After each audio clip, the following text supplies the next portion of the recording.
Spoon 107.5 FM. New, urban, ethical, authentic, sports, entertainment, something for the old, something for the new, something for everybody in between. We leave nothing untouched. We are Spoon 107.5 FM. Yes, sir. A special one from the CEOs downtown with the spoon. And your boy, Friday the Southern Band. Charges on the beat. On the spoon to get your information.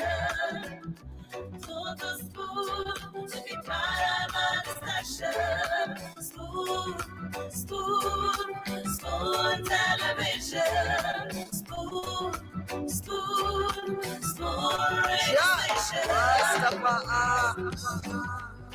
Spoon gonna tell you what is happening in Liberia. Spoon gonna tell you what is happening in Monrovia. Spoon gonna tell you what is happening in Africa.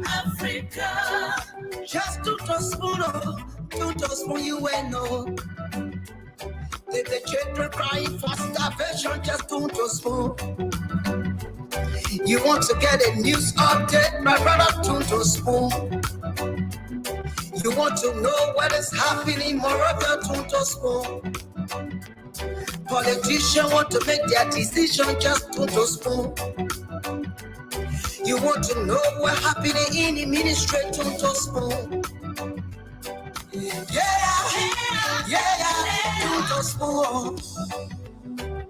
Yeah, to spoon.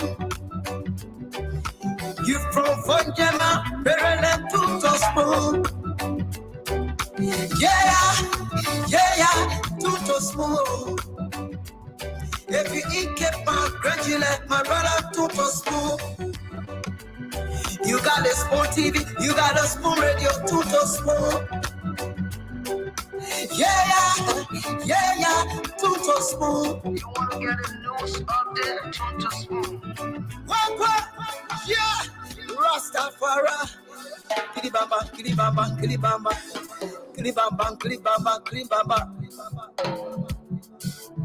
What I want? This what you got today. Spoon TV. This what you got today. Spoon TV. Spoon.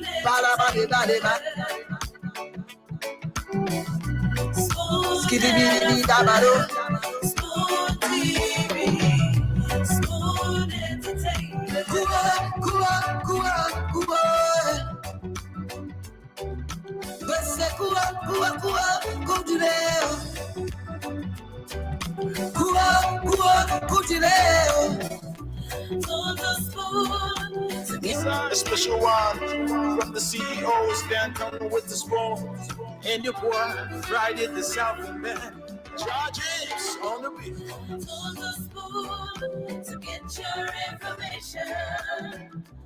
On the spoon to be part of our discussion. Spoon television. Spoon radio station. Spoon gonna tell you what is happening in Liberia. Spoon gonna tell you what is happening in Monrovia. Spoon gonna tell you what is happening in Africa. Just to spoon you and know. The children crying for starvation, just to spoon. You want to get a news update, my brother, to spoon. You want to know what is happening, Moravia, to spoon. Politicians want to make their decision, just to spoon. You want to know what's happening in the ministry, to spoon. Yeah, to spoon. Yeah, to spoon. You from Fonjama, Maryland, to spoon. Yeah, Tuto smooth.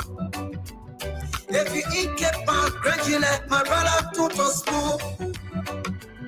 You got a small TV, you got a small radio, Tuto smooth. Yeah, Tuto smooth. You wanna get a news update? Tuto smooth. What? Yeah, Rastafari. Kiribamba, kiribamba, kiribamba. Kiribamba, kiribamba, kiribamba. What I want? Yes, what you got today? School TV. Yes, what you got today? School TV. School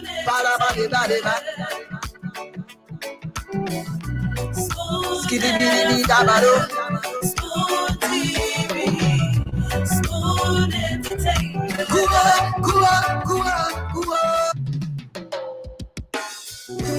Yes, I. A special one from the CEOs. Then coming with the spoon. And your boy, Friday the Southern Band. Charges on the beat. On the spoon to get your information. To the spoon to be part of my discussion. Spoon television. Spoon radio station. Spoon gonna tell you what is happening in Liberia. Spoon gonna tell you what is happening in Monrovia. Spoon gonna tell you what is happening in Africa. Just to spoon you will know. If the children crying for starvation, just to spoon. You want to get a news update, my brother, to spoon. You want to know what is happening, Moravia, to spoon. Politicians want to make their decision, just to spoon. You want to know what's happening in the ministry, to spoon. Yeah, to spoon. Yeah, to spoon. You from Vonjema, Maryland, to spoon. Yeah, to spoon. If you eat kepa, gradually, my brother, to spoon. You got a small TV, you got a small radio, to spoon. Yeah, to spoon. You wanna get a news update? Tuto smooth. What? Yeah, Rastafari. Kiribamba, kiribamba, kiribamba. Kiribamba, kiribamba, kiribamba. What I want? Yes, what you got today? School TV. Yes, what you got today? School TV.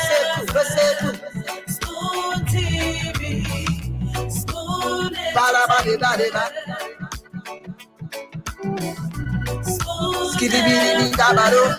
School TV. School entertainment. Cuba. Let's say Cuba, go to there. Cuba, go to there.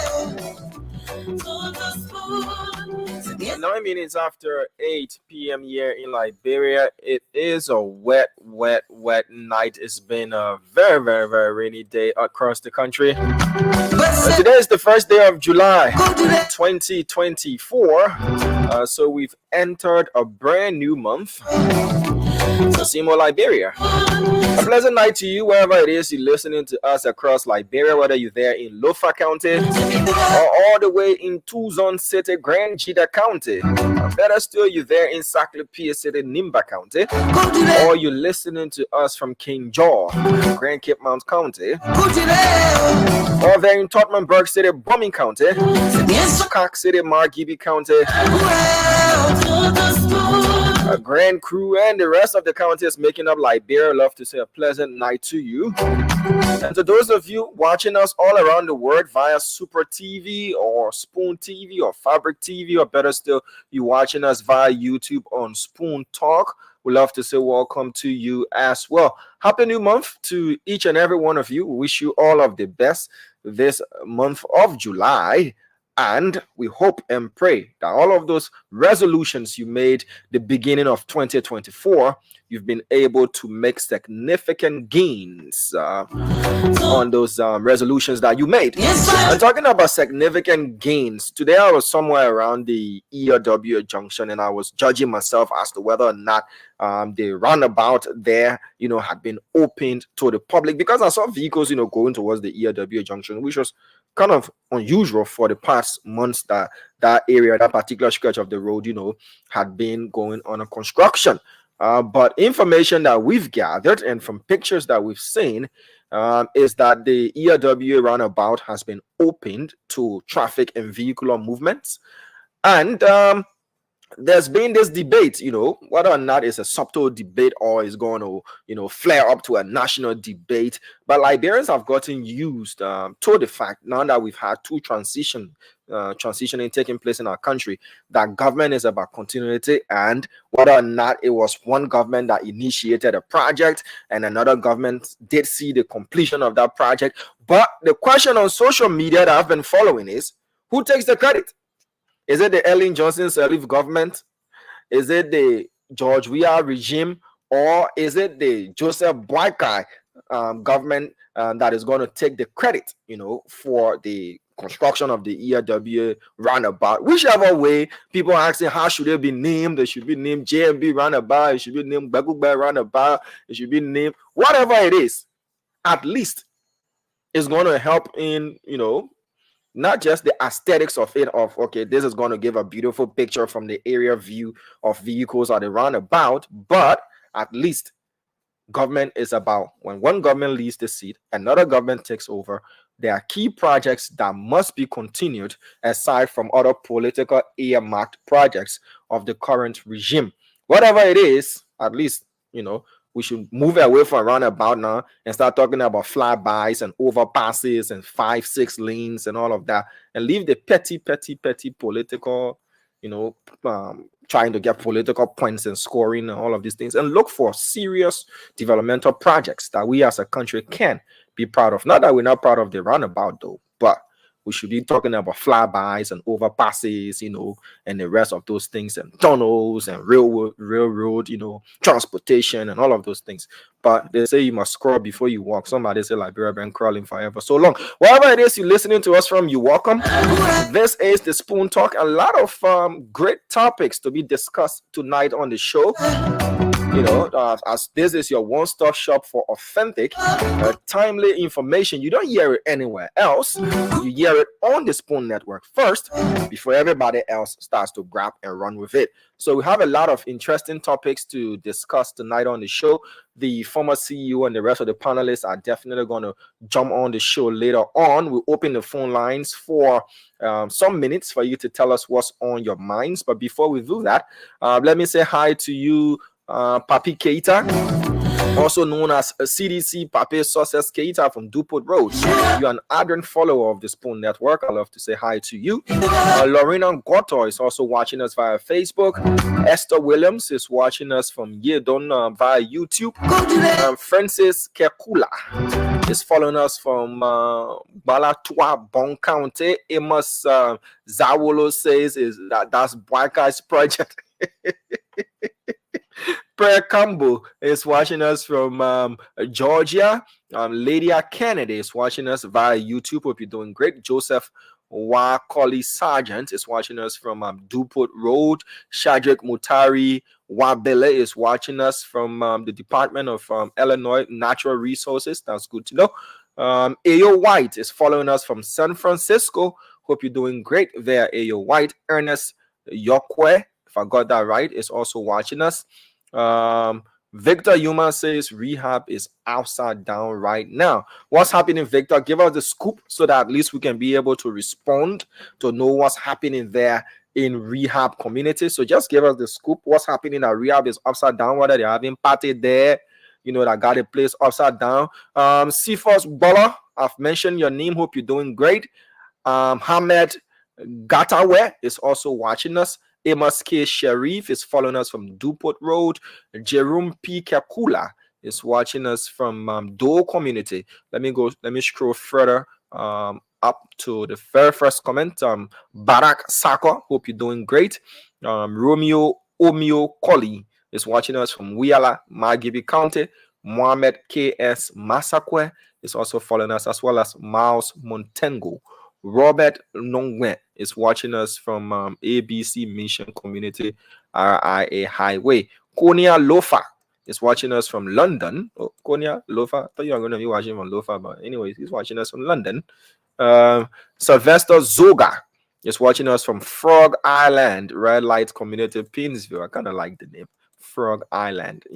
Reminds me of those days we used to go catch spring chicken. That's how we used to call it. We don't call it spring frog. Call it spring chicken. Go and fish, or you go frogging for spring chicken. All right, so folks, we'll leave it at that. The rest of the names will be mentioned. We need to go to the phone lines and take calls. So Eunice Wologo says it's Ellen, Wea, and Boykai's project. So they'll call it the joint EWB roundabout.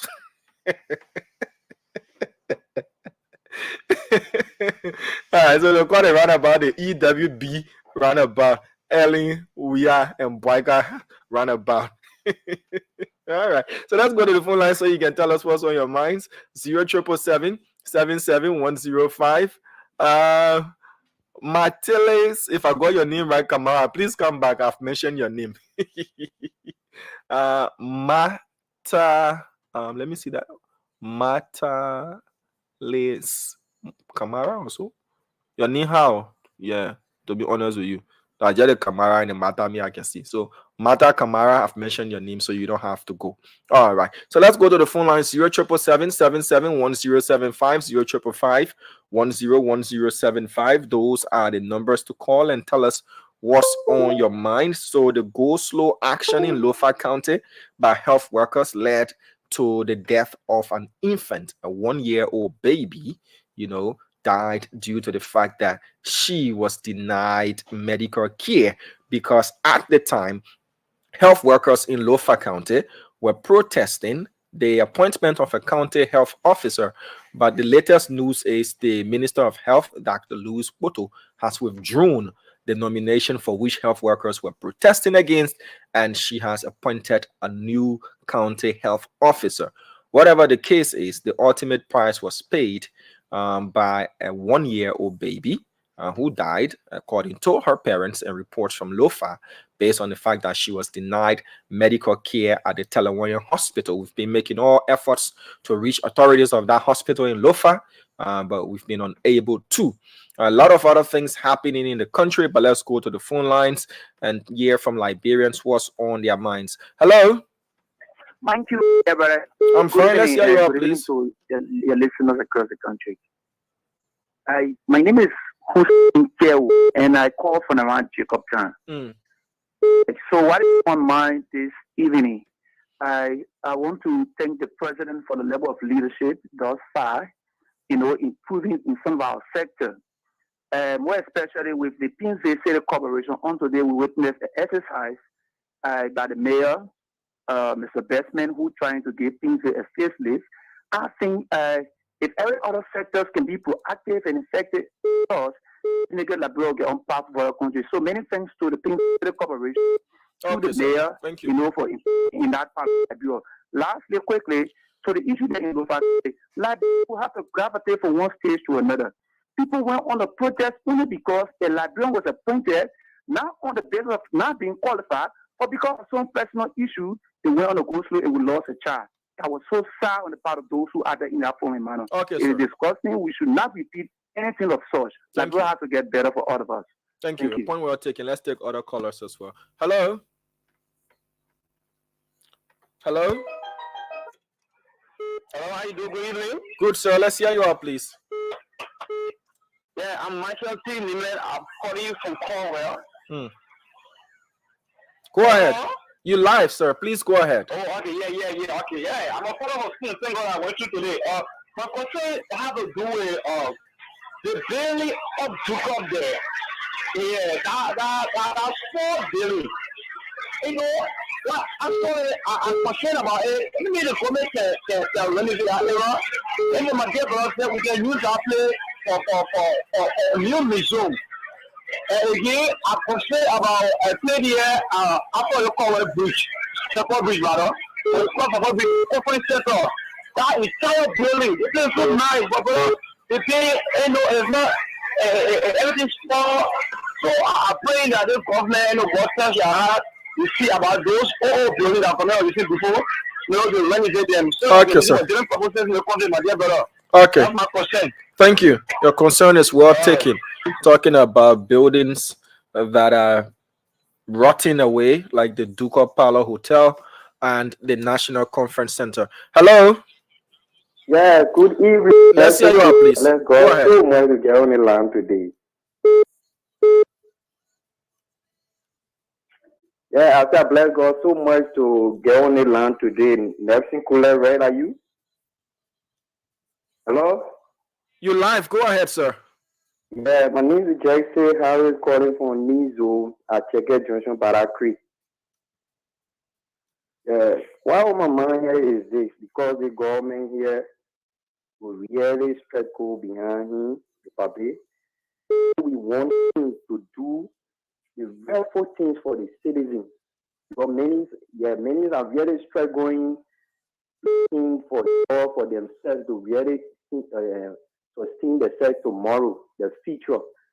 Because he must not depend on one group. Because now in this nation, one group you can just look at. Because other government kind of power, they will still go there and work.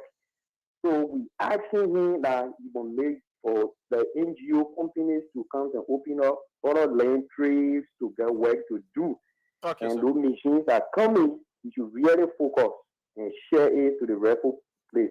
And Nelson Cola, please, now I want for you to do something for me. This is not Nelson on the line, sir. Please. I'll pass your message to Nelson. This is not Nelson. Oh, Damo? Yes, sir. Okay. Oh, Damo, you have said two of you saying your chest there. All right, sir. We'll talk that off air, please. There you go. Yeah. Okay. So let's get this person here. Hello? Hello? You live. Let's hear you out, please. Yeah, good evening. Thank you very much. Go ahead. What's on your mind quickly, sir? You live. We can hear you, sir. Okay. Thank you very much. My name is Dallas One, and I come from Puzo Island. You know, the issue of the too much criticism against this government, especially for the government or the supporters of the government that get left from power, you know, it's very disingenuous. And I just want to tell them that, you know, they should be, you know, grateful for this government because inclusively all Liberians are going to benefit because some of them was just misled. And for them to be so, I don't know, disingenuous to think that what we destroy in 50 years could be fixed in just 5 months. I think it's just completely disingenuous. Okay. And I think they need to be reasonable enough to give the government chance, and whatever development the government is going to be about, we all are going to benefit. And this was a rescue mission of work. Thank you very much. Thank you, sir. Thank you for your opinion expressed. It says that supporters of the opposition CDC shouldn't criticize the government at this time. They should give enough time. Let's take this person here. Hello. Yeah, good evening. Good evening. You live. Let's hear you out, please. My name is T. Washington Checo. I call from the student of Bill. Go ahead, sir. I call to extend my condolence to the bereaved family that lost the child at the Telegram hospital. We are sorry. I want of the citizens of Loa County. So I called to exchange my TPS condolence to them. Okay. Yeah. The issue of the runabout, I think the government initiative or the government decision was very mature because government is continuity. It's not about who name got there, but the project was done. I think we need to commend the government for such thing. Like other government, they were overlooking and they will not be done. So we should appreciate the current government and even those that start ahead. Thank you very much. Thank you. Thank you. Let's take 5 more calls and then we'll move to the WhatsApp line and take those watching via Spoon TV and the other online platforms to weigh in with their comments as well. Hello. Yeah, Dama, good evening. Pleasant night to you, sir. How are you? Fine. This is Uncle calling from Dubai. You're welcome. Go ahead, sir. Yeah, Dama, what I observe and what on my mind is this one kind of setback, come back for the our brother on the other side. You know that meditation. This is why sometimes like said they to send today when the Oliver was speaking. And he said something which of course I read into consideration. For this guy to take it and put them into school or in other countries to go scholarship and things, they will use them to be militants. And meditate means a soldier or somebody to battle from. I mean, for our children, they're not even taking it into consideration because they use them at the end of the day. They will guide them. And then their children enjoy, their children going better, you know, they are living better life in other countries. Yeah, they will not let our children come in this country to be militant. Then they get militant. Why will you use, why will you let the last one use yourself or you use your children? So now it annoys me. Even I love somebody to my heart. I can't control the militant, Peter, yes, sir. We will ask okay, sir. So you're against the whole militant thing. For the children. All right. Thank you. So you're against the whole militant thing, right? I'm very much against that militant thing. That's not, it's not some part of the kind of country we are in. We all from what you your mind. They can choose them for football game. I'm going to straight it. They say militant. You don't need militant? All right, sir. Thank you. 077771075 055101075. We take 3 more calls on Liberia and then we'll move to the WhatsApp line. Hello. You live. Hello. Yes, hello to you. You live on Spoon Talk. Let's hear you out, please. Yeah, I want to say good evening to Mr. Washington Checo. I just dropped the line, my history teacher. My name is Editor Nessa Bay, according to NOCAL community. Well, a history teacher just dropped the line. The person I dropped the line before the guy called the Washington Checo that called for me. That says seditions shouldn't start criticizing the government. It's too soon. Yeah. Huh? Was it the person who talked about seditions shouldn't start criticizing the government? The men are explaining your okay. In Loa County. Oh, okay. All right. Washington Checo, yeah. All right. So you taught you history. Yeah. So my concern has to do with the legislature. What is it? The other day I listened to the representative from Bon County, Jim. He talked about the gas lease, which is $3,000 per month. That will be given to each representative. I want to say that money is too much for representatives, just gas, because when representatives, they are from right here in Motorado. They are not paying their way to go all the time. I think that is revisit any constitution that say they should give them $3,000 gas per month. Those are going up in civil time with the million country. They will give them maybe like 500 worth of gas per month. And those are in most rather can carry maybe 200 or 250 worth of gas gas. Because they're not doing nothing without gas. They can pay the money to go eat it, so they can visit their own country. So whenever you go in your district, they are collecting that money.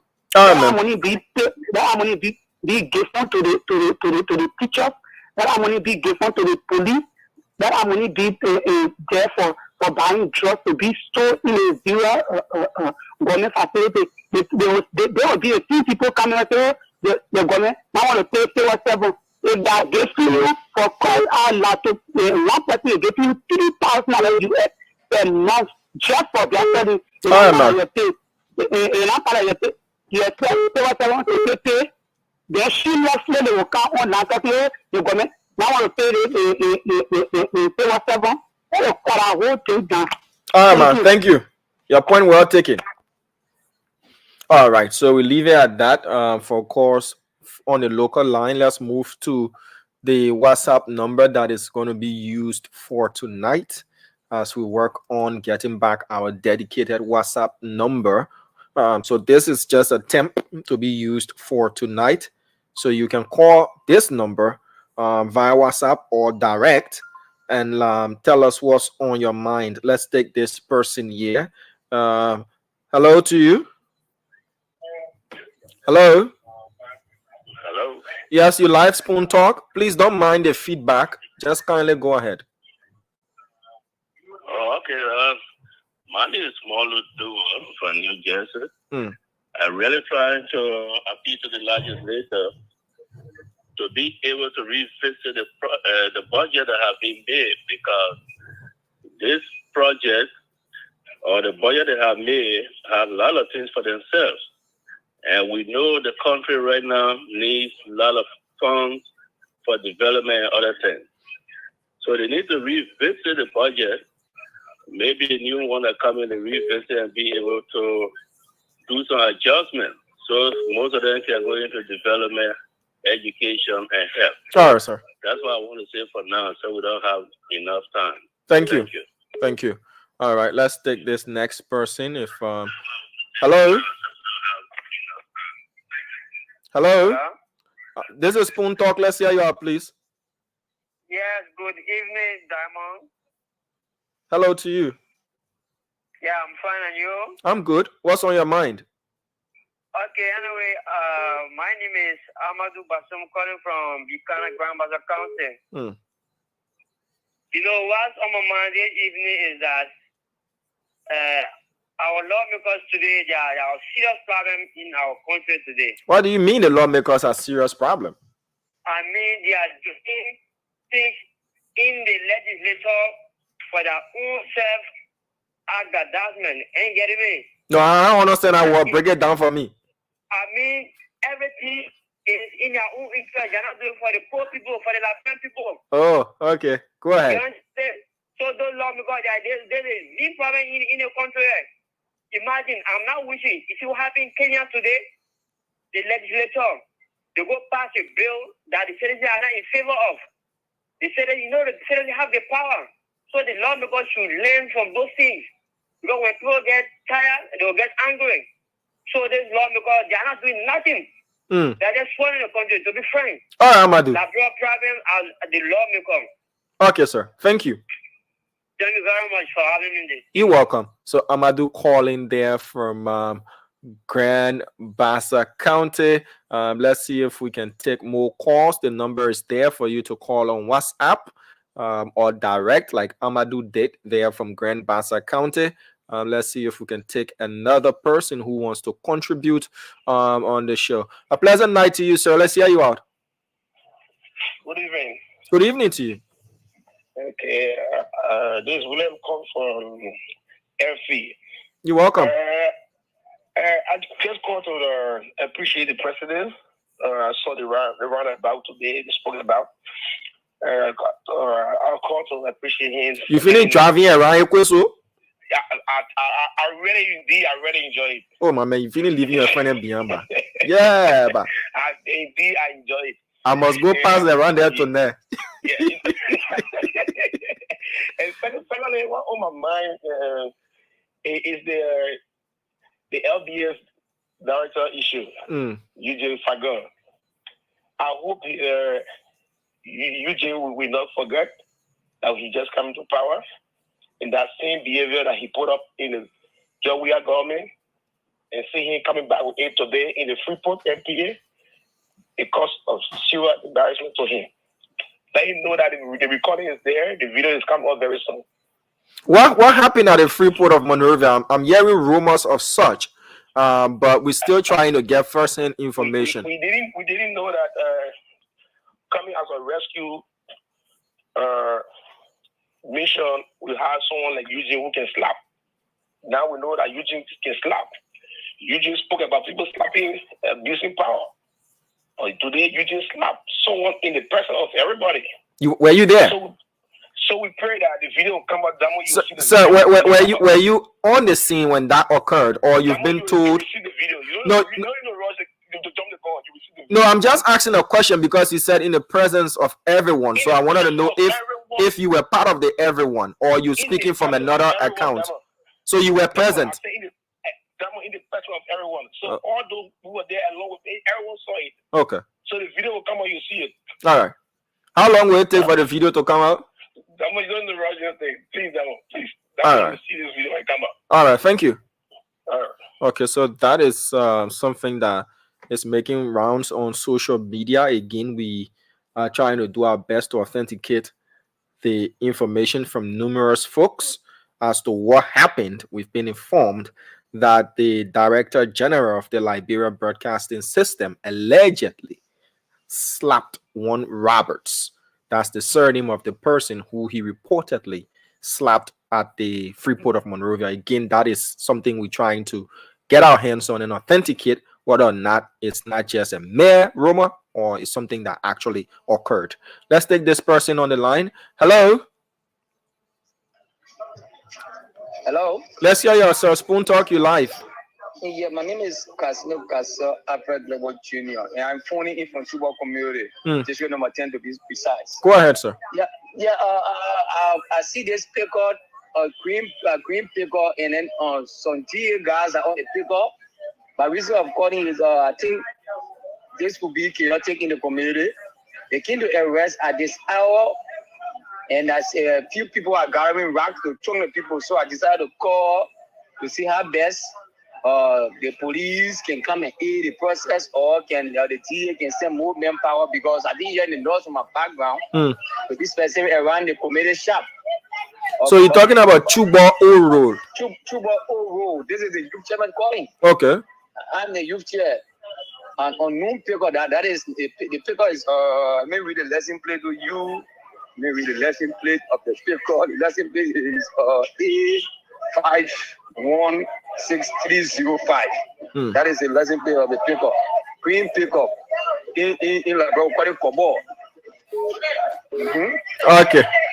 So the call goes out to the Liberia National Police and the LDA to beef up their strength at the Chuba area, where guys reported to be DA agents are carrying on arrest. That's what you're saying? Yeah, they arrested a few other people and putting them in the pickup.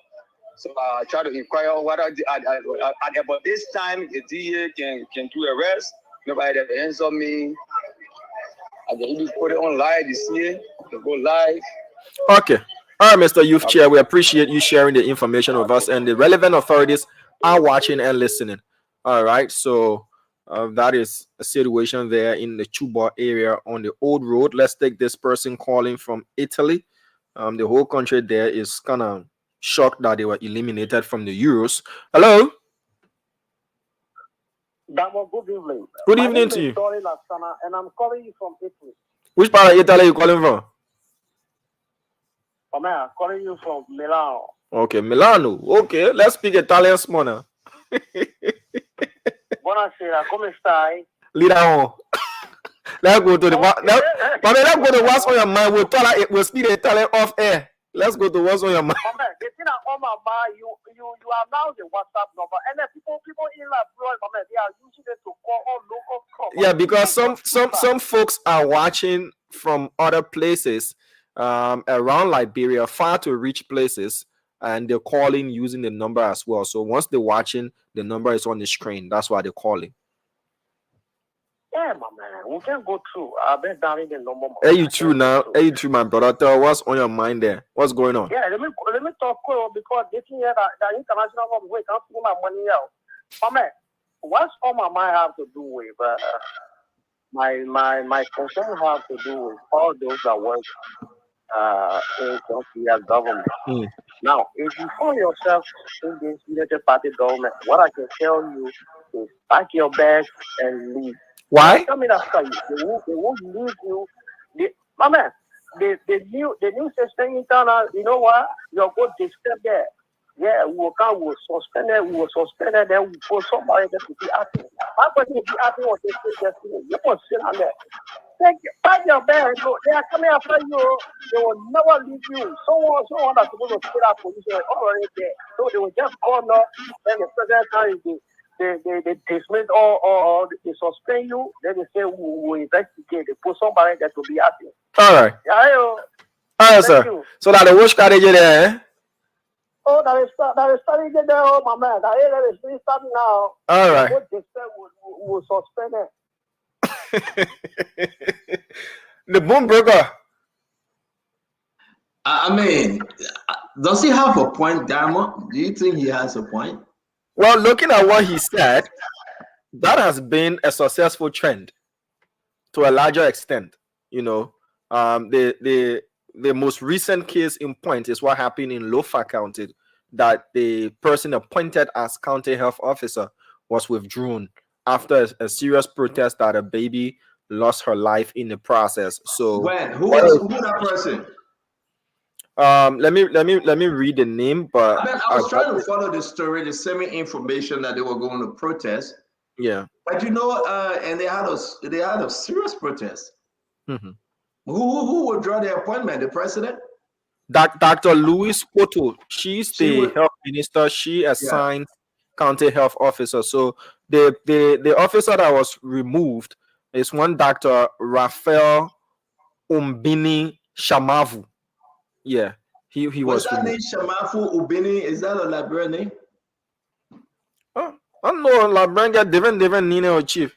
But man, I mean, I ain't got no problem with the name. But can you pronounce the name correctly? Don't let me pronounce it. I will destroy that name. Yeah, but ADCU is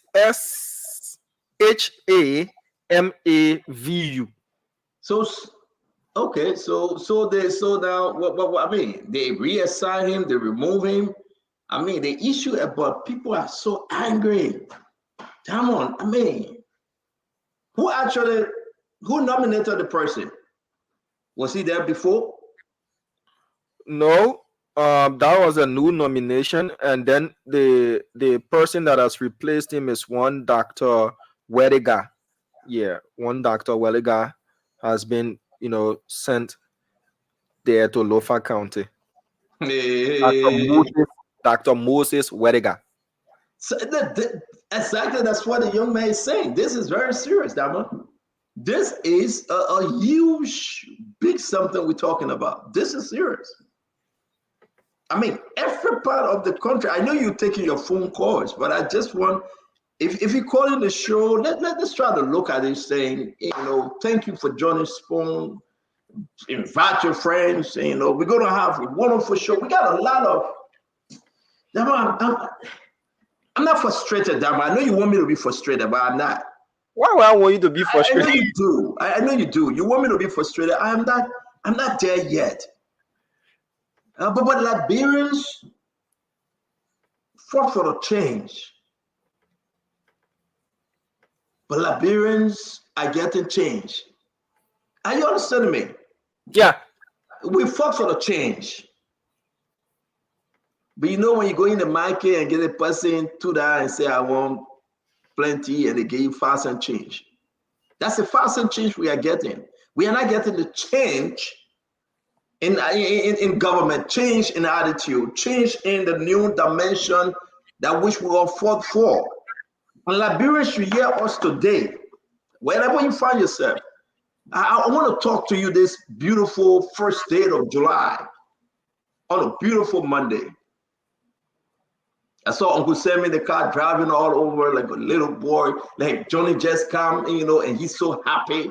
And he doing recording, and he says, Spoon have promoted me. I saw Mame with Kosu and Tai, I'm saying Mo Ali, that somebody called him Waterball, but Mo Ali is engaged in the government. I'm saying Stephen Johnson doing his thing and said, I'm staying in Liberia, we'll fight to the end. But the people, Damo, our people want people. Where are they? Our people want people that went through the poo water. Where are they? So the people are begging for the change. The people want a youth for change, or change that understand them, and they should understand such a change. So it bring me to say that Joe Manor, we are former president, were talking about change for hope for change, and they lied to us. And now he's saying Baga is not a change. I don't know whether we should listen to it, but and every part of this government is too much of fighting. I know you're not ready for me to start the show yet, Damo, but every part of the government is too much of yama wahala, fighting.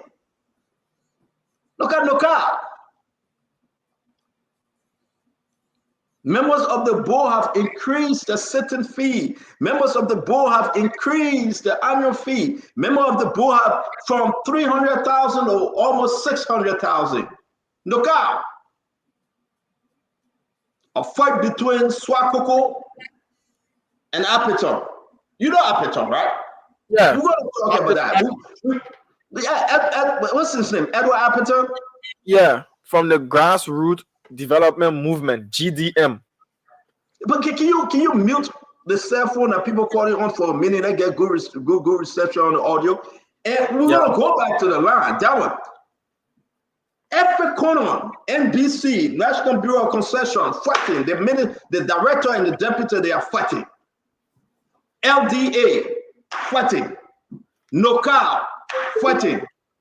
Now we get a big fight that about to start between Yombly Kanga Lawrence and Jeremiah Kwankun, the vice president. Control. Who's in? Listen, folks, you got to come and join us because this is going to be interesting. I was surprised when I heard that Yombly, the pro temptor Jeremiah Kwankun, outrun the Senate. I know you want to hear this one. And I don't want to get into Daniel Buzizi. You want me to talk, Daniel? Don't make me talk because I know you are not a good picking. You just love to come here for the G's. But if you understand yourself, Yombly is fighting.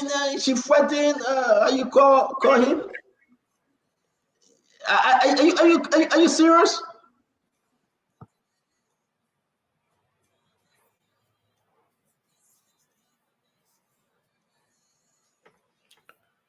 So we'll give the former CEO a minute as he's in the back. He will definitely be back on the show. I do see Connor Remy Gray. Connor Gray, it's been a minute. What's up, Chief? Not much, man. Mr. Slanger, how's it going today, man? I'm good. I kind of, when I'm watching from the backstage and I see you bring your different virtual studios, you know. I nearly said, are you having a recording session? Then I realized that it's a virtual studio, but it's nice though. Yes, my brother. It's the works of technology, man. One has to master technology in order to move forward in this world where we live today. So some of us we may not be the expert, but we got some skills in that as well. Yeah, I can see everything, you man. Your skills. But how are you, sir? I'm okay, man. Thank God for life. I had the rains. I know it's not easy back there. I heard it's been pouring down. True or false? Yeah, it's been raining cats and dogs, as well as the regular yearly issue we face within this country, the issue of waterways being blocked, swamplands being built into alleys, blocked, drainages clogged, and then it all leads to flooding of homes, as we see. So this year we've been informed by the meteorologist and the National Disaster Management Authority that the rains will be heavier than before, and we should brace ourselves for more of such. So as early as it is, it's a serious problem that we face. What's that? What happened to your phone, man?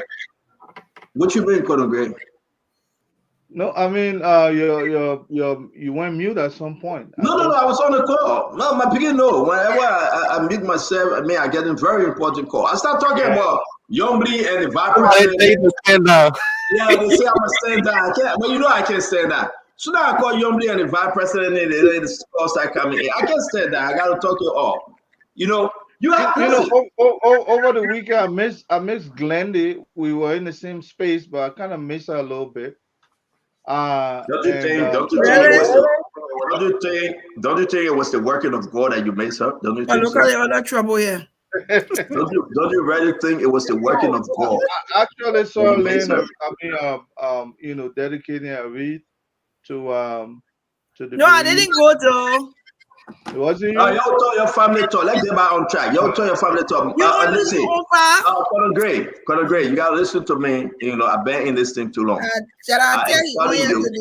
Don't you think it was the mercy of God? It was the divine intervention of the Lord that you missed her.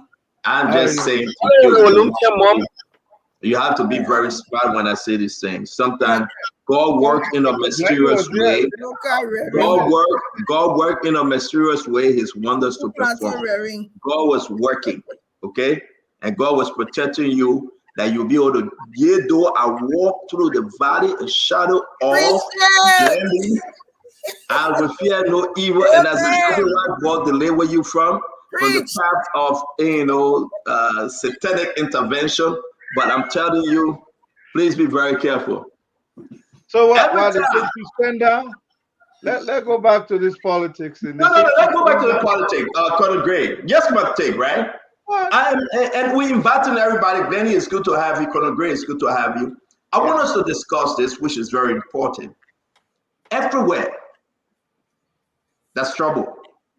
In every sector, in every ministry, everywhere. I don't know, Conor Gray. I think you still try to hold back. You still try to say, let's see. And I like when you say, let's see. The reason I say that is let's see. To fall in place before things will start getting better. All of those things needed to come out. We have a rotten system. How long should it come up? Because what you're about to see today now, then you got to tell the Liberian people which side you're on. You got the vice president telling Youngly, I want to cross all the T's and dot all the I's because I'm president of the Senate. Because of so many bad things happening.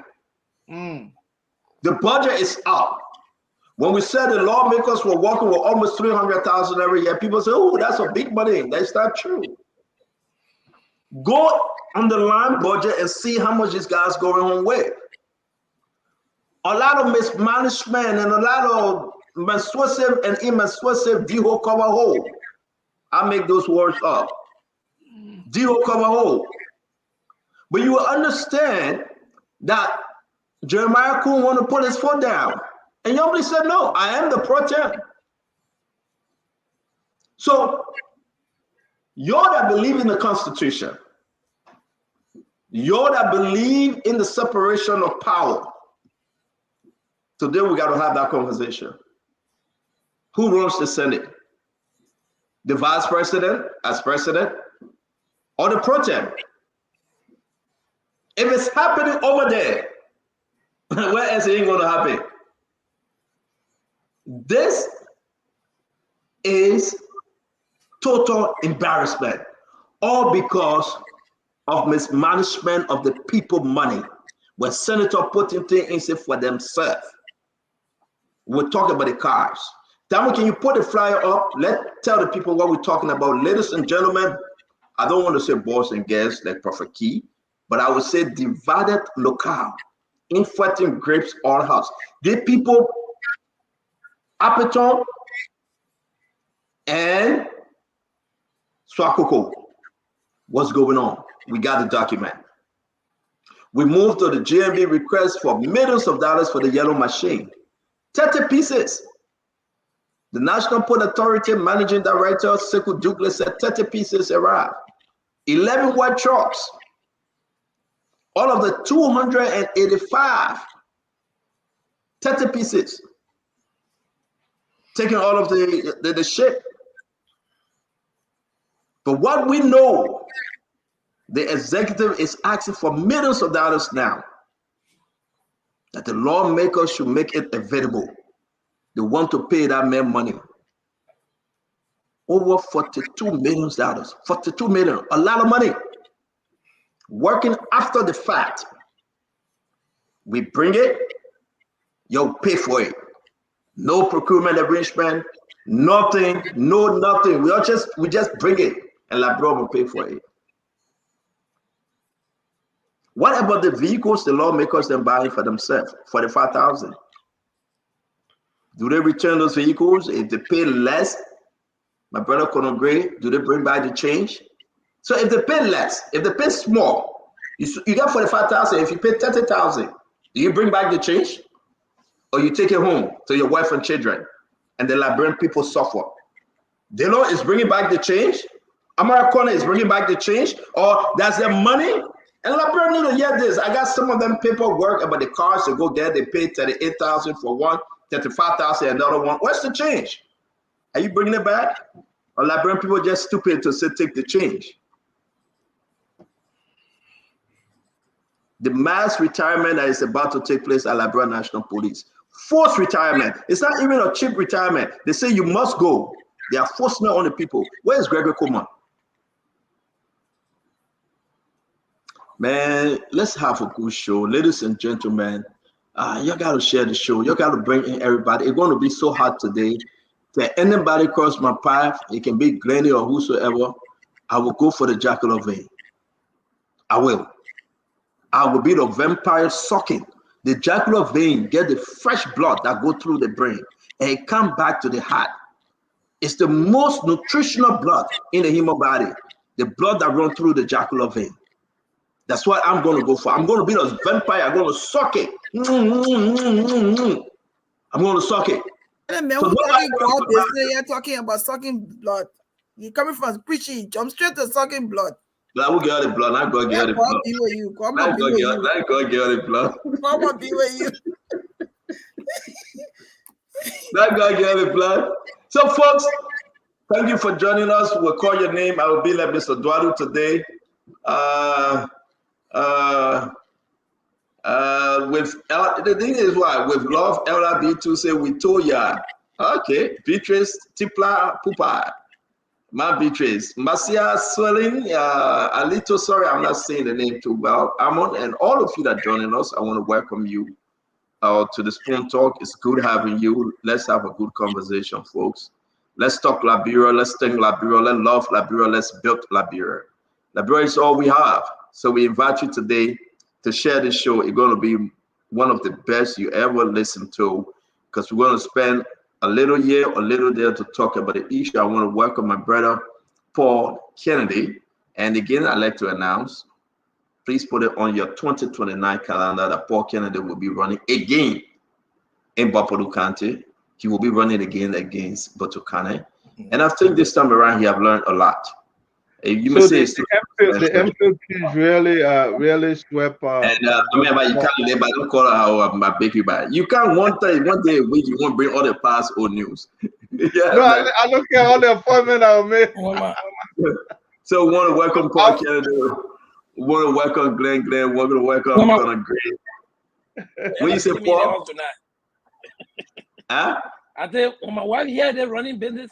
My wife here, they're running business. I'm sorry. Trouble is starting in my house. I hope she's not home. She working, right? Or she home already? No, she's going to work. I know. Okay. We hope she didn't hear that. But let me come to you, Connor Gray. Or welcome to the show. Let's start the show. It's 5 o'clock. Yeah, yes. Let me give you 30 minutes or 30 seconds to 1 minute for your intro, Connor Gray. Well, firstly, I attended a funeral this weekend, and I've not seen that many folks for a long time converging together in one event. It was actually somber, but at the same time, it was like a rally point for most people you haven't seen for a long time. And we have aged as a people. You know, those of us who passing through right now. You know, everybody looked somehow, you know, like the adult that we used to say our parents used to be back in the days. But that's the thing. But at least we pay homage to the fallen brother and his family, really, I mean, good family. And his daughter, of course, will be going to, I think, Harvard, and that was a big deal. And the entire city turnout just showed how well that brother lived his life. The mayor, everybody went there. So, but let me say this. This is all. Remember, I talked about people positioning themselves for 2029. It's gonna be a bloody nose battle. And so, of course, who are some of the actors that will be featured in 2029? Of course, you have the Jamal Kuhn. You probably will have Yumbly, and of course, never mind. I mean, in spite those guys have one position already that will take them for the next 9 years, but 2029, everybody will be up for grab, right? So it's going to be a brutal fight. So what I'm seeing people doing now is probably people are positioning themselves both financially and otherwise. So this is the accumulation point of power. People want to be as powerful when they get to 2029. They'll be able to cut um, the ribbon, towards themselves or in their favor. But otherwise, it's going to be a noisy and very murky field. What is going on now? People going at each other. I said that was what was intended to happen in a government like this. No hush hush. There is no Baku is strong. There is no sweeping and anything under the rug, because they have to come Thank out so you. we know exactly what we got, and then we Thank go you, from Colonel Gray. there. That's how I see it, brother. Thank you. Thank you very much. Let me bring in Glenny. Glenny, talk to us. Yes, I also share the same sentiments with Conor Gray. Calvin was a very kind brother. I think one of the things I said, I know we gather when people die, but it really showed how he lived.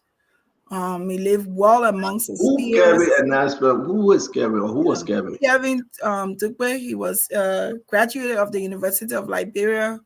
Calvin Suddenly Dewey. passed in Rhode Island. Oh, okay. We had a funeral. But our hearts go out to him. But it's good to be here. It's Monday. Lots of things happening. So we're here.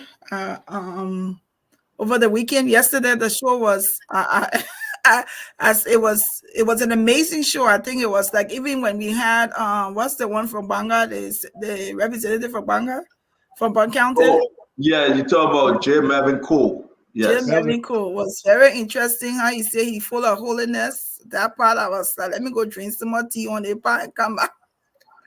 But I think the NPA boss, for me, most of the questions I had, he answered them, and I think it was a great show with Stanton and Gatama when I watched it almost.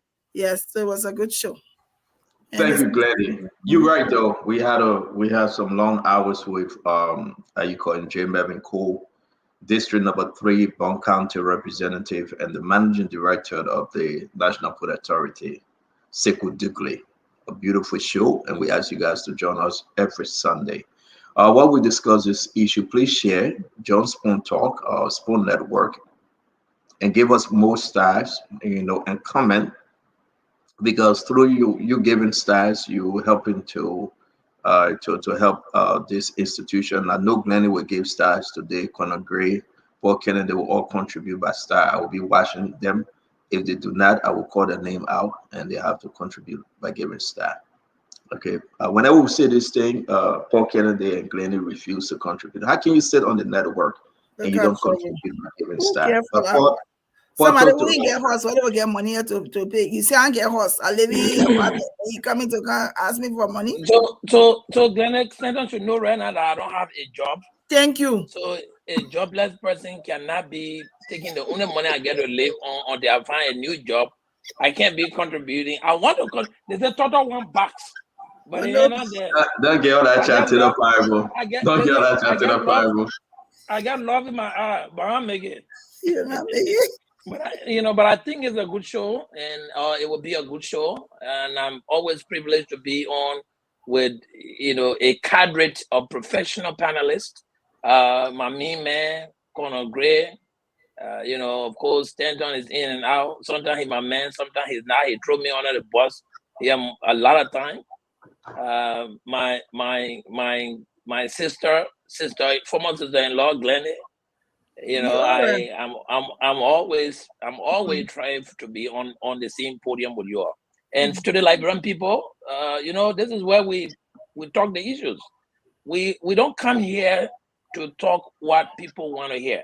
I mean, especially for me as a person, I come to discuss the prevailing issues that have the tendency to undermine the welfare of our people. Whether it's social issues, whether it's developmental and political issue, we speak it all. And don't get us wrong, we're not perfect. We have our own issues as humans, but someone has to be the watchdog. And I think that's the position Spoon has taken. And I am honored to be a part of that position where you can flag the issues of concerns and let the Liberian people be the judge. We bring it to the light and let them decide whether they're going to do something about it or not. But I think, I'm always honored to be on this network. Thank you very much. Paul Kennedy, thank you. It's good to have you. Dr. Richardson is off today. She's teaching. And I believe the rest of the guys will be joining us. We'll have a beautiful show. To each his own. You say your own, I say my own. Don't get vexed. For me, it's hard for me to get mad. J. Melvin Cole couldn't get under my skin. That's me. One thing I do believe, I should forgive and let go. But once we talk about this show, the Spoon Talk, the Spoon Network, is for the Liberian people. You can come from anywhere. You will talk your own as a sedition, I will talk my own. You will talk your own as member of Lano. The only Lano man I on the show, Paul Kennedy. I will talk my own why your candidate didn't even get 1%. You will talk your own as a CPP with 1.06%. Conor Gray. I will talk my own why Alexander Cummings didn't even get 7% like before. You will talk your own, Glennie. From one party to another, we didn't know which party you belong to. Till you hang out with Unity Party. And we will talk our own, Sedition can cry all they want to cry. This is a new day in Liberia. This is a new time. So we will hold people accountable. So to start this show, ladies and gentlemen, we want to hear from you. If we discuss one topic, we'll go back to the people and get the reaction. People in the diaspora and people in Liberia. What is happening with our lawmakers? Before we come to NOCAL, I want to play a little video on NOCAL and see how bad it is. Then I will leave NOCAL small because I want you to call Apeton. I want you to call Swakoko. I want you to call Azango. You call these people. They are destroying an institution that was built to bring millions of dollars in, if not billions. President Bouaka said we set a goal. We'll bring people in. The CEO, Swakoko, you remember? You see woman, you go take her transit. That's Swakoko thing. She was a lawmaker. Swakoko, I think we are district number 4. She was representing district number 4.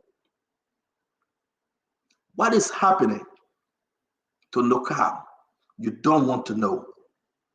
NOCAL is turning into a cash cow. NOCAL honored this administration for 5 months now, as we get into 5 months or 6 months. How many months now? January, February, March, April, May, June. 6 months.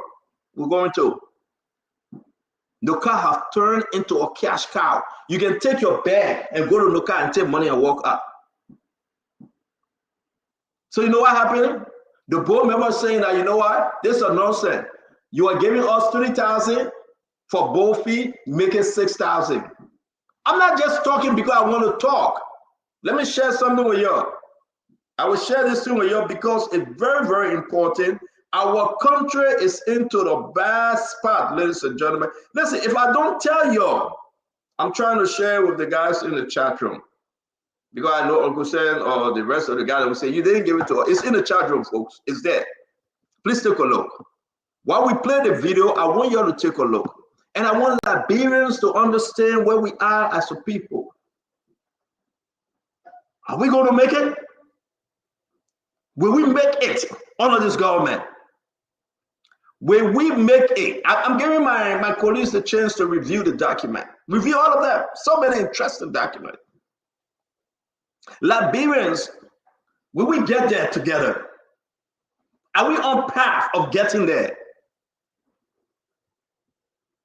The board chair, Appleton, said, I will call for a meeting. Some member of the board say, you on your own, we're not coming to your meeting. The CEO and her staff say, we're not coming. Serious fighting going on. They have gone to the executive mansion so many times. The executive mansion said, we're tired with y'all. But if you are tired with them, why can't you take action? Because you know why? Somebody at the executive mansion is suppressing. We get to it. Listen to me. I'm about to play you these different videos and the different clips. And then I will show you document.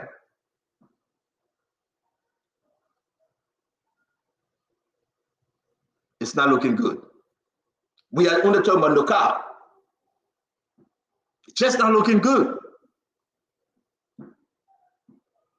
People want to come and do business and test our oil. People want to test a different thing. People want to talk about Exxon coming in the same way they came in under the first Unity Party and they wrecked the money. They won't come in again. But some few good people there, but still it doesn't look good. So let me play this first. They were sitting down for the board meeting. Appleton was sitting down. Appleton and Lydia were the only two people. The gentleman that did the recording, they said that's it. Nobody else coming to the meeting. They sat there for over 8 hours. Nobody attended. Watch the clip. Watch the clip, folks. Watch the clip. There you go. So the chairman called this meeting. We are here. Director Nimlin is there. The chairman is there. I'm here. And no one else has come, and the chairman and the rest of the directors are sitting here. Again, we haven't had a meeting for a while, and it seems that this paralysis of the board continues. You heard what he just said. I want to come to you, our only daddy sister on the show for tonight, but we'll welcome Fadika on the show. You heard what he just said, Glennie. The paralysis of the board, the fighting continue. For the common people, this is not over. I want to play it one more time.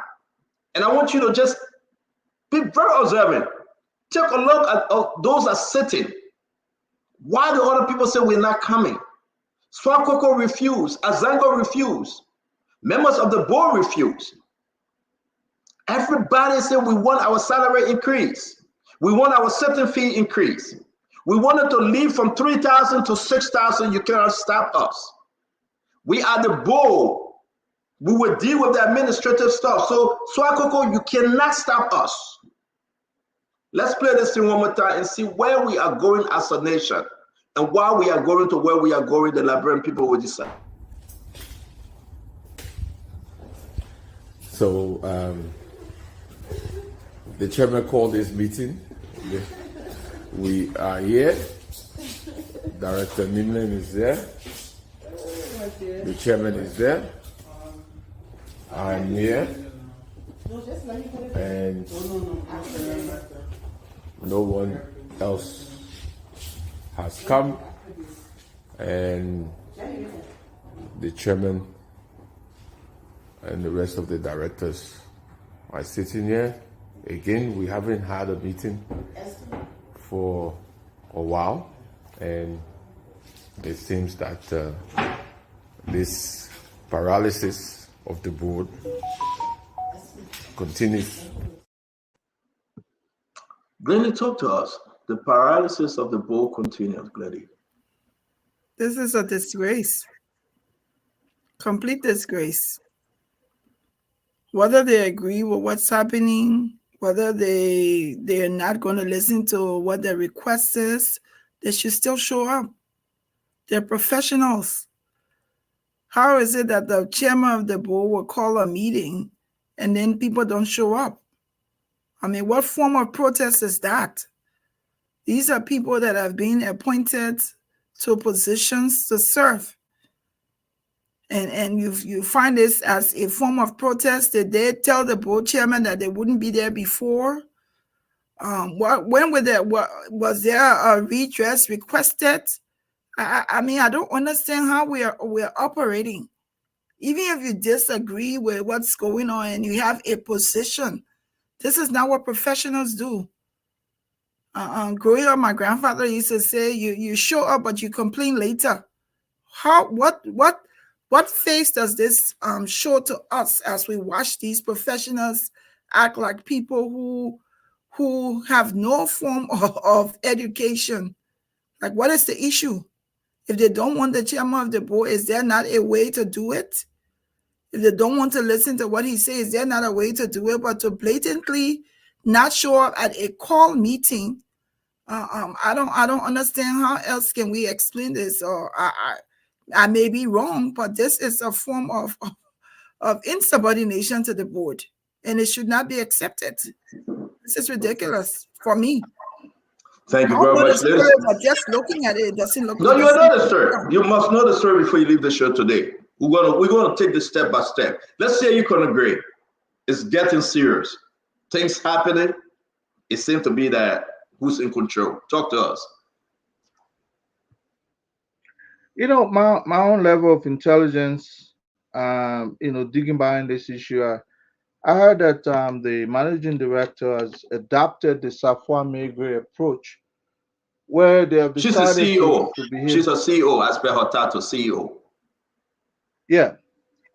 She has decided to unilaterally move with the company. Matter of fact, signing contract, exploring oil project unilaterally. And I heard that character-wise, she's extremely impulsive. Somebody who is, you want to say in a Liberian way, rude, who doesn't listen to anybody. And she's raising the tribal card because of proximity to the power that be. And these are the kind of situation most organization, most department, most entity under President Boakai, this is what they're facing. People are holding up their proximity to the power that be to exercise whether or not there exists any lay down rules or any conventional way of doing things. Because they have proximity to the power that be, they can act anyway. So I've heard lots of things. I've done my own due diligence and I've been going by, but the way it is right now, Swakoko will listen to nobody. Absolutely. And if you confront her, she's very, very rude. That's what I heard. So I hope it's not true. I've been trying to reach her myself to get information from her, but there are lots of contracts that she has unilaterally signed and excluding the board. Now those are probably why the board called for a meeting. And she knows exactly what's going to go on, but she's not going to show up because you can't do anything to her. And these are the kind of circumstances we voted against. And if they still prevail in the workplace, then we ought to be able to stand up and speak against them. So thanks for bringing this issue up, Stan. No, we got to discuss it, Colonel Gray. You got to discuss it. Listen, I have not spoken to Swakoko Dennis. We know she was recommended by Albert Chi and Alex Stader. We know how she got there from another party. You know, this party recommendation of Paul Kennedy. And people say it's bringing a lot of problems. Joe, when I look at the whole thing, say I will do my own appointment here and there, and I will break our agreement. Because these are some of the reasons why, right? You can't touch me. My party sent me. You cannot fire me. My party that supported Joseph Boakai sent me. And now we are where we are today. The Appleton came third in the race, right? He's a board chair. He's sitting there alone with Lydia. And the other gentleman doing the recording. No respect, no connection, no coordination. Everybody can do what they want to do. But let's hear you up, Paul Kennedy. This is troubling for our country. This is troubling for the government. I mean, it's like people sitting back and say, let them fight, let them kill each other. But let's hear you. Colonel Gray. I mean, sorry. Kennedy. Yeah, so thank you, CEO. And in your introduction, I heard you talk about the demand for compensation for bowl seating. That means every time they meet, they get paid. And somebody is raising that seating at 3,000, and somebody said, no, let's increase it to 4,000. If I heard you right, I mean to 6,000. 6,000, correct. Yeah, and if that bowl meets quarterly, means they're going to meet. They're going to be meeting 4 times a year, which is 24,000 per year per each member. If you got 11 members, that's 10 members. That's about $240,000 just for bowl seating. I'm sorry, Paul Kennedy. It's there. And let's read, because you brought it up. I know you have it. Read exactly what it said. This is NOCAL, new form of payment. You can read it. I want the people to please take picture. If you're just joining us, take picture, screenshot it, and enlarge it. You'll see everything. Quarterly fee. That's what you're referring to, Paul Kennedy. You can go through it, and we can continue the conversation, please. Yeah. So I'll throw that up there, and I'll go through it as we continue the conversation. But I just wanted to draw a context so that the Liberian people understand what we are talking about, get to really go into it, for the people in my constituent to get to understand what this whole thing means. So it is good to compensate board members for their time, for their expertise, for their experience. A lot of the board members, in fact, to become a board member, you must have served in certain capacity to be able to contribute to the well-being of the institution. So these people are professionals from all walks of life who come with years of experience to, guiding the leadership of the institution to be able to make the right decision, appropriately make spending, have transparency, and in a whole lot of things that they're both supposed to do. But the argument is, should these people be compensated? And should it be a demanding thing? So the Liberian government, the constitution was trying to put it in a good direction. They made most of the board members something we call statutory members, which means that they will shovel around from one organization to another. They will put people who have expert background in certain areas, they will put them on the board. But the board also has some non-statutory members, and sometimes those members are civil society group representation, other personalities in country who are non-government officials. Paying the board members for their contribution towards the board is a good thing. Sometimes it can be challenging in a country like Liberia that is struggling with fundings. So I'll be willing to go, I'll be waiting and going back into the document to see all the allocation and the argument. But just as Gladys said, whether the board member is getting compensated or not, we should not be their number one priority. I think their number one priority should be service to country. When they call you to serve a country, you should be looking to see how it is. If you got your differences, it's good, but don't let the chairman of the board call you to meet. Then you decide you're not going to go to meet, only because you are demanding salary, trying to bring, some forceful or financial driven issues that will hold the institution back. So, I don't think it's a good thing, but I'll be reading through the document to see what potential risk that has for the downgrading of the function of the institution before I can make, a lot of comments into it. But just what I'm hearing, is not good. So I think whatever they have behind the house, they need to settle it so that they can come to the Liberian people business. Thank you. Thank you, Paul Kennedy. You're right. We are going to dig deeper into the story. Let me bring in Hussein UJ Fadiga. Welcome, Fadiga. Yes, Stanton. Welcome. Thanks for welcoming me, actually. Gentlemen, hope you guys having a great day. NOCAL. NOCAL. And I'm gentlemen. Ladies, I said ladies and gentlemen. Why you that part? Recognize me. All right, ladies. Sis Glenny, I want Charmy. Where's Oma?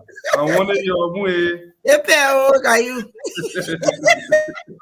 Still, you can't speak nothing. You get no time. You get nothing. So just stay away from it. But still, let me talk NOCAL. I've been talking crew more than you speak, Pastor. Thank you. I'll put you swat through. I'll put you swat through, Conor Gray. I'll put you swat through. The one that you rehearsed for 6 hours. But Stanton, the video is well, I hate to hear disturbing, I heard this clearly say it. Look, I like for people to understand Liberia for what it is. Sometimes, yeah, if you look at Liberia through the lens of the West, you will make a lot of mistakes. A lot of things in the country that will be that will make you to cringe. These are normal day-to-day activities in this country. Things that will make you to cringe, you'll be scratching your head. But in as much as it is bad to what we saw, I said this yesterday. I don't know what it was yesterday or the day before yesterday. That when you bring 21 political institutions together, and the president holding true to his word have done his best to accommodate everybody, and people have different mindset. It would take time to get everybody on the same team. It was yesterday I said it. I say it's like on the soccer pitch. When you have a group of people, even if they're all locals, they are playing together, they're practicing together, they will make a better team than when you start bringing all the different players from everywhere, because those people have not been practicing on the team. I think at some point the president should, and he's been doing it with this different cabinet retreat, make sure that all these people, despite the fact that they are from different institutions, they all need to realize that there is an arrest agenda that they all need to follow. Whether you from this party or that party or whatever, as long as you choose to be part of the Unity Party Alliance, you must be part of the team. And those that do not want to be a team player, at some point, they will have to be sidelined. It's unfortunate, but the president did his best. He held true to his power. And I think almost everybody in the alliance have gotten something, specifically to NOCAL. I don't know what's going on. I read the paper, I read the stuff. I don't know why, or certainly you need to give up more information on why there's this backlash. Swat Coco, I don't know enough for her. The last time when she was in the legislature, she was one of those vocal legislature, one of those moderate ones that we talk to. One of those people that something she lost, and some. I don't know her character to really judge her, but I know that when she was in the legislature, she was one of those people that we could rely on, and I still believe that she's someone. Probably, I would like to believe that she's reasonable. I also know Eddie Abiton, who is he's been a family friend for a long time, and I know him that he's a very good guy. He's a laid-back counsel. Something is going on, and people need to get to the bottom of it. But Stanton, I will close on this. There is a tendency in Liberia of not solving problems. Whenever there is a problem, instead of people getting to the bottom of it, they like to do this collective guilt, so that people are not held accountable. People are like, oh, you just forget it. No, solve the problem, get to the bottom of the problem, find those responsible, and then find a durable solution. But in Liberia, durable solution means just have this afraid situation. Oh, you're wrong, everybody go back. That doesn't solve problem. It only go back and keep brooding until it gets out of hand. So I hope we'll find durable solutions to these problems. Let me say this, Fadiga. We are getting there. And say what you want to say. I want us to believe on one thing. It's troubling. Tell me to wait now. Tell me to wait 5 months. Tell me to wait 1 year, 2 years. Liberia is a place that if you do not cut, just do it now. That stigma remain on you forever. As we welcome to this great show, the man from LSE, the dynamic, the proficient, the wonderful Samuel P. Jackson, the fantastic man, 70 years old, got nothing to lose, speak his mind, men are fearless. Welcome to the show, Uncle Sam. It's good to have you. Yeah, my man. I'm sorry, man. I had to run a lot of, I'm moving to my house this weekend, and there's a lot of stuff. The curtain guy came in late, so I had to accommodate him. Anyway, I mean, I should move there by Sunday by the help of God. My dream is to be lying down in my bed on my birthday, July 25th this year. And I think I'm like 95% close to it. So thank you all for your support, your moral support. Let God bless you all. Thank you, Stanton. Thank you. I mean, are you saying the thank you? Are you saying the thank you to Mo Adi and Stephen Johnson? Yes, but they're friends of mine. Listen, Stanton. Yeah. I went on Ronald Street today. I am so popular because of Spoon. Hey, I say that we'll play the video. After the conversation, we'll play the video. Everybody was just hugging me, man. Damn. St. Jackson. Thank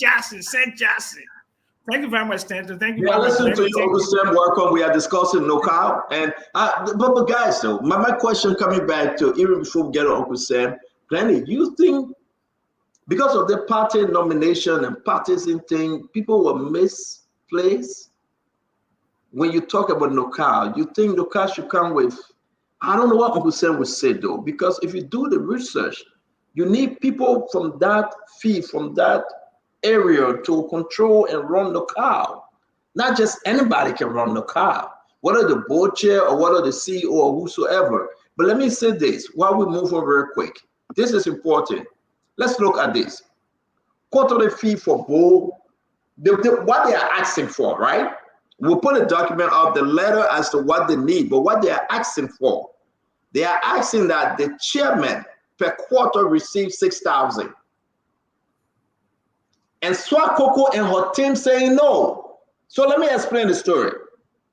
If this story is accurate as per this document, you got two forces at NOCAL.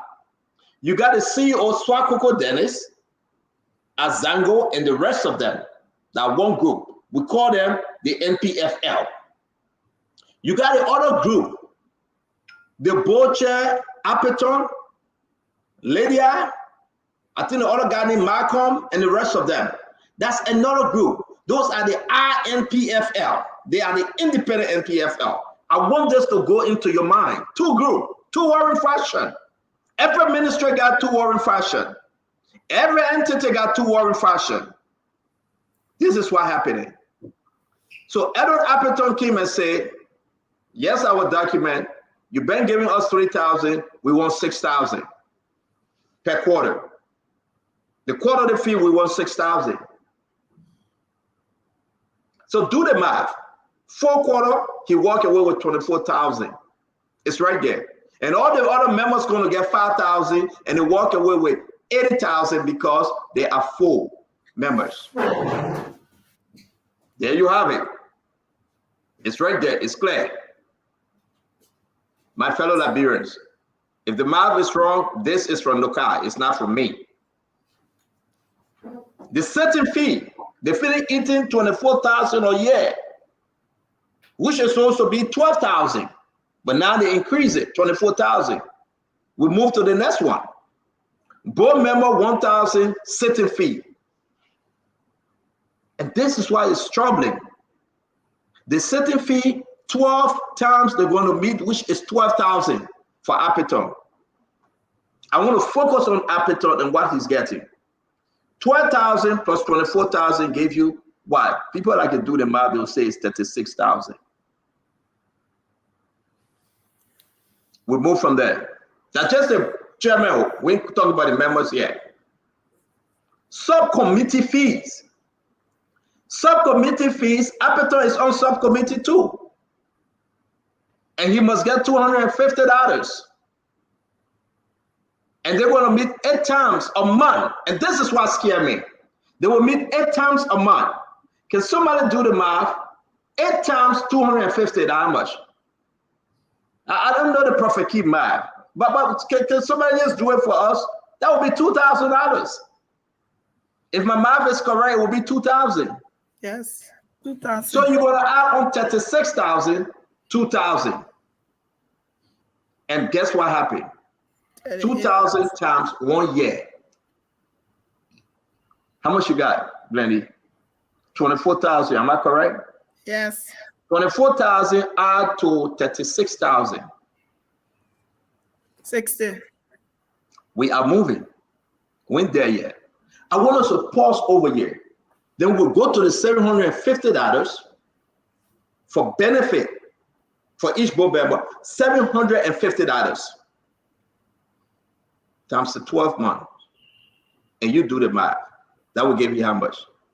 $750. This is what the NPFL Swakoko group fighting against. As I said, they are fighting against this, Uncle Sam. They say what you are presenting to us, Appleton, is wrong. Folks, listen to me if it is true. This is what they are fighting against. They say, Appleton, we made the board fees to be this level. You are increasing it. We cannot give you all this money. If you look at the total sum and you put all of them together, it is almost $500,000 a year. If you do the total calculation, almost $500,000 a year. We have shown you the sheet. Look at the bottom. Let me take this from there. I hope I can call Appleton on the show for him to listen. I want you guys to look at the bottom. This is not it. This is whole different thing we'll be talking about. So this is not it. Damo, can you bring the other sheet up from real quick? Damo, where you at? There you go. If you look at the bottom, it's $487,200. Almost $500,000. The message calling you right now, you're not picking up. No. I will talk to Appleton. I seen his call. I won't finish this story. I got to set this story. I said I was going to call Mr. Appleton. I will have to call him. He have to make some clarification here. So I beg you, Mr. Appleton, I know you listen to me. I will call you. Let's just finish your whole outline. The Swakoko Dennis, Uncle Sam, I want to come to you and I want you to jump in here. The Swakoko Dennis group, this is what they say they are fighting against. You guys have increased it. We are fighting against it. And they said the president of the Republic of Liberia told them not to make any payment. The only payment that was given to Appleton, to Lydia, to Malcolm, and the rest of the board member is the old payment. And Appleton refused it right now. It's on the desk of the HR because they refused to accept the old payment. They want the new payment. Uncle Sam, it's troubling. They cannot attend board meeting. There's a breakaway fraction. The third fraction, you have the INPFL, you have the NPFL. There's another breakaway called Ulimbo K and Ulimbo J. So all this fraction within NOCAL, there is no understanding. It's hurting our country and it's hurting the government. Talk to me, Uncle Sam. Then we'll call Mr. Appleton to address this. Look, Stanton, the problem in this country, limited economic opportunities, people use politics as a way to get to power so they can have an income. And it's across the board. Liberia is a patronage state, unfortunately, says Glennie. This is how it's been because we don't expand the economic pie. We don't put people into businesses.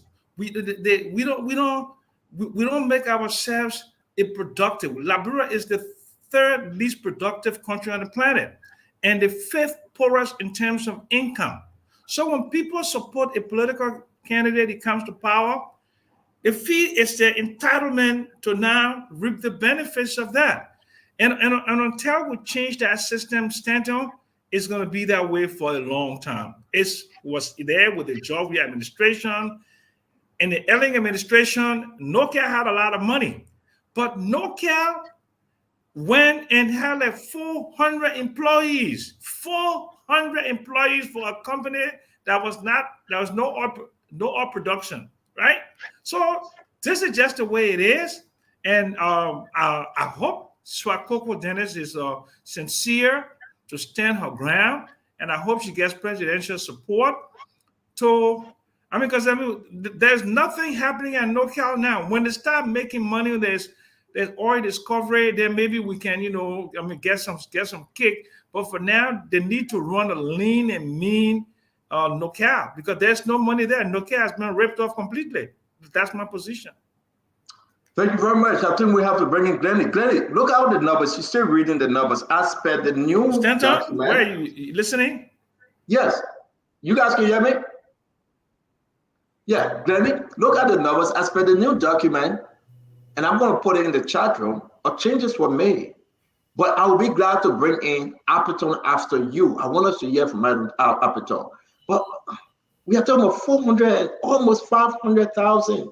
The increase is going to hurt that entity, Glennie. Talk to me. Yeah. So I think, and my only thing is, I hear the position of Swakoko and everybody else, and like Fadiga said, Swakoko was somebody who was very outspoken. She was someone who also frowned against corruption. So she's a very forthcoming person. My only disagreement with her is if they call you out to a meeting, you can still attend the meeting and put your position forward. I also agree with her in a little bit where he's saying that if they're just coming out to start and they're asking for this huge increment, that's also concerning. It's like the country doesn't have money just to sit at a board meeting. They're probably going to be making more than some of the employees there. That's something to be looked at, but it will be good to hear from Appleton in what is warranting this increase. Why do they need an increase at this time? The first sitting, they haven't gone to 2 or 3 meetings. It's the first meeting you're asking, please give us more money. Why is it necessary to do that? But just knowing Swakoko and all of the things that she has purported before, it would be good to stand our ground and to say exactly, come to the board meeting and say, this is what we're sending, and we're not going to come here. We're not going to do this until this is addressed. But to stay away from the meeting just shows a form of unprofessionalism that should not be encouraged. Go to the meeting, state your case, and then if the board does not agree, then maybe they can set up a committee to come and investigate. But I'm sure Appleton can explain why do they want $6,000 just to sit down and do what? They're not really. So let's say from Conor Gray. I want to Conor Gray. I beg you. Yeah. We got so many things to discuss today. I beg you, Conor Gray. I want to bring in Conor Gray. 1 minute, please. I want to bring in Appleton. So do it in 30 seconds. We have to bring in Appleton. I want to ask you a question. Have you seen what the senior management of that entity has collected just the last 3 months? I've seen that. It quadruple all this money we're talking about 3 times. Which is cool, but even if they've collected a lot, Conor Gray, what is the in terms of their salary? In terms of their salary. Okay, but Conor Gray, and we're gonna bring it. Listen, I don't like to speak for an individual. To tell you the truth, we get this document from our sources. They didn't come to us by way of pleasure and happiness. And that's why we tell the Liberian people to know what is happening. And that's why I want to call Appleton on the show. The document you're talking about, if you have it, share with us. I'll put it up. I don't have it. All right? I don't have it. If you have it, share with me. I'll put it up. Paul Kennedy, you've been going through the letters, the changes here and there. And I want to bring in Appleton real quick. Can you talk to us? Now, the number has gone to $500,000 that the board won. On no condition you find any board from any entity we have that kind of increase. And to say that the president, Joseph Yeman Boakai, is mad about this and say, don't do it. But then you get people there that are pushing it. Division among board members, Paul Kennedy, this huge increment. Talk to me, Paul. What kind of board is this, first of all? Is this an operational board? Because, if I'm seeing that the board is meeting 5 times a week, where do they leave the CEO, the executive director to do the work? And then, of course, if they are meeting that many times a week, it requires them to get more money. But then they need to go back to the act to see, what is actually required of them. How much influence, how much daily decision making, how much advice they are giving that they need to meet, like, employee or staff of the entity. You're talking about $497,000, to be allocated to people to make money. A couple of things come to my mind. How much is the CEO or the executive director making? Of course, if they are making astronomical number, Paul, that's the figure you need to look at. It's not a titular board. It's not. It's an operational board. Okay, so if it is an operational board, then we got to see how much the CEO is making and the senior management staff. Because if the board is coming 5 times a week and they are an operational board, that means they are equally making decisions as the senior management. So they too need to be paid for that. Unlike an advisory board that comes only in a quarter, maybe 1 or 2 times, 3 times a year, we'll understand that. But if you're making the board director to come every day of the week for 5 days a week, it requires you going back to look into their their compensations, transportation, and all of this. So it requires us looking at it.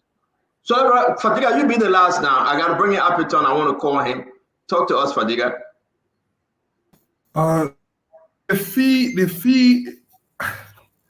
it's difficult to make. The fee sounds high. I don't know why prompted the increase, but just for face value, what we are seeing, the fee look a lot. Yeah, $6,000. But let's call Apiton. I don't want to jump ahead of the story here. I'd rather listen to Apiton and then whatever he says. So you're right. So let's move ahead and call Apiton before we agree. Yeah, let's move ahead quick and call. Uncle Sam, you want your quick 30 seconds, or we'll just go straight to Apiton? Straight to Apiton, sir. Yeah, let's go Apiton. Let's see whether he's ready to talk to us. And again, I got a lot of folks. And we're gonna bring up the resolution here. There was a resolution made, and I share with you guys. I believe you have it. I'm begging you 1 minute. Can you? Okay, this is Apiton number. There you go. Let me call him.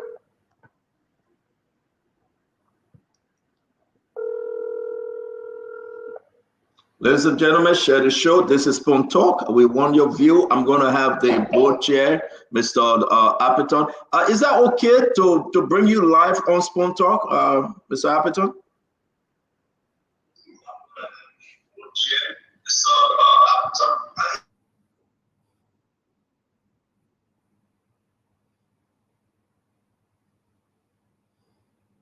Can you please turn down your volume from your receiver? We're getting the feedback, please.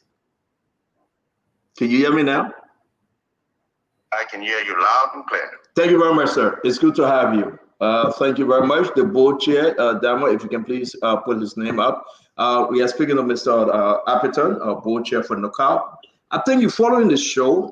A lot of information coming forth. I'm speaking to you right now. I just received the resolution, and I will be sharing it likewise. Talk to us as to this different changes in board sitting fee, quarterly fee, everything, quarterly fee, sitting fee, subcommittee fee. The money issue that went up to 487,000 United States dollars for just for the board or other subcommittees. Can you talk to us, Mr. Apiton? Thank you very much, and I want to thank all of your panelists as well. I'm not fond of making a lot of public statements, but I'm constrained to just make a few clarifications as it appears that some unknown individuals are on a path of providing misinformation. And first, I thank you for inviting me. The first thing, the source has provided incorrect information to you. The information is wrong. NOCAL does not have an approved budget. I don't believe, as far as I know, whether the Spoon Network has reached out to anyone on the board, including myself, and I appreciate you calling me today, to verify or validate. Now, with a huge network as Spoon, referential integrity is very, very important. And but my own personal assessment here is someone is trying to supply the public with misinformation so as to smear the character of members of the board. Now, I want to point out here that someone like myself, without any self-serving bias, I set the bar high for credibility in this country in recent months. And I will not acquiesce, and I will not submit myself or play into anyone for any little monetary gains. In reference to the board fees, we do not have an approved budget. there is no approved budget. But to speak specifically to your question, the board also does not meet 5 times a week. We do have an act, the NOCAL Act, which is codified into law, which clearly defines the roles and responsibilities of the board and the management team. Is the resolution? I'm sorry, Appleton. Is that the resolution? Yeah. Yeah, but hold on 1 second now. Hold on. Let me end my statement. Hold on. So, as hello. Yeah, you live. Go ahead. Talk to us. Yeah. So,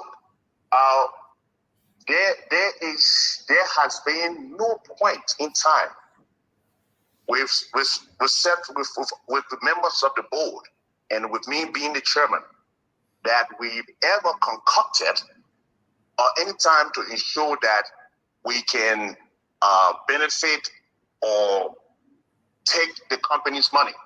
I think with someone like myself and of my character on this board brings a lot to ensure that we can always do the right thing so that we can significantly contribute to the national coffers, and we can ensure that the corporate social responsibility aspect of this company is adhered to.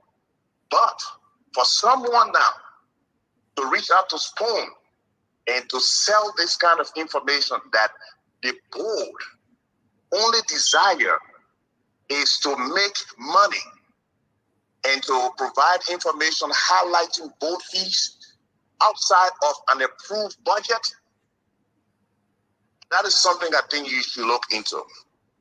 Now, to speak specifically to the resolution you put up, I may not be able to pinpoint, but this is what I do know.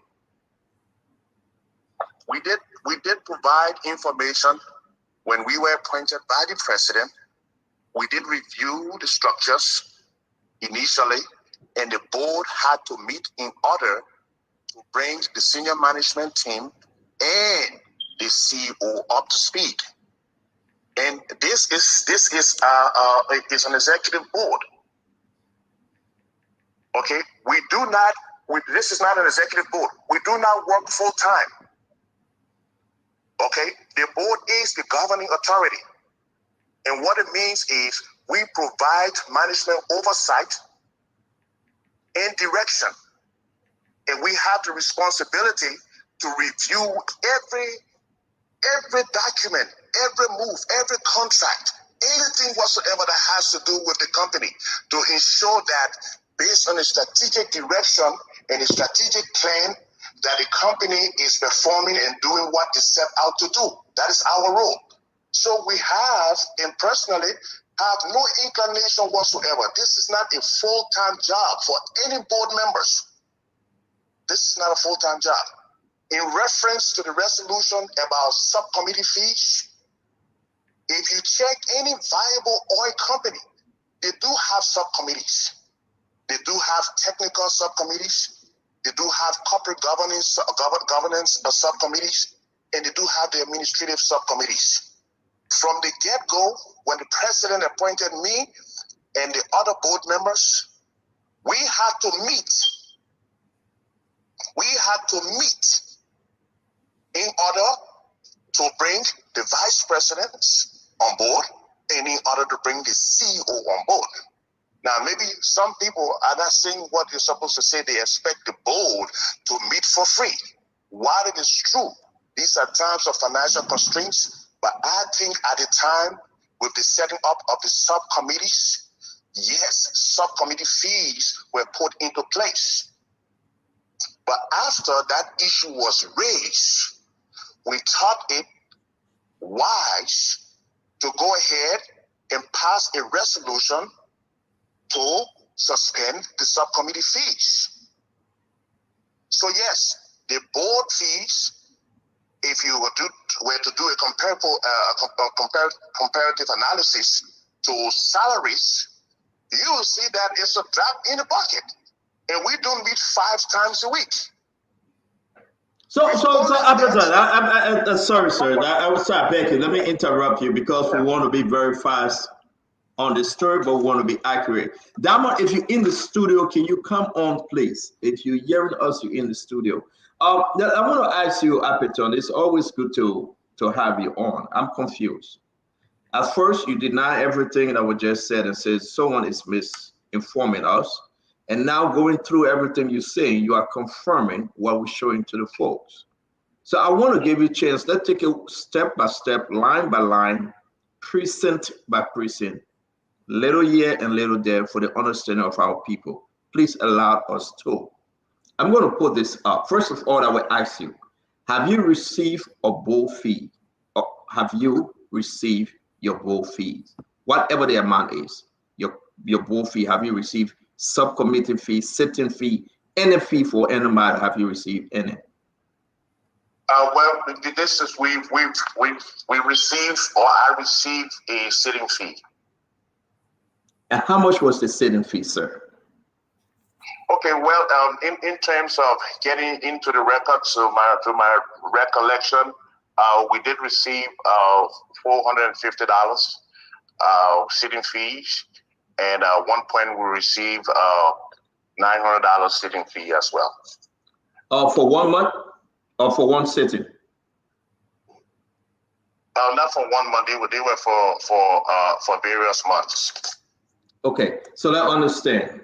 What I just showed here, because as per the resolution, I'm going to go into it, and the guy's going to ask you some questions, and we have to be fair. It was signed by every one of you, Michael, Lydia, Mr. Appleton, one, I think Alan, or whoever else. It was signed by you guys. We have it here. We have the resolution. Let's just go into the resolution, talking about everything we mentioned here on this paper. It's from the resolution. It's from the resolution. Is it true? A month per quarter went up to $6,000 for the chairman. Quarterly fee. Well, the first thing, Stanton, I won't go on live TV to discuss the board's budget or an unapproved budget. So what I would want to do is defer you to maybe get someone to meet me. But I won't go for the sake of this. Was the resolution approved by you guys because you signed on it? Whatever fee structure we have in place at this point in time, a resolution was passed and signed by all of the board members. So you signed on the resolution, Mr. Appleton, correct? As a board chair, you signed on the resolution. Excuse me? Whatever resolution we have in place for board fees was signed by me and all board members, correct? Correct. So therefore, what we are seeing here is from the resolution. Are you denying this, or are you confirming what I'm saying? No, I'm not denying, but in terms of discussing budgetary allocation, I will be. So I'm done with discussing budgetary allocation. I'm just asking you a quick question. Yes, go ahead. Hold on now. Go ahead, Appleton. The budget is unapproved. So when you are highlighting the budget that is unapproved, and in its entirety, the information that is being put out there is entirely not true, because we do not have an approved budget. But yet, except the point of this interview is board fees. Of this entire thing is board fees. But I'm here to tell you that the board, in its judgment, in no way whatsoever, has any inclination to squeeze money out of NOCAL that is being reported. No. Well, let's get something straight. I beg you, if you choose to stay with us, we appreciate you staying with us. But let's just get something straight. It is very important for us to understand where we are. I ask you a very simple question, sir. You sign on a resolution. You say yes. And every fee over here, from part of the resolution, you sign on. So what's your argument? The resolution in reference to board fees, the first thing you provided the incorrect information that we have subcommittee fees. Those fees were scrapped by a board resolution. So if anyone came to you and say, hey, there are subcommittees fees and the board is meeting 5 times a week, that is ridiculous. No, so then we take it back. We're going to be very careful and very, very, very easy for the understanding of our audience. My question to you, and you refuse to answer the question, I asked you a very easy question. On the resolution, you have 6,000. It was increased to 6,000 for the chairman, a month for quarter sitting, quarterly fee, sitting. You should have 6,000. It's there, and you sign on it. Am I correct? That is correct. And let me point this out. What? No, before you point it out, Mr. Appleton, what was it before, prior to you getting there? What was it? That is correct. It must have been either between 4,000 to 5,000. So why you increase it to 6,000? Because the reason why the board in its judgment felt that the fees had to be increased, because of the magnitude of the work that the board had to do to bring this company up to speed.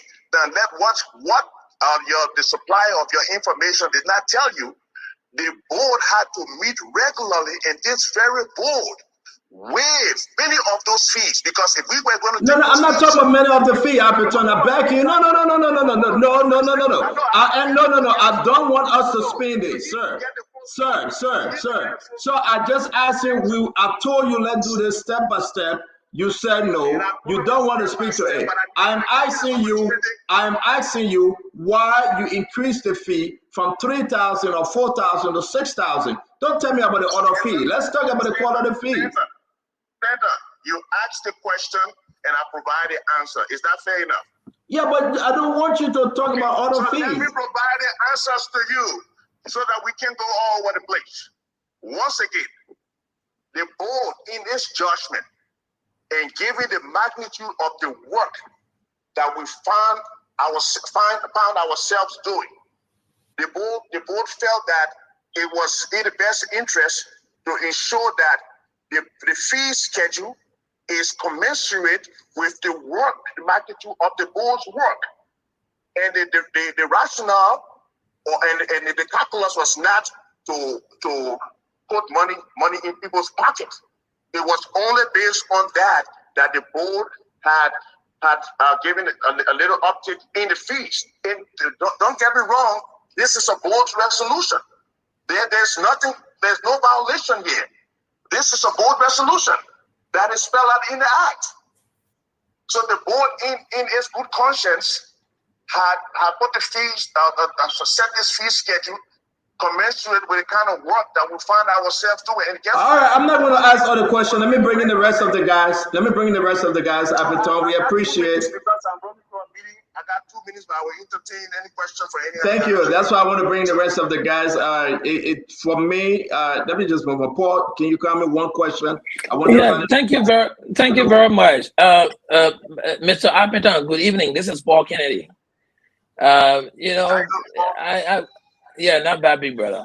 I was listening to the first question asked, is this an operational board? You said no, it's an executive board.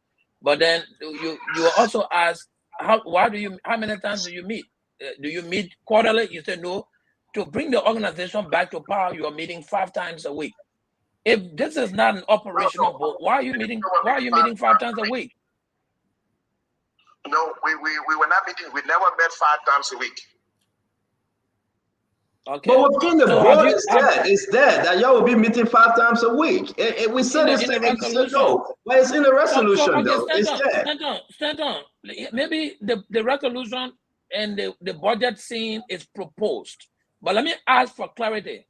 Mr. Appleton, has anyone received any of the money allocated on the proposed budget now that you have with the $6,000 fee? Has anybody received any money under this new arrangement? Question. No, not to my knowledge. But I know I have not. I can hear you. No, go ahead. We listen to you, sir. Yeah, go ahead. No, not to my knowledge. I have not received any quarterly fee. Thank you. Let me bring it. I will keep Colonel Gray for last. Fadiga, your one question, please, because he said he got to run. No, I will abstain. Thank you. Uncle Sam, do you have a question? Yeah, I do. Mr. Appleton, good evening. How are you today? Doing pretty well, Mr. Jackson. How are you? Can you hear me? Yes, he can hear you, Uncle Sam. Your question, sir. Okay, so Mr. Appleton, yeah, okay. Do you have a full-time job, or is being chairman of NOCAL your full-time job? Is this the only thing that you're doing now as an income? You don't have to answer. I mean, I just want to know if this is your only means of income now. Are you doing something else? I have a full-time job. Yes, sir. This is not my only means of income. Okay, what? Okay, so what is that full-time job? Is it in Liberia, and what exactly is it all about? This is something that this is totally unwarranted for me to discuss now on this network. You're a public official, sir. You're a public official. I'm trying to find if there's any conflict of interest that you may have if you have a profession, occupation, or business that will be doing business. And I just want to know, because if you're a public official, I mean, this is a wide open space. You lose all right to. I'm not asking about family life. I'm asking about your profession. I have my personal consultancy, sir. Okay, but then that's good enough, and I appreciate it. But good luck to you. That's the only question I have. Thank you. Colonel Gray, please, your question, Colonel Gray. Mr. Appleton, you felt that the figures on this that were presented to us were cherry-picked, singling out only the board. And you said you also said that the management team takes almost 3 times what the board takes. So I'm not asking you to discuss your proposed budget, but if we're pointing the discrepancy, I mean, how far is the management budget compared to the board? What is the discrepancy that we'll be looking at? What are some of the gap or the distance between the two? Yeah, I won't, Mr. Gray, Colonel Gray, I won't discuss in its entirety of the proposed budget, but the management team is salaried. Okay, so I think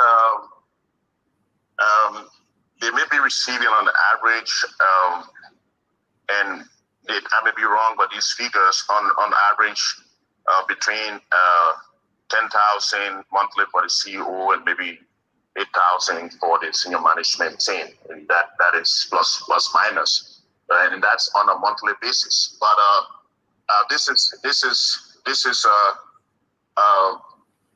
the numbers that I cannot confirm, but they are salaried, and we have a budget that still has to be reviewed and passed. But if we were to do a comparative analysis, standard with the board fees and the salary schedule of the senior management team, this is huge disparity. Huge disparity.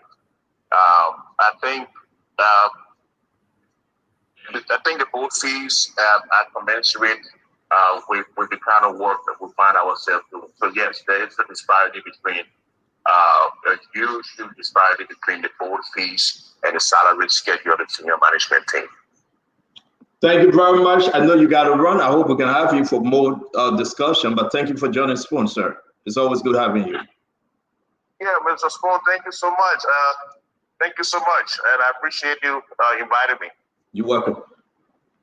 Dama, if you are with us again, please, you have to be more better today than ever. We have to discuss this issue. Now, let's get into this whole resolution. Paul Kennedy, I think everything that Mr. Appleton say, I'm confused. And I know a lot of Liberians confused also. Yeah, so that's why I asked the question. This is not personal to me, right? This is about Liberia we are talking about.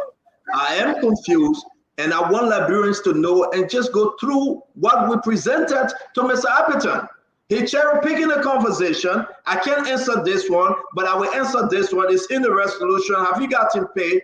Tell the Liberian people the truth. I am not on the Swakoko side.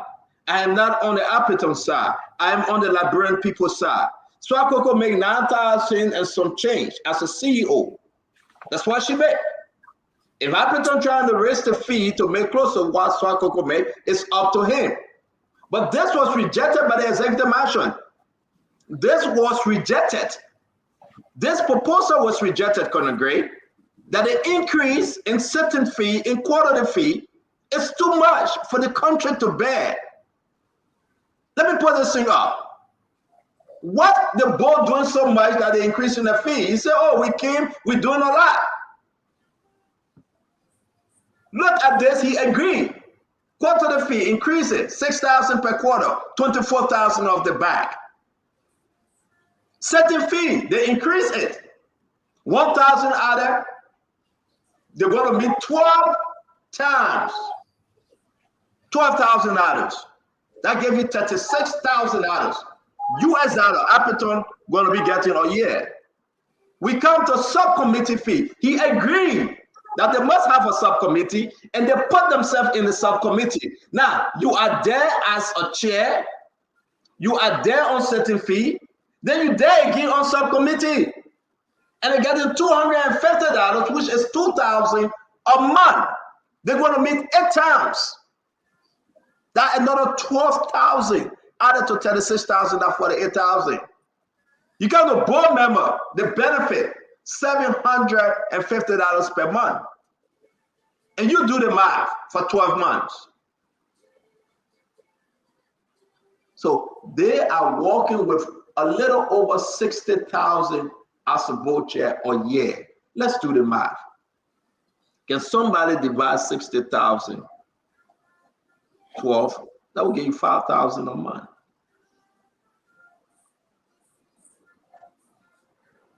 So where are we, folks? And when we say this thing, people say we're fishing. I'm not on anybody's side. My fellow Liberians, I want you to look at this. Yes, the document. Yes, the document. Read this document. Everything in this resolution that was on the spreadsheet. Everything. Who signed on it? Who signed on this document? You go up, you come down. It was signed by Appleton. They signed on it. Yes, a signature. Allen, Lydia Nimley, Appleton, Malcolm, and another member. The name is not too clear. King, I think, or Michael King or somebody. There are 5 of them. They signed it. So, are we making up story here? I'm not there yet with Swakoko. The money she's making, we can talk about it. But the board members walking with $500,000 United States dollars every year. That's the change. That's the change. That's the change. Let's go ahead. Let's have this conversation.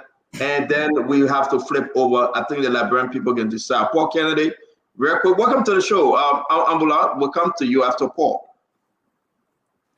Yeah, thank you. Look, I'm still, and I hope we have the opportunity to bring my brother Appleton back, because up to the time he left, I was still not, he got me more confused than I saw.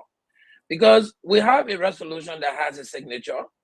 We also have a proposed budget that they all reflected in every part of the resolution. You know, and Mame, who has worked with NOCAL, can tell me, right? Besides selling data to people who have interest in investing in the oil in Liberia, in the oil sector, NOCAL is doing nothing else. They're not doing any new commitments to exploration. They are bringing no new investors in the country. They are now out there on plane, bringing people. Why should you pay any board member $6,000 even per quarter? Why do you pay them that much money in a struggling economy like that of Liberia? You know, let's say the facts. People who should be going to this board should be people who are well off. They say, listen, I'm giving my expertise. I don't care. Give me gasoline if you want. I don't need anything. But he's right. You should compensate him for his time of service because he's working. But is this a commensurate compensation to the kind of offering, to the work they are doing? I honestly do not believe so. I mean, you know, with all due respect to the hardworking men and women of the NOCAL board, $6,000, you know, in all of the sitting fee, and then so you got 5 presidents. How many committees can a 5 president be on? I see everybody getting 250 as committee fee. Yeah. How many committees can a 5 president, a 5 member be on? I mean, I saw finance. So if you got 6 committees, it's like 1 president on the committee. That's literally, except you are meeting with the staff of the institution every day, just for the board to have internal committee working. You know, there's just too much allocation that they don't warrant to receive. That is my point. You know, so but I hope that he comes back so that he really explains some of this thing to us and how we can understand it better. I don't want to judge him, but I think they're making too much money sitting on the board there. Welcome, Doc. Mame, welcome. I don't know where Stanton went. I don't know who was next. Was it Mame? Do you have? Yeah. Stanton on the phone making some arrangements in the back.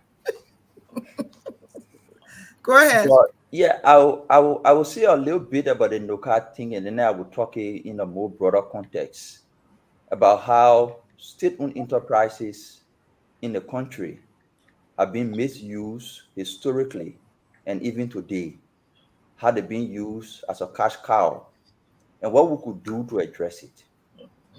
I mean, the NOCAL situation is just an example. It's been historical from President Salif days to George Weah days, and now in President Bouakar's era. Board member, if you see the resolution they passed, one thing you people, I mean, you're talking about, but you didn't pay attention to, the board member passed a resolution to also be paid as consultants to NOCAL. In the resolution, they passed a resolution that if they do quote unquote extra work, they should be paid as consultants to NOCAL, thereby bringing you into the day-to-day workings of the institution. And then you go back after the quarter, you sit on the board and review your own activities. That's what they suggested in their resolution. The board is requesting seat and place in the company to sit and work. But it is not just about NOCAL, like I posted. Almost all the SOEs in Liberia are facing similar problems between the management and the board. Board members are not busy working to bring investment and expand the SOE to create growth. They are preoccupied with how they can eat on the small that is already existing. For heaven's sake, you took over this company. I was just looking at the financials. 1.3 million. That was the cash bank balance of NOCAL when they took over.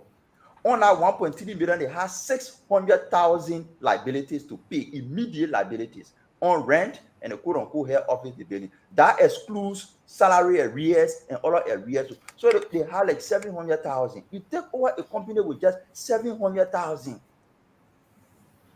less than $1 million, and you prepare an annual budget for the board that is up to 500,000. Who does that? Who does that? But it is not just with NOCAL. It is with almost all the SOE. The mentality of people going to serve on board in Liberia is just to go sit and make money. That's the mentality. Whether to MPA, whether to LPRC, whether to NACOP, all state-owned enterprises. Yeah. President Bouakar has the perfect opportunity to deconstruct the mindset, to deconstruct the legal regimes for both in Liberia and reconstruct a new regime for state-owned enterprises in the country. Yeah. So we call on him to do that. In America, they have standardized operation. In other countries, standardized operation for all the boards. But board to NOCAL different from board to LPRC, board to LPRC different from MPA. Everybody doing their own thing. discretion is in the hands of the board to determine their own salary and benefit. Yes, I think that's true, and I think the board thing, I think it's the most attractive position in Liberia to do nothing. People just want to be, just want to work on the board to sit down.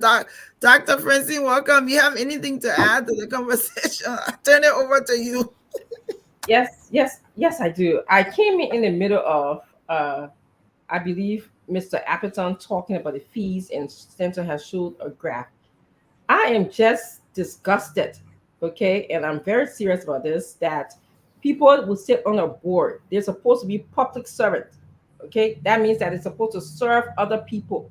You ask him to be paid. If you want him to be paid, then you go into your private business. You get money from your private business. You use your ingenuity, your creativity to make your own money. You don't go into public service. You don't go to be appointed on a board and see it as a money-making venture. You don't do that. Who does that, you know? And so I'm just alarmed. And then the ironic thing about it, and Paul, you're right, I'm even more confused. You ask him, are you accepting this fee? He said, well, I think so. I don't know. Doggone it. You are the board director. If you don't know, who would know? You know, if you don't know if money is being given to somebody, who else would know? This is disgusting. It needs to stop. There needs to be a stop to this. You don't go on board to be collecting money. So I want to say thank you. It's good to have this conversation. My phone is going out like crazy. This NOCAL thing is big than we ever imagined. As I said, they got the INPFL and the NPFL in NOCAL. Both Warren Fashion got to go to a peace accord. They call them to Sokomo Executive Mansion, Capitol Hill peace accord, peace agreement was signed. Somebody broke the peace agreement. They were able to speak to people, the advisors from the Executive Mansion. Somebody turned their back on those recommendations that were made. This is out of control. We play with the LDA, we play around, and somebody was going to get killed. Somebody was going to die that day.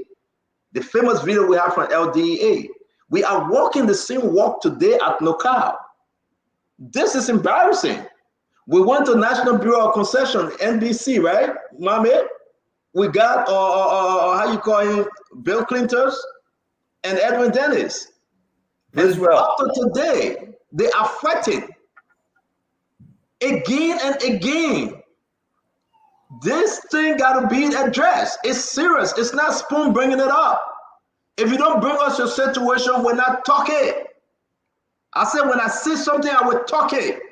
When I hear something, I will talk it. The resolution is fair. If they change it, let us know. We're going to run with this story for the whole week. We're going to dig deeper because somebody burying something. What are that Swakoko? What are that Zango? What are that Nameland? What are that Apeton? Something similar. Listen, and the information I received say Apeton refused their checks. They say you can't get your regular check, right? Plenty. The first amount will be 3,000. You can't get it. They said no, 1 is 6,000. When I went to executive mansion said you don't give it to them. We don't have that money. Folks, is this to change? Now, Senator, let me say 30 seconds. Let me say 30. Just before Mami have spoken, let me say something. Okay, go ahead. Let me say something, Mami. You know, this idea that you are given a certain department to run, and every second you run into the executive mansion, that's divide and conquer. In real leadership term, you should allow the chain of command to take place. They call for a board meeting. That includes also the management team, and they refuse to go there, which means anything that board calls for right now, it will not take place. That's why I say they presented a partial budget here. You can clearly see the scheme. It's not holistic. They sent you something only for the board. What about the management team? Let's see the entire budget. Then we can make an influential call on this issue. But to just be beaten on the board, matter of fact, the people say they went there, they found out that they have to work more. It's like a full-time job now. They have to work. A board is just a titular position. You know, something that you just show up. It's ceremonial. You just show up and then you review 1 or 2 things. That's why we say it's this board of director. It's not like This is a functional board in the capacity of managing the organization, whereby they're supposed to just supervise some of the activity, but casually. You understand? So who's not presenting the whole picture? Why do they choose to just send you the board of directors? That is where they're putting heads together, because it's deliberate. Let us see what Swakoko and others are taking home as well. We have to. And how much function these people are performing as board, whereby they're supposed to meet quarterly? They're probably there every day because they found out there's a brain drain. So thank you. If I have to go there, you have to pay me. Thank you, Colonel Gray. Let's go to Mame because we got to move on. Very important issue. There was a little tussle today at the Freeport involving one of our former panelists, Eugene Fagon, the managing director of LBS. He got into a fist fight with one of the security chief at the Freeport of Monrovia. We have to discuss that, but let's talk to Mame. Mame, real quick. Yeah, Uncle Remy Gray, let me tell you something. NOCAL.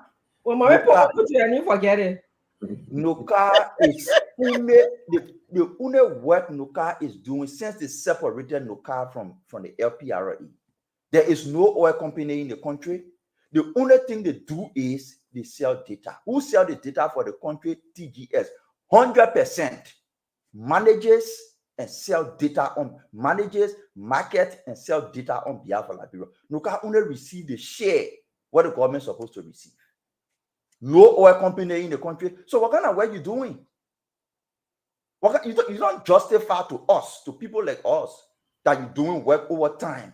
You have competent people there who might have issues with the structure, but to argue that you're working overtime when TGS is handling 100% the marketing, management, and sale of data, it's in their contract. 100%. The only thing NOCAL does appears to program that TGS calls, appear to conferences, come back home, and when TGS sells data, give them the share. It's wrong. But President Boakai calling these meetings and just solving these problems haphazardly will not address it like they came with the TEA.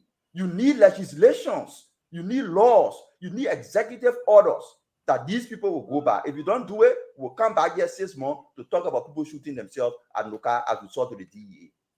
Thank you very much, guys. Let's go to the phone line. Dama, you can come up. We're going to take a few calls real quick. Then we're going to run. We got to talk about DEA. Something is happening within the DEA cycle. Again, something new is coming up. This is Spoon Talk. You ain't hear nothing yet. Are we there yet, folks? Are we there yet? That's the question we're asking. 5 months. Are we there yet? I mean, this is getting crazy. NOCAL is going down this train very, very fast. It will have a train wreck, seriously speaking. Dama, are you with us? We need to take phone calls. We need to open the line and take phone calls. We got to run. Are we there yet? Talk to us. Let us know. Let's go to the phone line, Dama. We are discussing the NOCAL issue. What do people think? Let us know what you think about the massive division in NOCAL right now. You are muted, Dama. You are muted. The local numbers to call 077771075 0555101. I'm sorry. Your name and where you joining us from? Your name and where you joining us from? All right. You got to listen to the phone because the line is going crazy. We can't wait. If you call, please answer. Dama, go ahead again. Take your phone call from your end.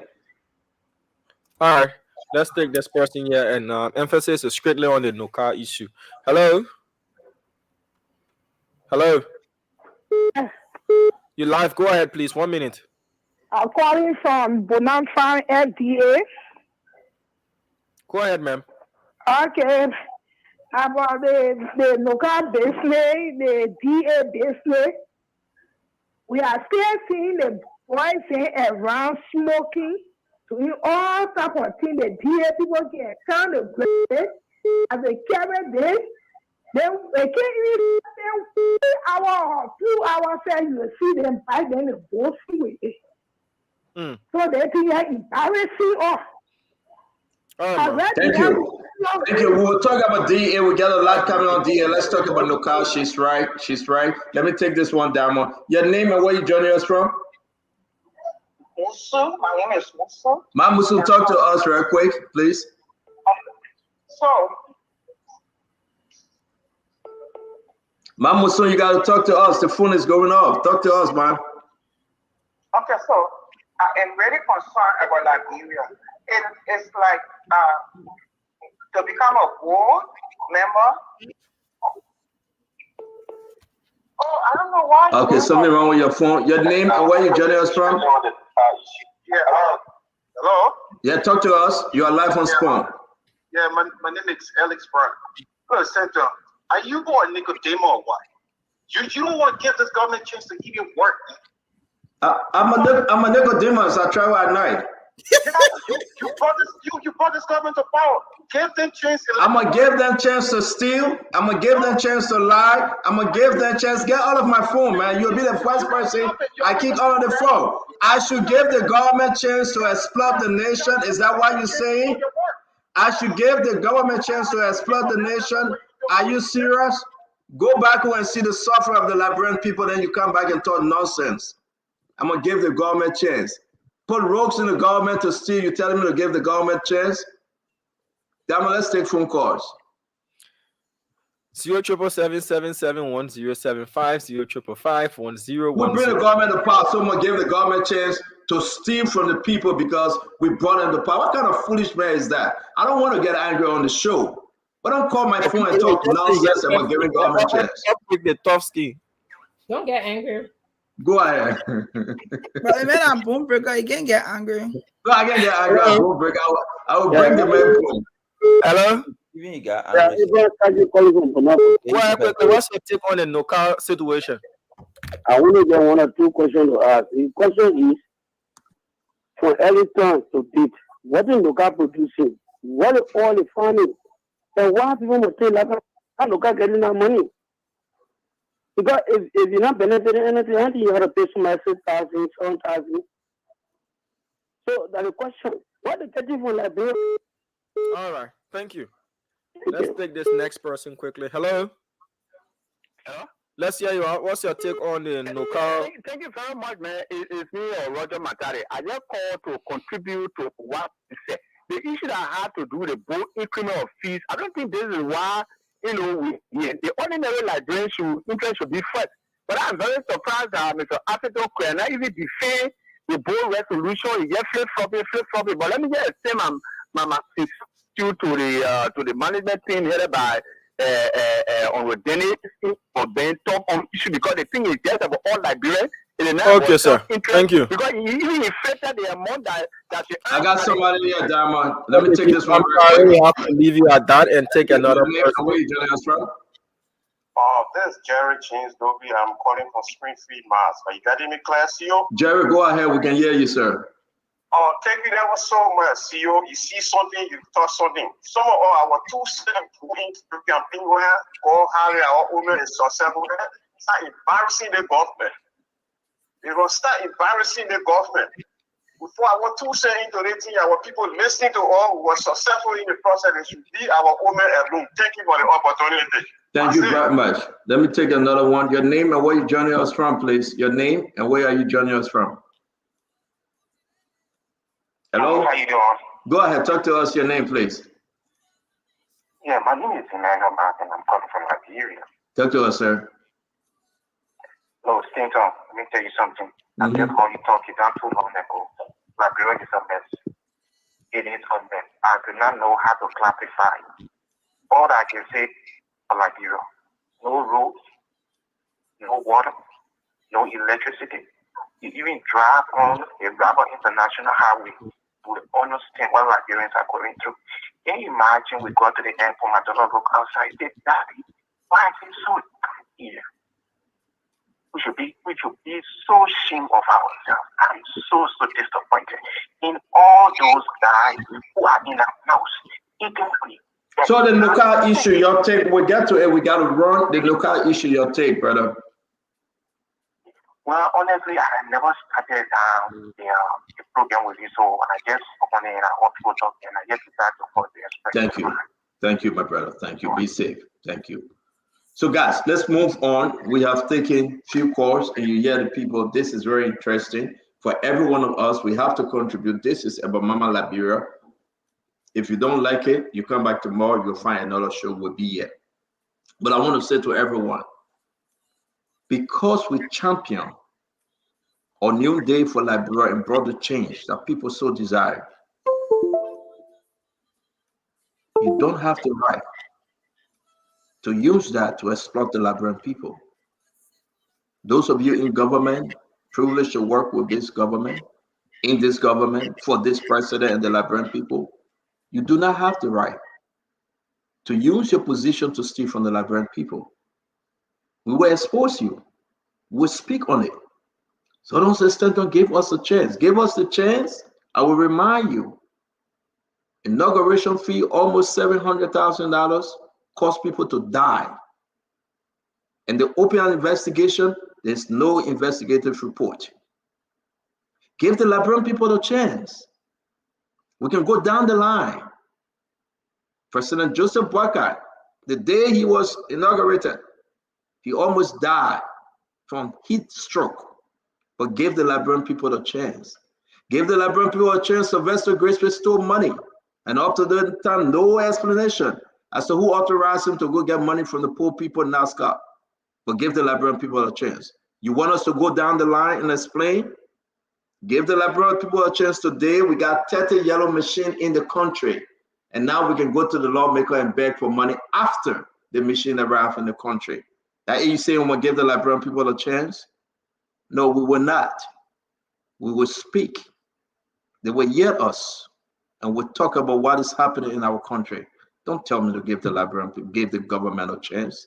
I would give the Liberian people a chance before giving the government a chance. This is wrong. So, Uncle Say, you want us to close on this NOCAL thing? It's embarrassing. And I want us to close on it, then we'll move to our next conversation, sir. You're muted. You're muted, Uncle Sam. You can't explain it a better way than this is just it's a hustle. That's all it is, you know. And the reason why it's a hustle is because politics is the surest way to supplement your income. Because we are not ready to do real business in this country. Stanton, you can't get us to provide any good service in this country. You can't get us to do anything good. We depend upon the foreigners to do everything. The carpenters, the roofers, the tilers, the drivers. Most of the good drivers that drive like what Liberia type of Uber, they're full of boys. They're foolers. Because the Liberians will not come at 7:30, 6:30, we tell them to come. They will come at 9 and make an excuse. If you tell somebody to put your curtains on, they will tell you, say, I can't come because it's raining all the way in Barnesville and I can't come. That's just the way it is. So, Stanton, your rescue train, the Joseph Boakai, his greatest asset is his moral character. Whether he has it within him to use some degree of iron fist to push this train in the right direction, you guys need to push him to do that. Because I can tell you, all of the mistakes that are being made are not being made by him, are being made by people who he gave responsibilities to. So if Appleton, because he won, he came in third, and you gave him the chairmanship of NOCAL, and he doesn't have any provenance in the oil industry, he never worked in any oil industry before, and he just look. I asked him a simple question: what do you do for a living? He says, "I'm not going to tell you. I see a public official. Oh, I have a consultancy."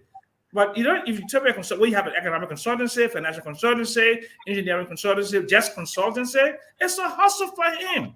I'm sorry, Mr. Appleton, if you feel bad about that, but I mean, go get a real job, like some of us did. Get a job. Thank you.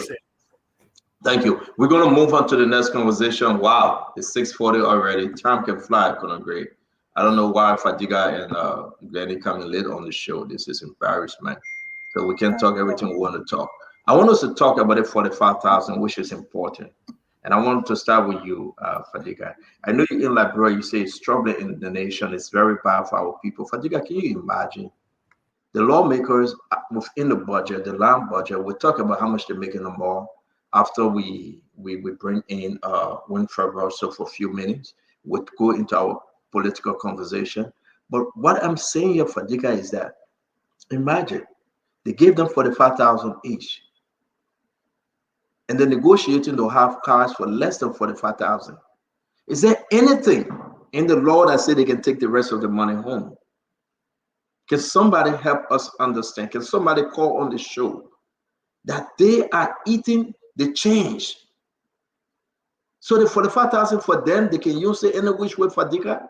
Can somebody help us understand the senators that came to redeem and change the conversation? They go into the Lebanon people and say, listen, I want a car for 20,000. Give me the 25,000 change.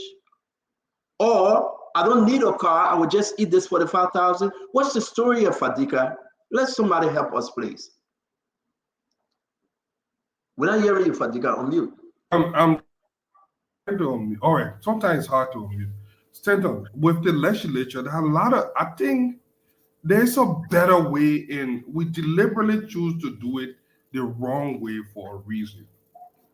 Now, I might be a little different, or have a different opinion on this. $45,000 for a vehicle that will be able to take you to the rural area based on the market value of vehicles that I've seen around here is not much. For a small 4x4 Toyota Rush, it's about 30,000. That's how much those are NOCAL. That's how much they procure for. Either somebody is overpricing them, or I do not know the price or the market for. Or Toyota Land Cruiser, which is the typical car that is used around here that can withstand the rigor of the road and everything. They are low around that price or a little more if you wanted new. Now, there should be a better process.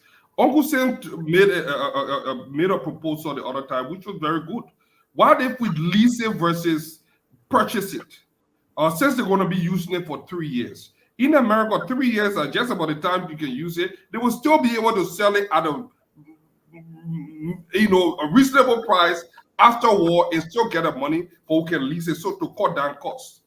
But nobody should be able to carry the money in. I don't think government should be giving the money to these people.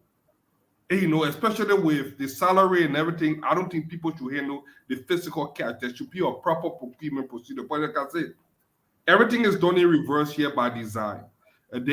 People sometimes we tend not to use our brains here. We tend to play dumb on specific issues because we just do not want to find solution. We do not like to find solution to problems in this country. We rather keep it as it is because people are benefiting. So, Stanton, the short answer here is nobody should. If you cannot purchase a $45,000 car or something within that range, look. Whenever you have $45,000, if you want to save money, you buy $30,000. The rest should go back to the government. Except when you are purchasing it over that price, then you will have to pay the difference. Thank you. RTA should be that. So there's a better way to do it. But my question is and thank you very much, Fadika. Folks, I want Liberian people to understand this.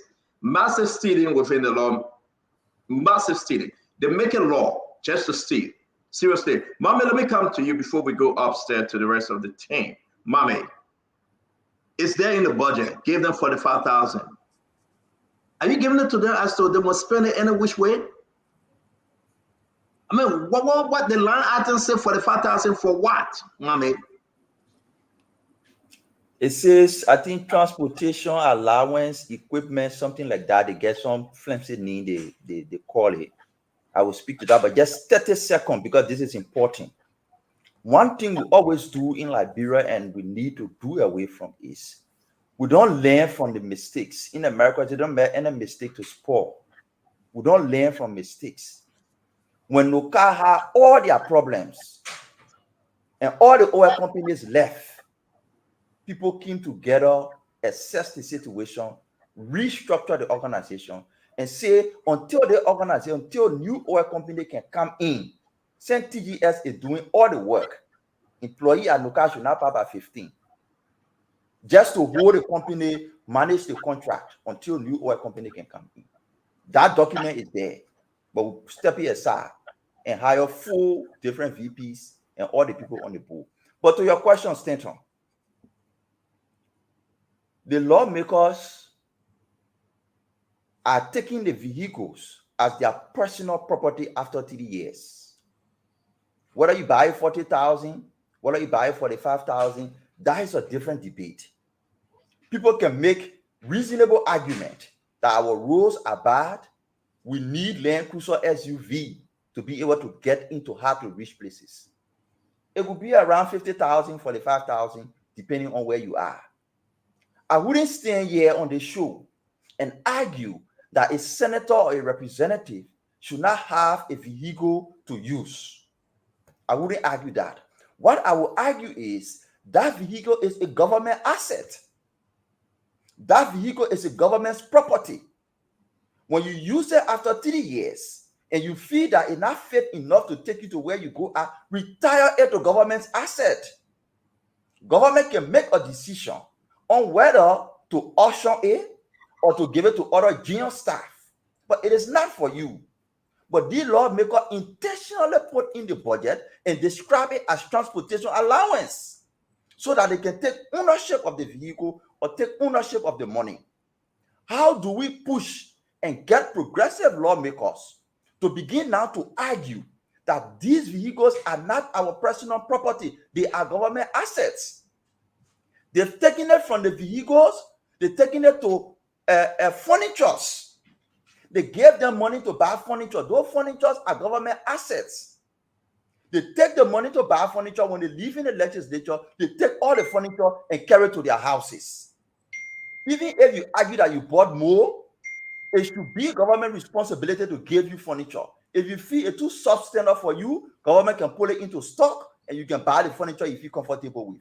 But we should stop this attitude of giving lawmakers money and giving them car after 3 years. Those vehicles are government property. They should be turned over to government after 3 years.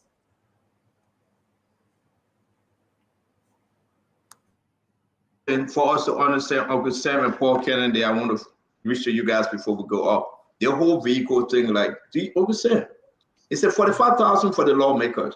They don't want to walk away with the 45,000 as well. Amara Corner, they don't really get her own budget. She got vehicle in there too. You talk about Balcha Siwa, you talk about McGill, you talk about Eden Snow, you talk about Prince Johnson, you talk about the rest of them, the representative. Take 45,000, go buy which other vehicle, keep the change. Don't bring the change home. Is this how it is? This is how they design it? Unfortunately, it will never change. It will never change because, look, they get 45,000 and they buy like $15,000, $20,000 cars. That's just what they do. Okay. Look, mommy, you get a $10,000, $15,000 car to go to the deepest part, wherever road is in this country. The same place a Hilux Toyota can go, or Land Cruiser can go, or a $10,000, $15,000 used car can go. But they will buy the used car and they will take the money. And you know what that does, Stanton? There is not economies of scale. When you buy in volume, you get a cheaper price. Maintenance is lower. Maintenance is lower. And all of that, right? And then after the 3 years of the utility value, right? And when we put that law in, what we said, the straight line depreciation 33 1/3% a year, that was only meant to accelerate depreciation for businesses. It doesn't decrease the utility value of a vehicle for somebody who's a senator of Loa County, McGibby, or even Kidmouth and Bombay. Okay, so that is a problem. Look, furniture. The surest way to jumpstart the Liberian furniture industry is for the government to buy all furniture from Liberian furniture producers. That's the surest way, the surest, easiest way. You can start the wood processing industry in this country. We have the best wood species in the world, on the planet. That's the surest way to start it. But it wouldn't happen because the political elite, the people who have the power and who want the quick money, they are in charge, and that's the way we're. But unless we, the people, come together, not as a UP person or CDC person, we, the people, come together and demand these and say, this is how you're going to do it, they're not going to change because as we are fighting each other, they're laughing their way to the bank. That's all they're doing, stand up. That's just too bad. That's just let me bring in Paul Canada. Thank you, Uncle Sam. Paul Canada, real quick. Let's wrap this thing up about this massive looting from the lawmaker. Massive looting, Paul. It's like take the 45,000. This is it right here, Paul. This is it. Look at this. Transport equipment vehicle, 1.3 million United States dollars. If you go by the year, this is where we are, 1.5. They have increased it to 1.5 and change. What is the change? We came to transform the country, Paul. We came to fight a cartel system. We came for the hospital. JFK is stink, no medicine, that we can transform and bring in a new JFK, a new redemption hospital. We talk about mental health system in the country. What is the change under a UP government? The party that should have brought the change to the people. They are in leadership right now. We talk about education. The university students are crying. They have increased the budget, transport, equipment, and vehicle that you can take 45,000 home, American, run with 45,000. Don't bring the change back. Whether you use it any which way, it's up to you. If for you, keep it. This is what we're talking about, Paul. Talk to us. Yeah, I mean, see, the Liberian government system was built not to benefit the people, right? The way the system of government works in Liberia, the people will continue to be poor. The Liberian people, they will continue to be poor and deprived of access to quality of life until they all die one by one by one by one. Believe, look, in a lifetime of a senator for 9 years, the senator gets $135,000 just on vehicle. $45,000 every 3 years, whether that vehicle is functional or not. I was looking back at the NOCAL Act. NOCAL got 3 VPs. The 3 VP make $8,000 a month. For the year time, the 3 VP make $288,000, and the CEO make $108,000. In total, you're talking about $396,000 just for 4 people. 4 person makes $396,000 in our country. Close the place down. Close it down. For just selling data. So they say, yeah, we want to know what oil in Liberia. They say, yeah, oil can't go to Black A, can't go to Black 13. They make $396,000 United States dollars. The policeman, it does not make more than $250 a month. The typical policeman in the street, that's how much money they make. So the system was built, CEO, so that the folks who are in government decision making continue to get rich, whereas the regular folks, they will not get a dime. And you know why? The very same folks who are suffering, when you try to question the bad decision management policy of government, they are the ones who will come to ridicule, to insult, to talk stuff. So they are suffering because they know why they are suffering, because they actually have the ability to stop themselves from suffering. You keep electing the same cadre of people, the same caliber of people, then you want to get changed because the man comes and put you in a car in Congo Town and carry you to Bombay to go vote, and they give you $20. Then you make a decision and come back, and the person takes $45,000 for car every 3 years, and your children can't even get money to go to school. So who you having to blame your CEO? I don't think we should blame anybody. What I think we should do is continue to show light on what government is doing that is affecting the life of the people. Look at the kind of massive flooding they had in Liberia the few days. I'm glad that nobody is not reported that anybody lost their life, but people could have easily died in that flood. And let's not talk even about the disease implication that may come after the flood. Every day our Liberian people are struggling. Some of them can barely make ends to meet, but they are the same people clapping for the very politicians that got needles in their hand and choking them under the neck. So you know what? Let's continue to shine the light. But not much we can do because the Senate write their own laws. I don't care what you say. They're not going to allow GSA to buy vehicles for them. GSA should be procuring all of the vehicles, furniture, of fixed materials, stationery, and distributing them to the functional sector of government. But as long as you have the Senate doing it and the legislature doing it itself, we're going to say the same old story every day for the rest of our lives. Thank you very much. We're going to bring in, before we bring our sisters in, we're going to bring in my brother, Conor Gray. Conor Gray, this is huge. This is an embarrassment. And allow me, Conor Gray, if you will, allow me, my brother, please. Let me show the Liberian people something. We said we get most of those senators that are running to get cars. We get some document on them. Well, I had to take the senator name out because we have to protect our sources. But this is embarrassing. Look at this one, right? A senator went to a car garage, Conor Gray, and he went there and he settled to pay $38,000. Conor Gray, $38,000. That the car the man won. I had to take the senator name out. I want Liberian people to see these records, right? 38,000. He said, I want this car. Now, 38,000 from 45,000, 7,000. Where's the people 7,000? Where's the 7,000? They're saying an offer letter. He accepted it, as you can see. It's right there. The car name whatsoever. It's right there. But where is the people 7,000? This is a senator. We got so many documents on them. And I want them to say, Fuen.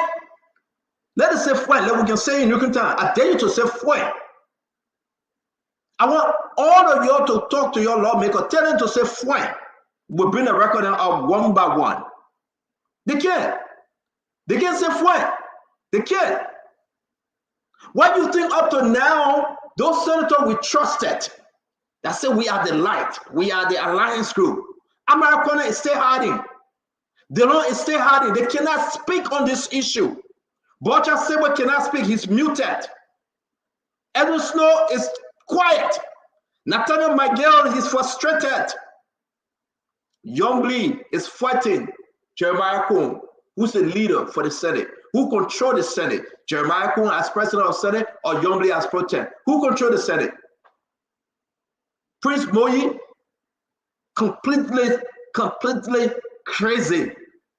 They don't know how they manage it right now. Prince Moyi. Look at this document. He went over. They went over. One of them. I'm not going to call his name. But he knows himself because I put in this document up. He received this document. You know who he is. One of them. He won a Ford Ranger, base 6 speed. He asked, send me everything, the performer, send it to me. They send it to him. My fellow Liberian, look at this. Performer invoice. Prestige Motor Corporation or Lebanese man though, not a Liberian owned Paul Kennedy or Lebanese man taking that money from our economy. They refuse to give it to Liberian. You ask them all, why he did with 45,000? You ask Mr. Amar Conan, hey man, I love my Muslim brother there. Every morning the brother go to pray. I try to wake up 5 a.m. in the morning to pray to God. It's hard. I can be sleeping. My wife will pour her hair on me and say, continue sleeping, but I will pray for us because she always wake up early. But it's just hard. God help me to wake up 5 a.m. to pray. But Amar Conan is on the first prayer. Where is the people 45,000? You ask them. You ask them. Let's see the car you bought. Because when you, after 3 years, you should give that car back. You should give it back. The person decided to go get a 2024 for the amount of 38,000. What's the change? Ask them for your change. Conor Gray, ask them, what's the leftover? That 7,000 can go to a little school, can go to the University of Liberia. That 7,000 can go to the hospital. Ask them. Talk to me, Conor Gray. The Liberian people want to hear you. You know, Stanton, all of this rottenness started just after the 2005 post-war. That's when all of this rottenness started. Imagine back before the crisis. Yes, GSA control all of government's assets. Group of people sat together. And mind you, the president have always signed any law puts into motion by the House of Legislature. Every law the president has to sign before it becomes a bill of law. So what I'm trying to say, if Ambassador Boykai is the guy that is supposed to change the rotten system that we inherited, because this guy, the way they set this, anything that goes into a budget and is signed, the only excuse they have is the law.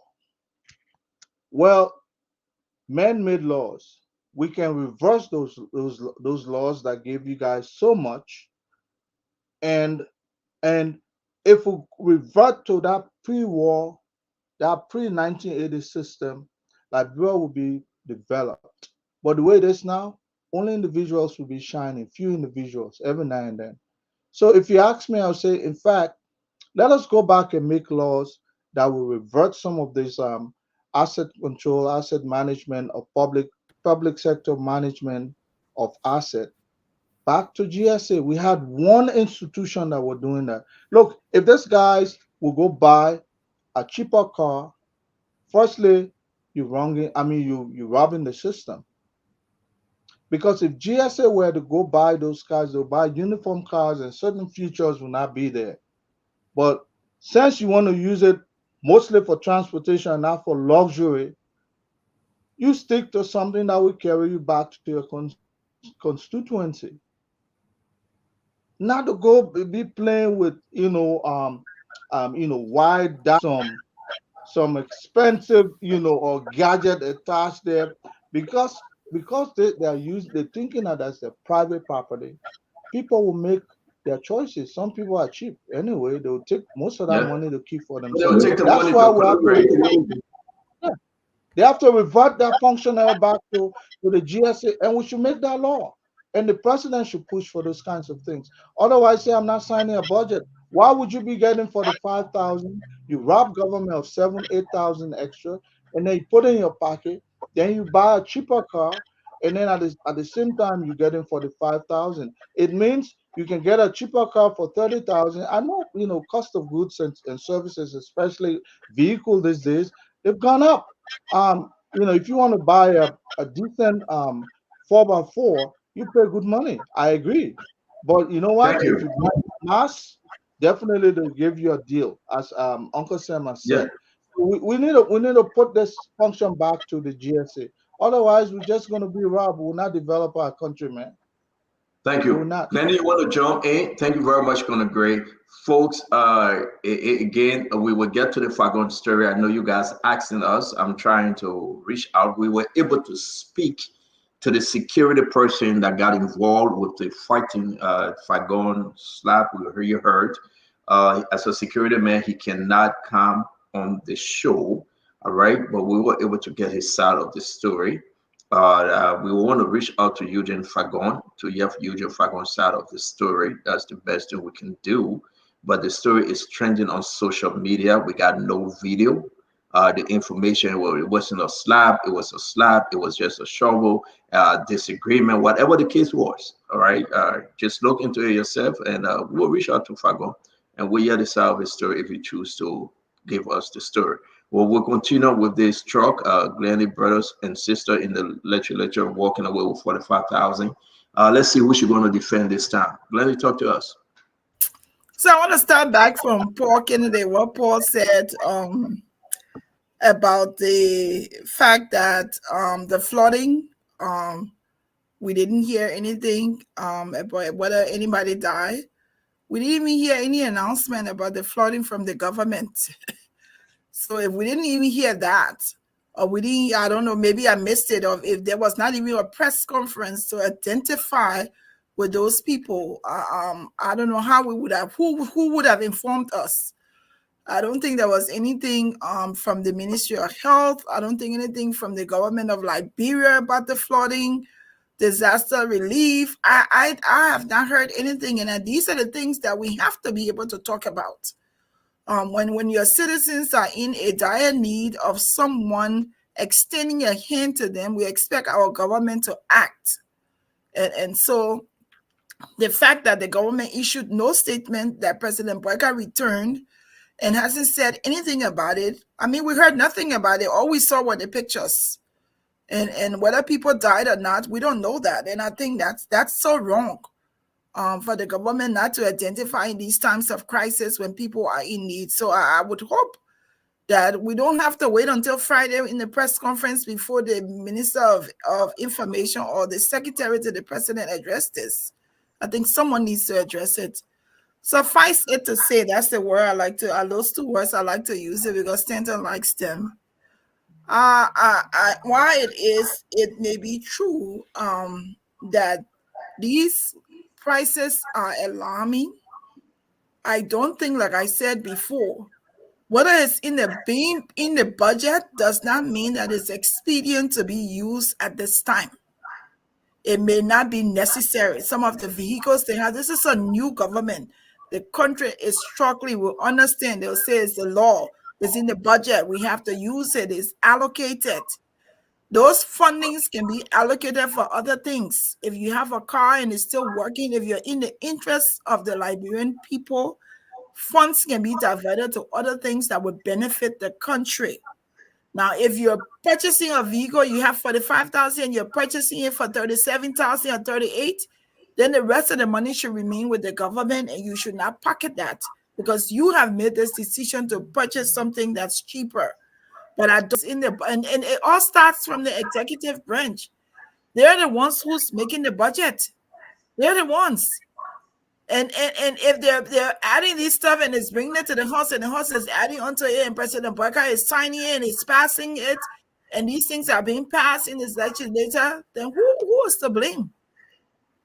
The problem is they'll say, oh, the money was given to me, but is it right to use it now for that? So I'm not going to sit here tonight and say, oh, the money was given to them. They didn't have to take it. They didn't have to use it.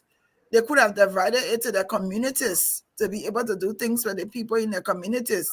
So I don't think it's right. And I don't think they should have used that money. I don't think they should have used it so early, 5 months, you're buying a brand new car because you're just starting.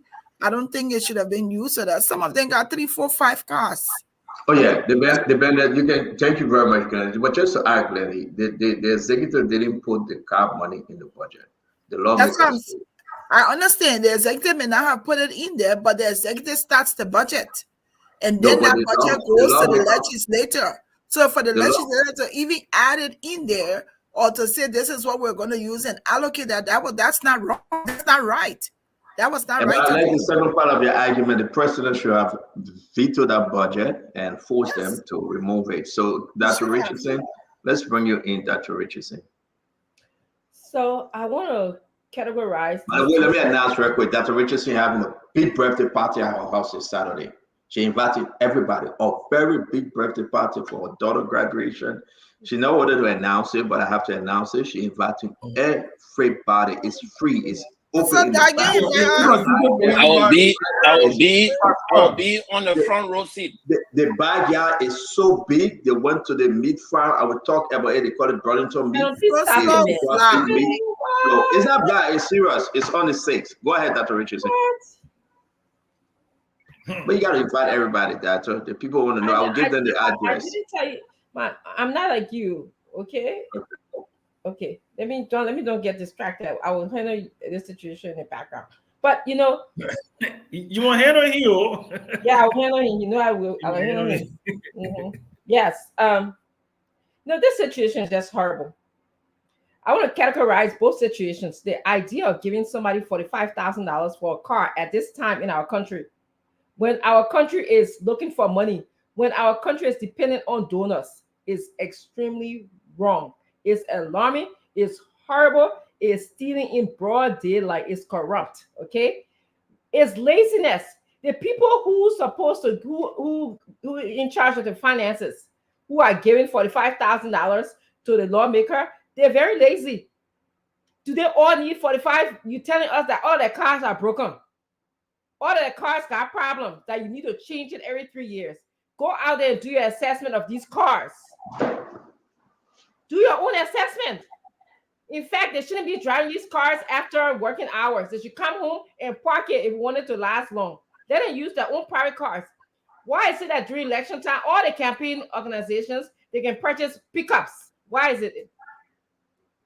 Why is it that they're not buying these fancy cars? Because I was in Liberia many times for the election. I was in rural Liberia. I saw pickups. I didn't see these fancy cars.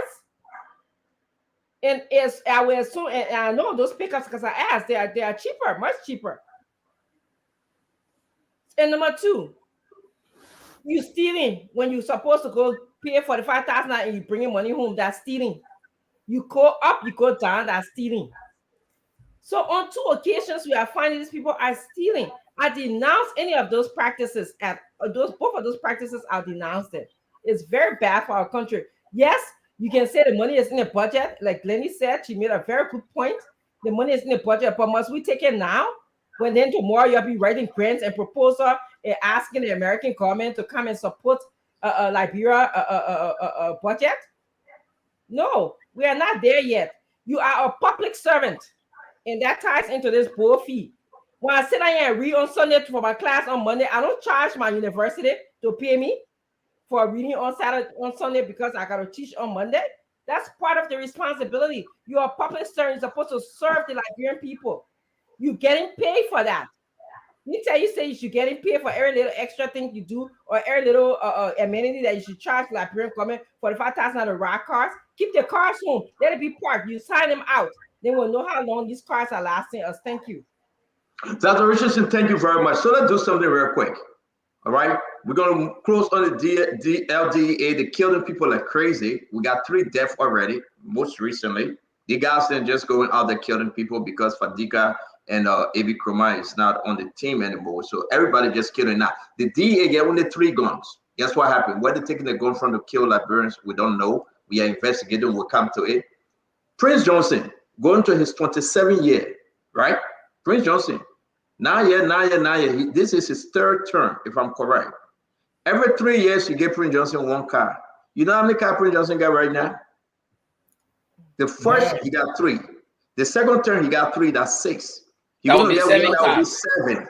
If it end, Prince Johnson will be having 9 cars. 9. He's not giving them back. He's not. James Barney, you know how many cars James Barney got now? Youngblee, you know how many cars Youngblee gonna have? I mean, are we mad? Is something wrong with us? You can take your 10,000 2014 Nissan Patrol and go into Lofa. What's going on here? I want every Liberian to speak to the lawmakers. Ask them, do you really need a Dillon? I'm not talking about Fodati Kofa and his group yet. We'll get to them. Was that the change you were preaching, Dillon Amarakone? Was that the change that you think that it was necessary to come? How long Dillon been in the Senate? How many cars have he received? There'll be a second car. There'll be a second car. Asset Because the declaration. fight between the first one from this woman, what's her name that he replaced? The CDC lady, what's her name?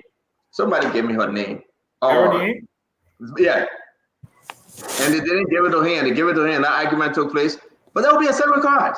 Oh, sure. And they will be there. The lady You will that have passed. another 2. That will be 4 cars. And you'll count it. I'm seriously speaking, folks. How long I will you been there for?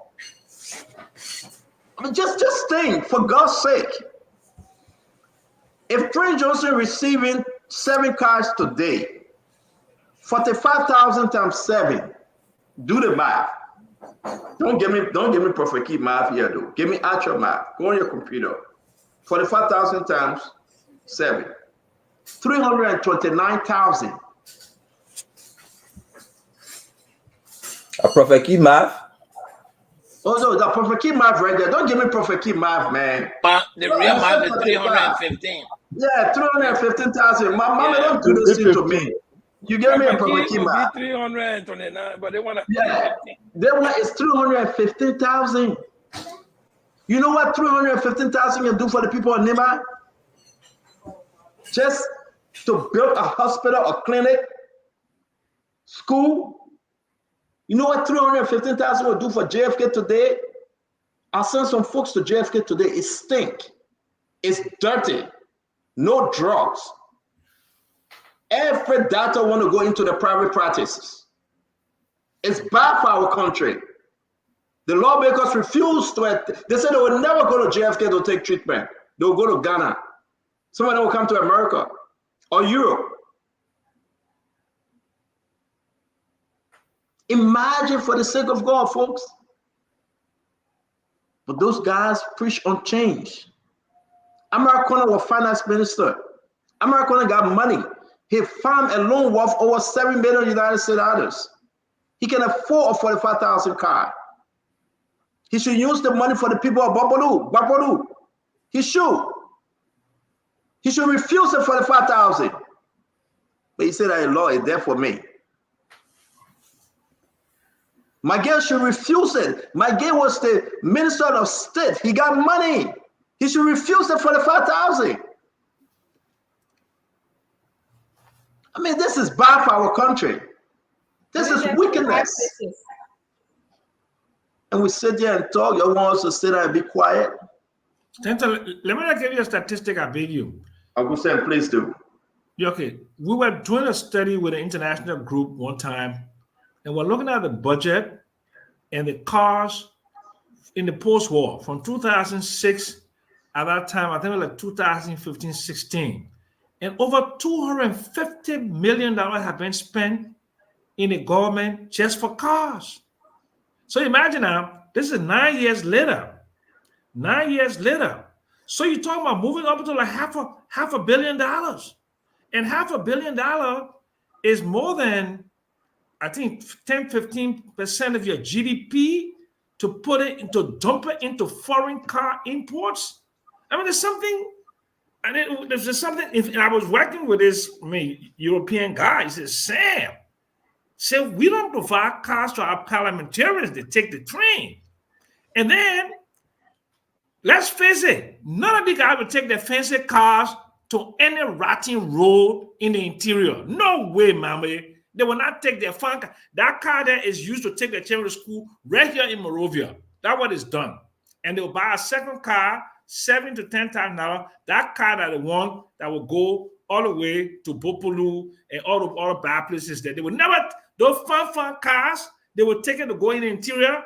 Stanton, just in, Mambe, let's just be fair. Do you think they would take the kind of fun cars to go deep in the interior, to deep into like Bella Yala and places like that? They would never take no cars there. Never. Actually, make it. It can't even make it there. It can't make it there. Yeah, it can't make it there. It can't even make it there. So what is this thing about? We need to visit our constituent. And most of them, if they in Bonk, they start right to Banga. If they in Nimba, they start right to Ganta and Tapeta. If they in Bomi, they go right to Bomi Hills. They don't go in no interior. They let the book cover the villages and walk to them. They don't go to meet up with the villages there. They're done.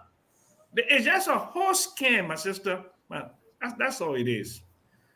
On that note, no, we gotta go together, Uncle Sam. You gotta stop running away from us, Uncle Sam. We gotta close this show. I get it. I get it. The older you get, you gotta go to sleep. Uncle Sam, we know. But let's try to wrap this together. I want to ask you something very quick, Uncle Sam. LDA is in trouble. This is three reported death. One of the new OIC, the officer in charge, I think his name is Christopher. We were wrong with that story. Now, LDA should have only 3 assigned weapons, if I'm correct. Somebody please correct me. But people carry arms as LDA officer, and they killed him. They killed a little boy not too long. We are reporting the story right now. It's on social media. Is it an accident, Stanton? That's the investigation ongoing. Whether it's an accident, whether it was done maliciously, that's the investigation. But all the other deaths, 2 under Christopher, is alarming. While you have A.B. Kroman and Fadika, and doing the stuff with the Justice Department investigation going on, A.B. Kroman lawyer is Serena Seaforth. He's there today. Fadika done with his own investigation. But it should be wrapping up this week. But 4 weeks of Stanton. 4 weeks? Yeah, they are wrapping. AB is the last person now. AB is the last person. Our information telling us that AB, I think today was his last day or so under that investigation. Fadiga investigation got completed last week. Again, they are wrapping up with the recommendation to the president. But here we are under Christopher. Man, these guys are killing Liberians like crazy based on the fact that he got drugs and he resisted, so we killed him. Is that a new thing? You can kill the man, say, because you caught drugs on him? I mean, where's our country going? 30 seconds quick if you choose to discuss this. If not, a mass retirement or forced retirement with the Liberia National Police. I sent the information to Gregory Coleman. I hope he can get back to us. Almost 60 individuals, they're asking them to retire forcibly. They are young people though. They ain't reached 60 yet, but they are asking them to step down to bring in a new batch of police. We will be talking on that story as well. If anything on your mind, speak as we do at the closing on the show, but it's bad for our country. Things not looking good. The president, the executive mansion, requesting 42 million from the lawmakers on the 30 pieces of F-moving machine that came into the country. It is 54 million. 54 million. 54, thank you. On our show yesterday, the managing director of the National Port Authority, Sekou Dukle, confirmed 30 yellow machine came, 30 pieces came, but now the government is stuck. The executive branch is stuck. They want 54 million. What if Fonati Kofa will champion it? Well, it's on Fonati Kofa. They flash you with 30 pieces. They didn't ask you for anything. They didn't give you any documentation. They brought in the yellow machine into the country. Now they're saying, give us 54 million because you said in the budget, we can use 25% of the road fund money. But 25% of the road fund money is just around at least $9 to $12 million. It got nothing to do with the other argument. So how can you ask for 54 million? Now they say it's off budget. Off budget what? I mean, everything that was done by George Minor, where it's a copycat on Sylvester Graceway, who is advising the president. Now let's get it done. Mama Kase is coming. Sylvester Graceway said we must bring it and we'll force them to give us the money. Now, here's the important thing. If the lawmakers gave 54 million to the executive, the person that brought in the contract, if it was 54 million, they're getting 10 to 15% kickback.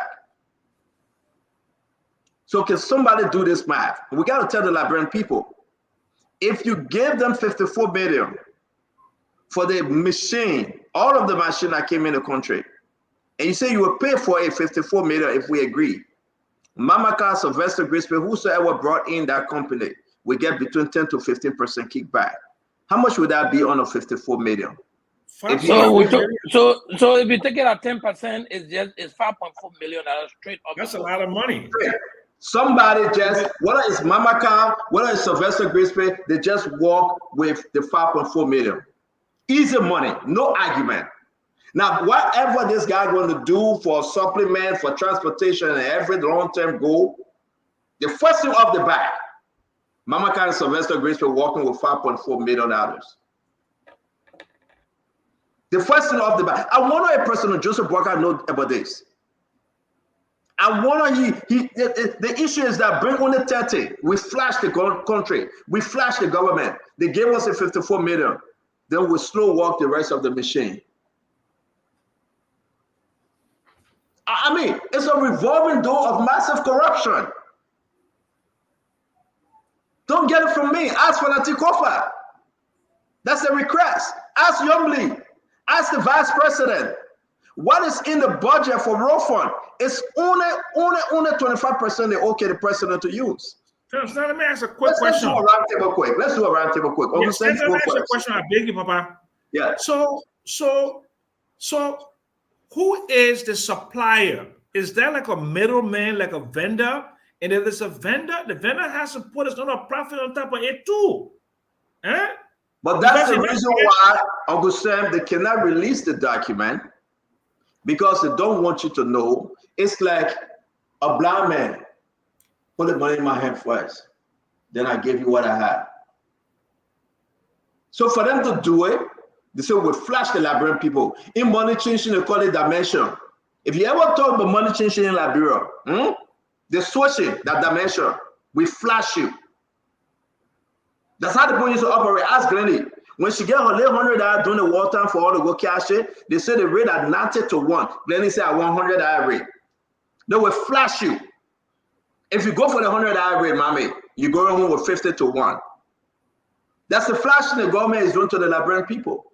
Bring in 11 web truck and bring in the 30 piece of yellow machine. The government, the lawmaker must sign a $54 million deal. Where they bought it from? The procurement process, how everything is. We don't care. We want yellow machine. So send it, bring in 30 pieces, get them 54 million. Of the 54 million, Sylvester Graceway now working with 5.4 million. And any other eating that comes away. That's the library we have now. That's the reason why we removed George Manawea. That's the reason why we removed George Manawea. Let's give it to you, Mommy. Talk to us. Let's do the round table. We gotta go. I'm hungry. I gotta go eat my okra sauce. Yeah, we're closing on that. We'll piggyback 30 seconds on the vehicle issue with the legislature. Every time in our country, we treat the legislature as a separate, we give them different rules and regulations. Everything about them, we give them the pass. Executive around to get other issues, but they've been making some effort. Cabinet ministers will have to turn in their car. You saw the police director, even though we were raising issues that the price in Bolly was so cheap, but he was submitted to a process where he had to go and buy his car back. But for the lawmakers, you take it free. Nobody asks you. We saw in this country that because of a report that the financial intelligence agencies spend more than their budget, the LACC ran there immediately, investigated, and today we have seen how much they spend outside their budget and they are undergoing investigation. People were suspended. The legislature spent up to, I think, 8 million outside of their budget. LACC cannot go there. Nobody talking about it. You see the picture and pity here? The way we treat the executive, completely different. I don't know that juju again. Nobody can talk about the things that, I can't get it. Because, we all are rational people. All the civil society organizations in the country. You see the people spend over 8 million more than their budget. Nobody talking about it. But financial intelligence agencies did it. Everybody ran on them. Government ministers will have to turn their car over or buy it. They take their car, they carry home. Nobody talk about it. You go in government minister office, all the furniture you see GSA. You go to the legislature office when they go in, they take it, they carry. Nobody talk. What in the rock on and nobody can talk about them? I think we need to put emphasis on them as we put emphasis on the executive. Turn the car over. It is not your property. It is government asset. On the yellow machine, we want to demand the documents. The same principles, the same arguments we raised when we had Iboma and Eton, those conditions are still necessary today. And the reason why people say these things is not just because they want to say it. We want a document because we want to know whether there's a value for money. So if we see the document and see value for money, the conversation could be different. We want a document to see because nobody wants you. Most of the reason why people bypass procurement process is because they don't want you to see the deals that they are doing. So in this case, bring the document. Let's review the document. Let's see value for money. Is there interest on this credit? Is the interest unbearable? Is it reasonable? Those are the arguments we raised with Eto and Iboma, and those arguments remain the same today. Even though Eto and Iboma were good, their intentions, they were saying they want to build coastal highway. Even though the yellow machines are good, we need it, but we want to ask those same questions. What's the financing agreement? What the project document? What the interest rate? Are they reasonable? When you bring it to us and we realize they are reasonable, the project agreement makes sense, then the conversation I can carry around governance and say why you break the rules. But until then, we demand those documents and we hold our position. Mama, thank you very much. And we demand the document like yesterday. But Graceful refused. He told everybody, people in the executive mansion do not have access to those documents. Mamaka and Graceful only have access to the document and they meet the president and brief the president on the arrangement.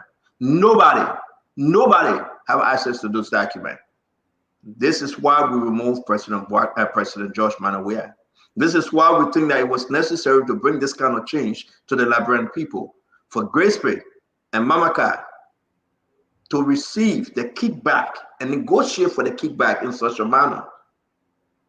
Let's hear from you, because you got to go, Uncle Sam, and we all got to go. Do your closing, Uncle Sam, please.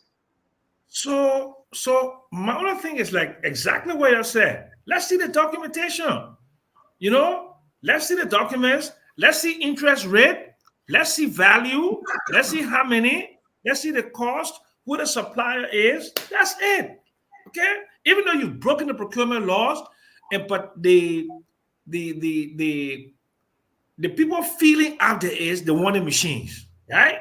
So in politics, you have to do some compromise. I'm willing to compromise that you broke the procurement law if you just give us the documentation to make sure we're getting value for money and make sure the interest rate, right?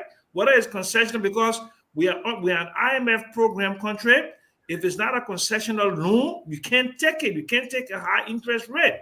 So let's see the documentation. On that note, guys, I love you. You have a pleasant evening.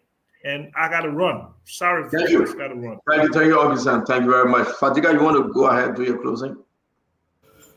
I agree with Mami. Look, two things have happened to humanity. You see, the first during Ellen first and second term, few things were not available. There were no Maniski. There were no internet as we have it now. Internet can do live, it can do a lot of things. Smartphones have evolved, the world has evolved. And what that means for Liberia is that back in the 80s when there was secrecy, it's so difficult now to keep things secret in government.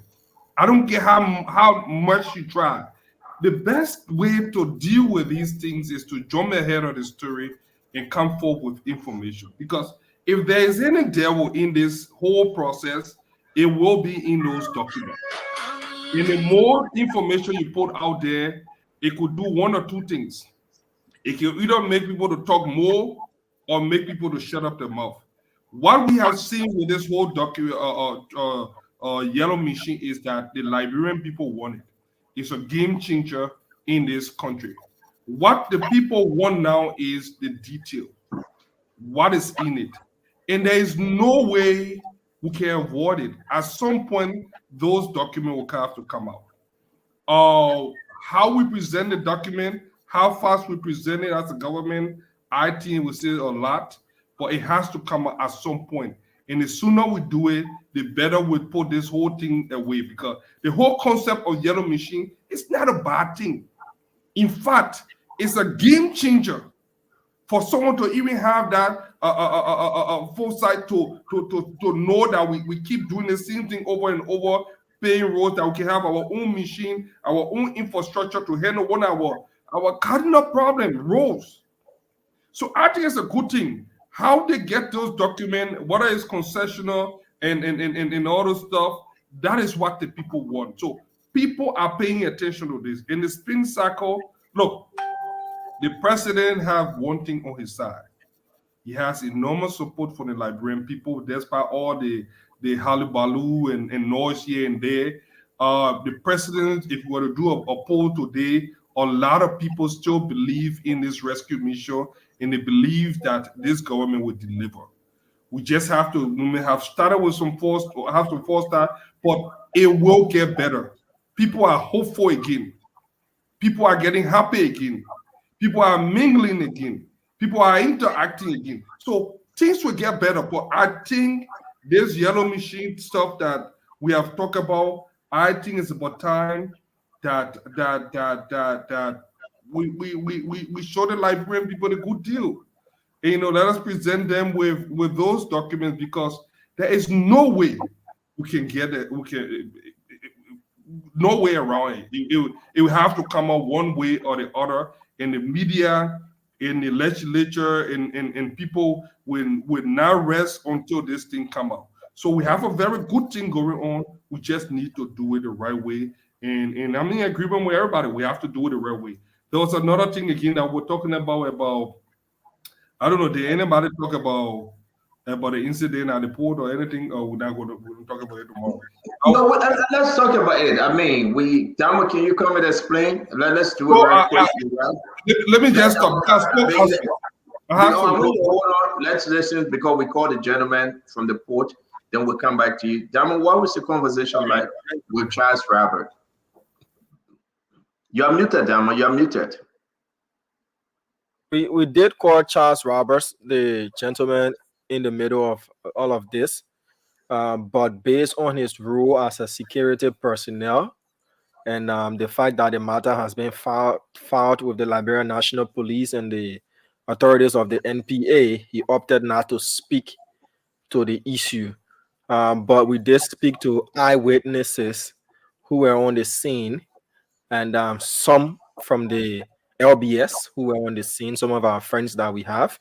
And the story is, according to sources and eyewitnesses, Mr. Fagon and his team went to the NPA to do what they termed as PR, based on the fact that the NPA, according to eyewitnesses, is in the news for the 25,000 King George check and all of that. So according to them, they were not getting a good public perception. So they needed to come up with something of a publicity to make the entity look good and distract people from what that check, the story the check brought out.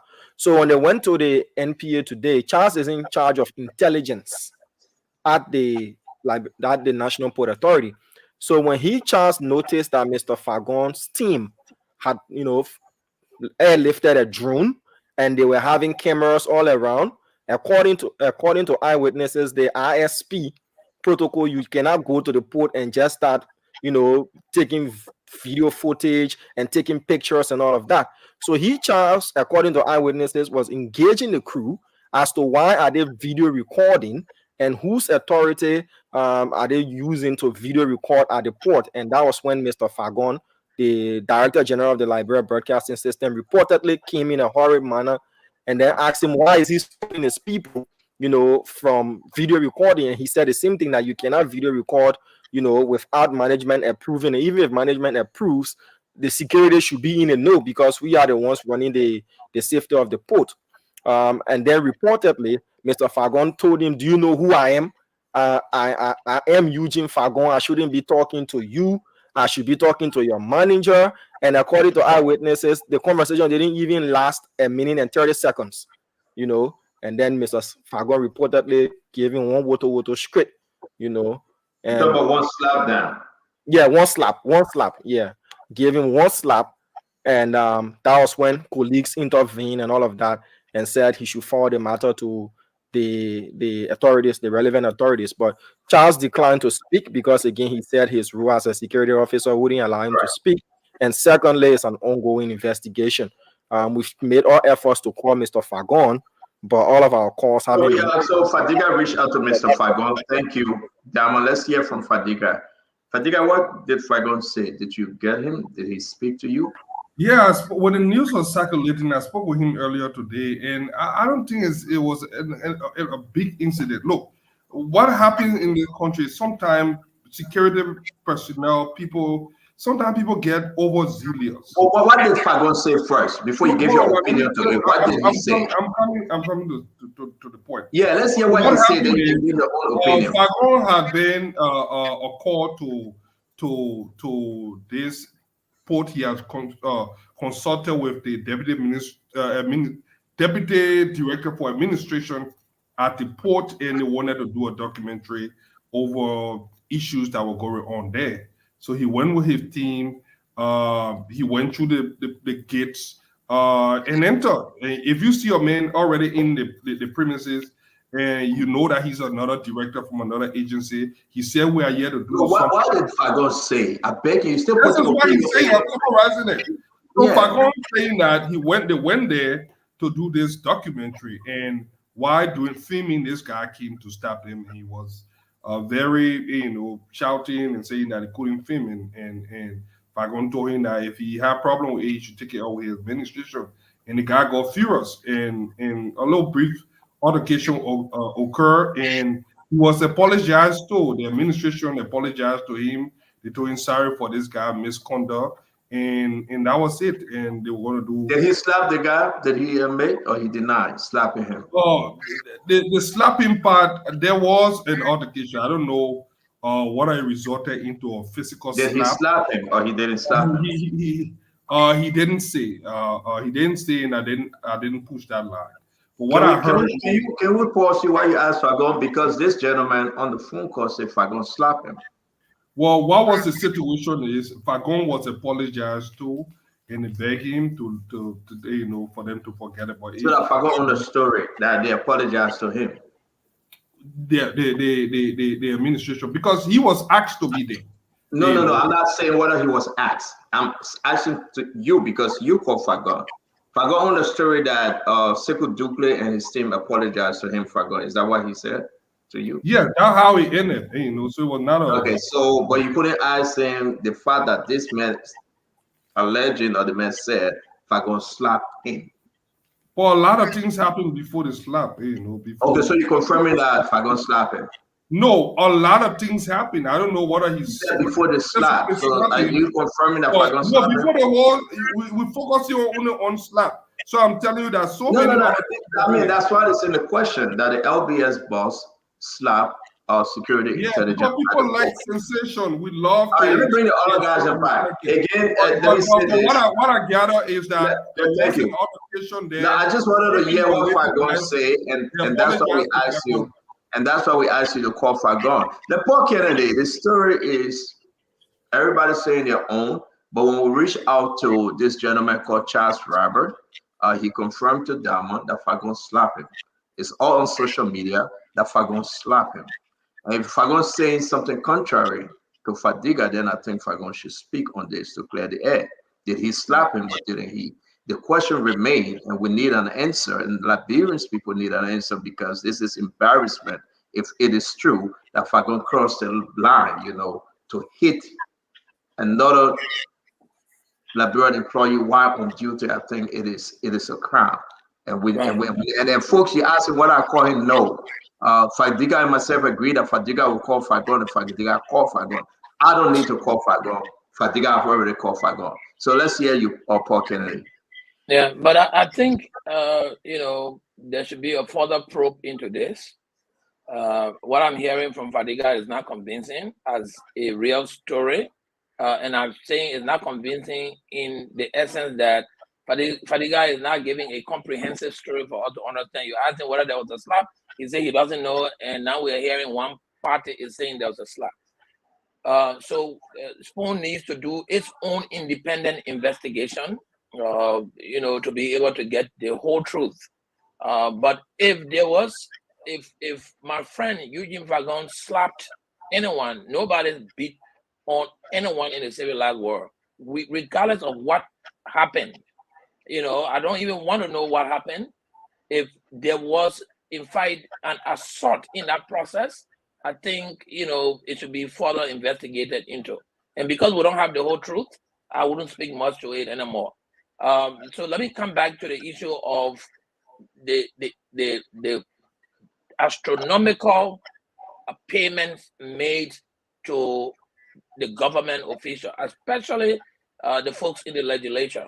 I honestly think that the salary of all of the representatives and senators should not exceed $5,000 a month, and they should not get any benefits. If they want car, they must keep that $5,000, some portion of it, until they can be able to get their car.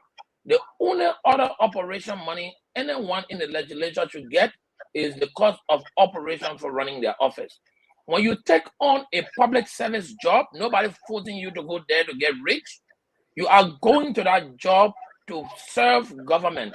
It is not where you go to get rich. 90% of the people who have gone to the legislature, they got rich going there. So as a result, this place has become a fumbled.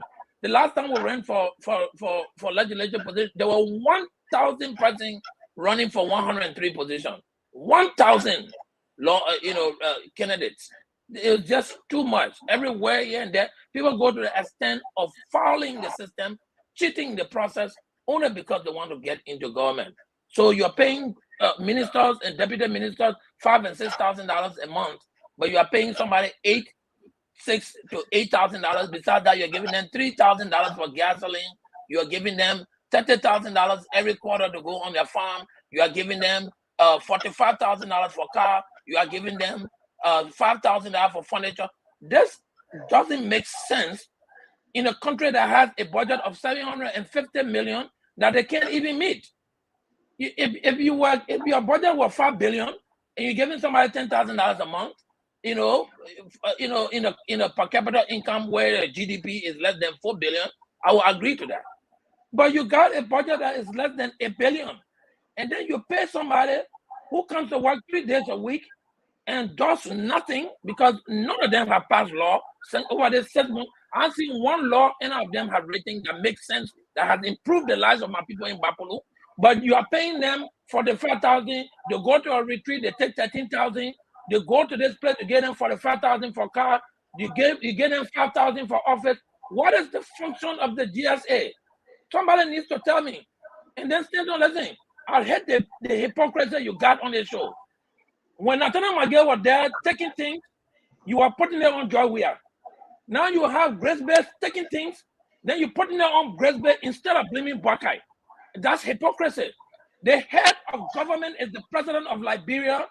And if that president has a minister of state who is misbehaving, we'll put it on the head of the president. You can't restrict it to the minister of state.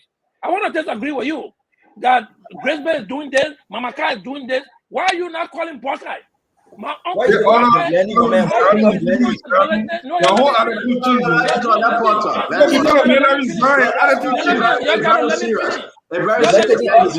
People are dying in Bapolu.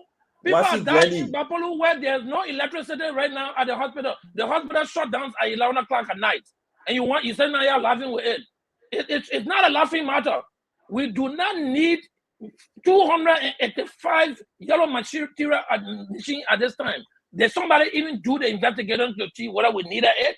Why are we giving somebody $54 million when they said they were bringing this thing free?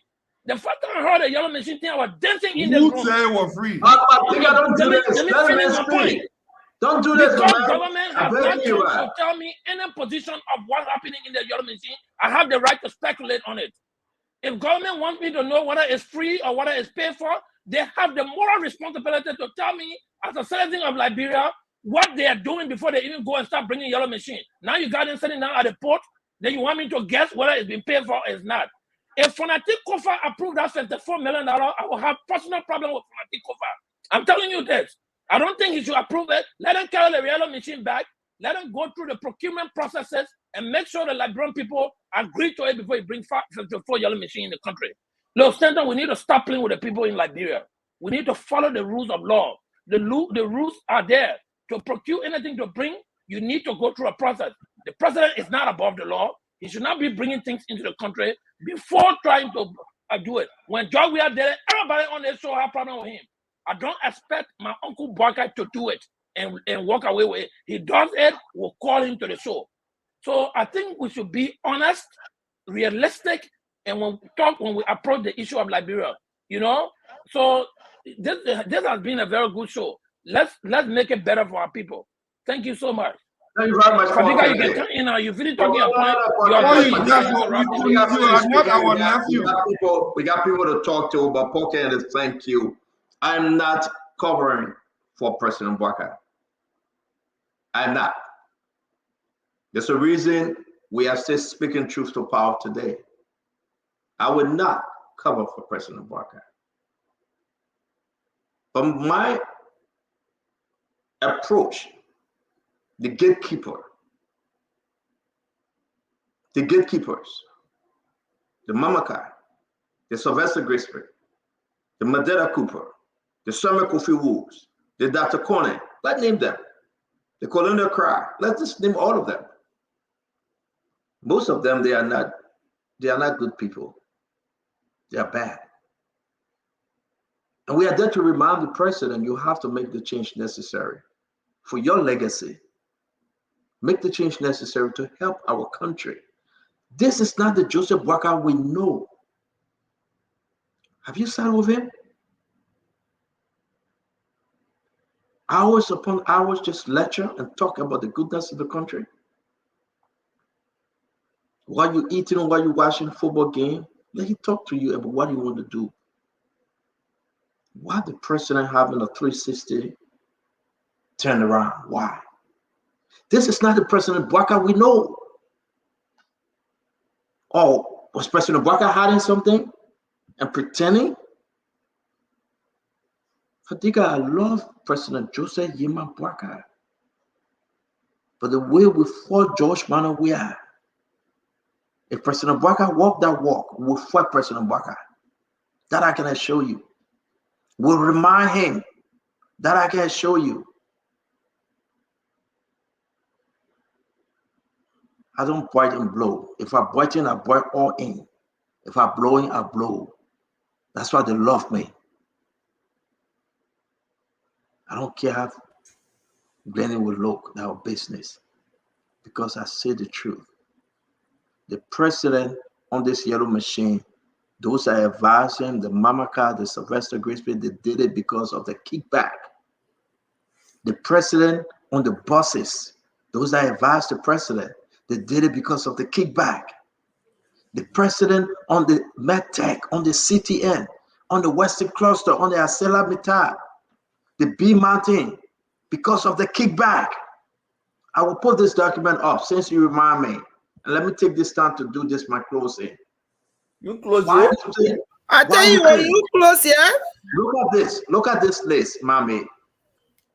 Look at the people that provide trucks to Western Cluster. Government official from PAS. And we're going to get the present list. Those people in government now that providing trucks. And look at the amount of money. Why you think they are fighting and convincing Bwaka, do not touch Western Cluster? Thomas Fala. Look at the names. See what breed? 140,000. Look at this. Just look how many trucks. 6 trucks. Topman Bird Logistics, who own it? 420,000. 32 trucks, Desire Construction, owned by Thomas Farah, 2.6 million. 10 F moving machine, owned by Thomas Farah, 4.2 million. You talk to me. Listen, we got all the information. Read about Finabondo. She's there. Finabondo protocol. Who covering for these people? Who getting kickback and telling Mr. President it's okay? Do not audit NSA. Do not audit the central bank. Do not audit FIA. Do not audit the finance ministry. Today we can announce that Boma Kamara have woke up from his nightmare. Boma Kamara said he was confused. He was depressed. He was frustrated. He doesn't know what is happening at the ministry. But today he agreed that they should audit the finance ministry. If I beat on Sylvester Grisby, there's so many reasons I beat on Sylvester for. Whenever this thing go in from the president, Sylvester Grisby, I don't know what medicine he using or what agreement, what between Sylvester Grisby and President Bwaka. He's the only person to convince the president not to implement. Sylvester is now the president of Liberia. No, let me finish. I asked him not to interrupt you. I beg you, don't interrupt me. I'm saying he's the only person that able to convince President Bwaka not to carry on this implementation. He's the only person. So President Bwaka, that baby, he can think for himself. President Bwaka ain't no baby. President Bwaka has showed the Liberian people he will not do business as usual. He has showed the Liberian people he will not do business as usual. And business as usual, bringing 30 machines and asking for $54 million. That's business as usual. President Bwaka will destroy his legacy if he continues with those around him. He will destroy his legacy and people will say he's the worst president in the history of Liberia if he continues on this track. This is wrong. This is totally wrong. And it's so bad for our country that the good President Bwaka we know, the good President Bwaka that want to bring a change cannot. Look at LEC. Grisby convinced the president to keep money captain. Today, the president is bobo on money captain, and the people still living in darkness. Don't get us to talk. That's not the change we asked for. But let's close this show. This is for today. More to come. Sister Glenn JJ, Glenn, talk to us. I won't play the lotto tonight. Anyway. You will not win.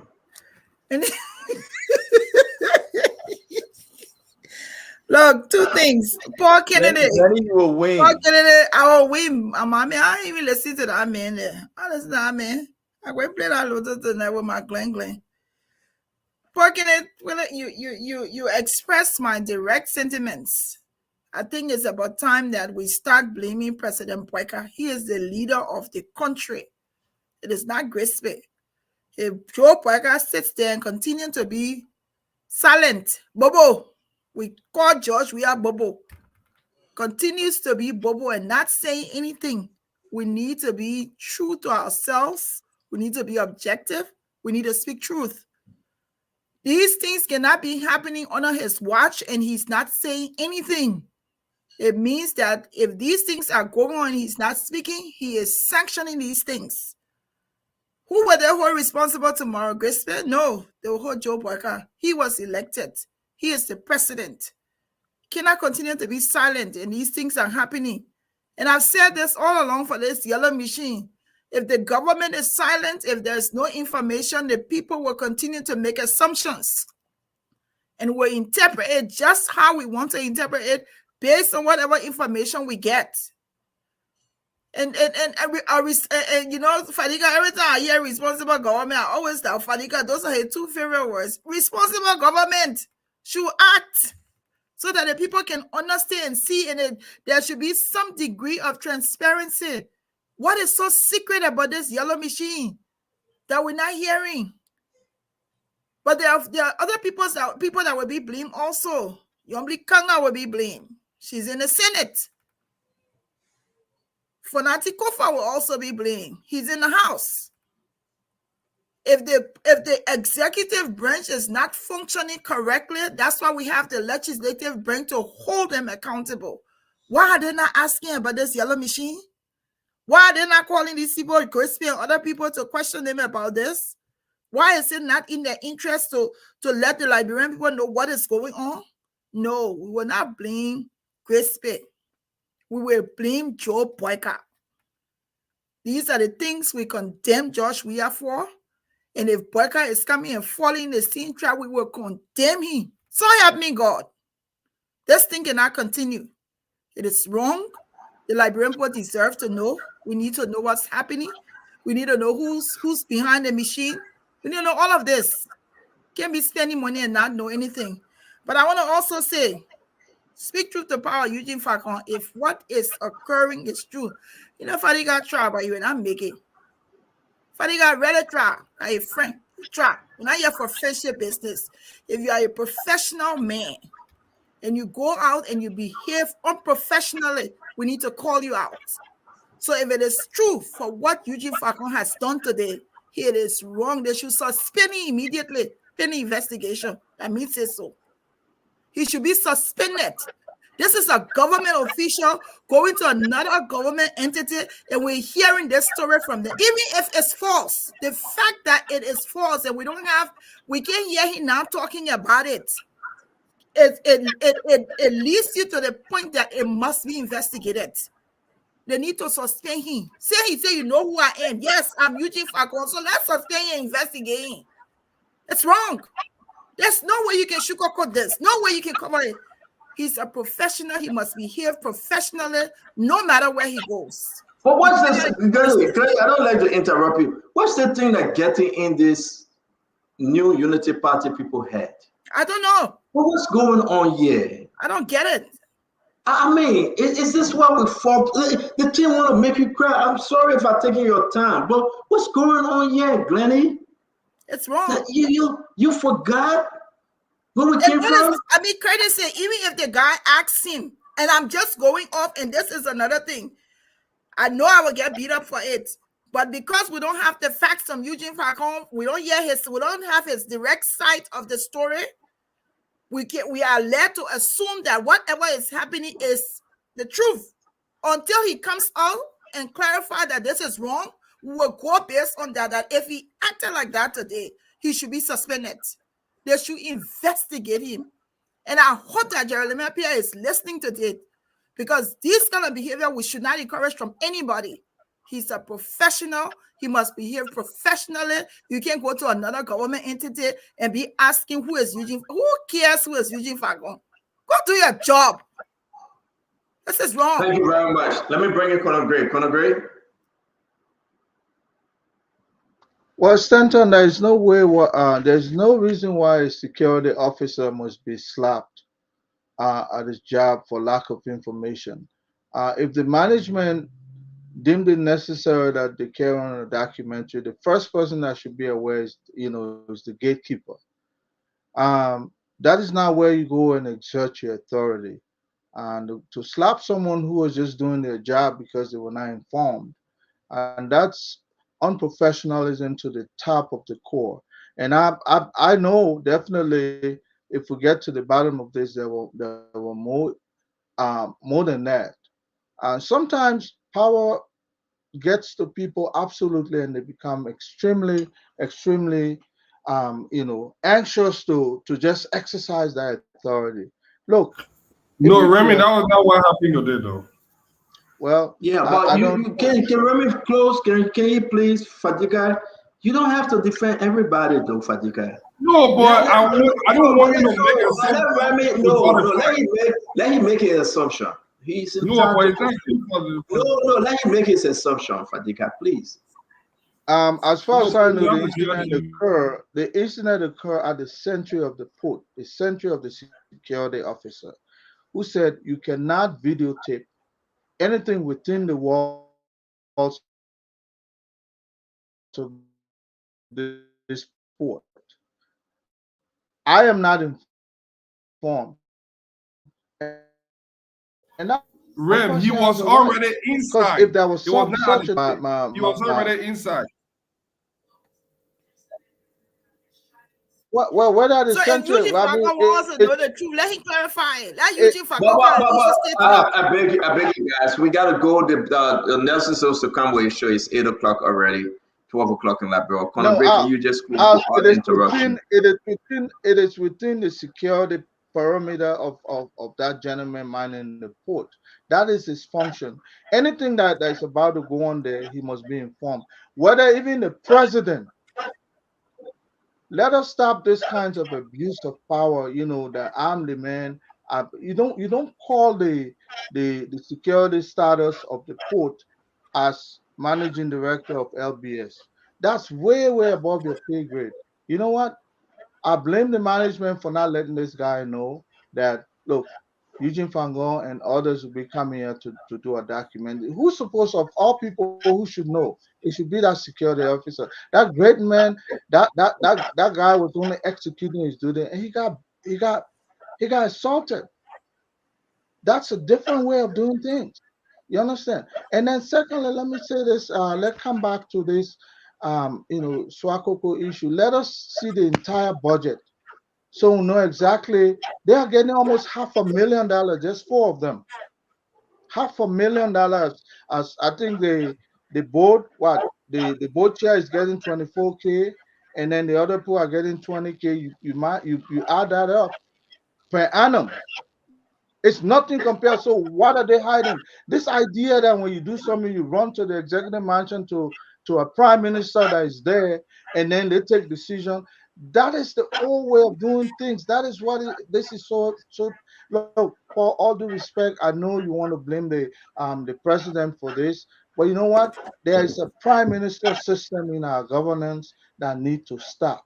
And I know sometimes people don't want to come out publicly and show their own proximity to the president or what they did for them to get power. But you know what? It got nothing to do with governance. When a department is set up to operate, give them chance. Give them chance to operate. And those people are not sorting things among themselves. They run to that prime minister. The prime minister makes the decision. Then what kind of government is that? Kangaroo government, if you ask me. And so, there'll be time we'll be blaming the Ambassador Boykai for this. Because you know what? He's the president. He needs to stand up. But is he aware? If he's not aware, then people begin to ask, what is his level of cognition, his cognitive value? If you don't know your surrounding as president of the republic, then relinquish your job. But the only thing I can say is this: Liberia is getting so worse. Every time we listen to something over and over and over. It's like, why is up there on the wall? You understand? You know who I am? Boom, shoot the man. You know, those are the kind of things that we saw the other day at the disarm the man, take the man. You know, those kinds of way. I thought we left them, you know, so many years behind us, but we're still there, and it's getting worse under President Barker. It's too early to start talking, though.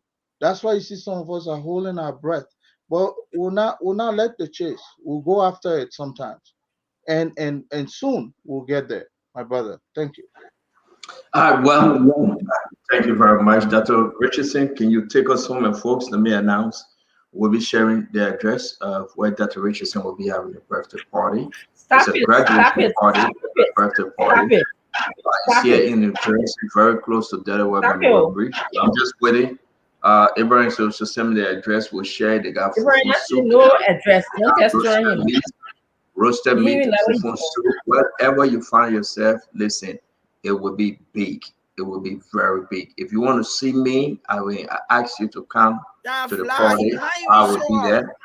I will show up on that day. I will be there. If you want to see me, you want us to talk, I'm begging you, I'm inviting you. I will share the address. All right.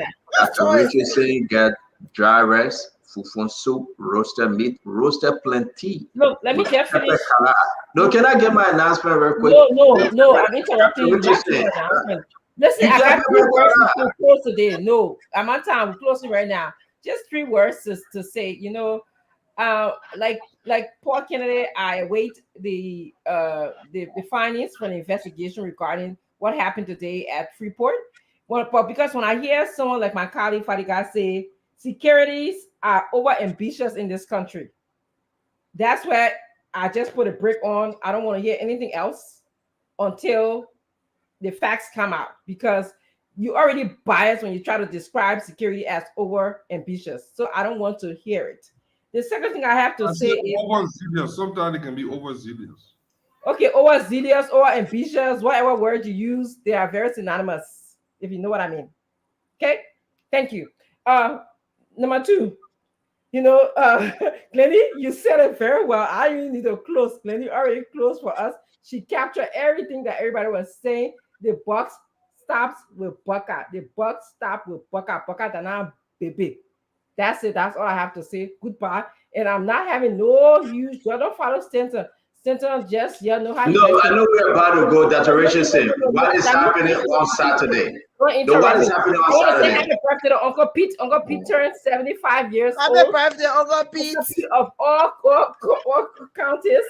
He's 75 years old, and that's what's important right now. Well, I have party and not important. I want to say my brother-in-law, Daniel Moba's birthday will be on Friday, the 5th of July.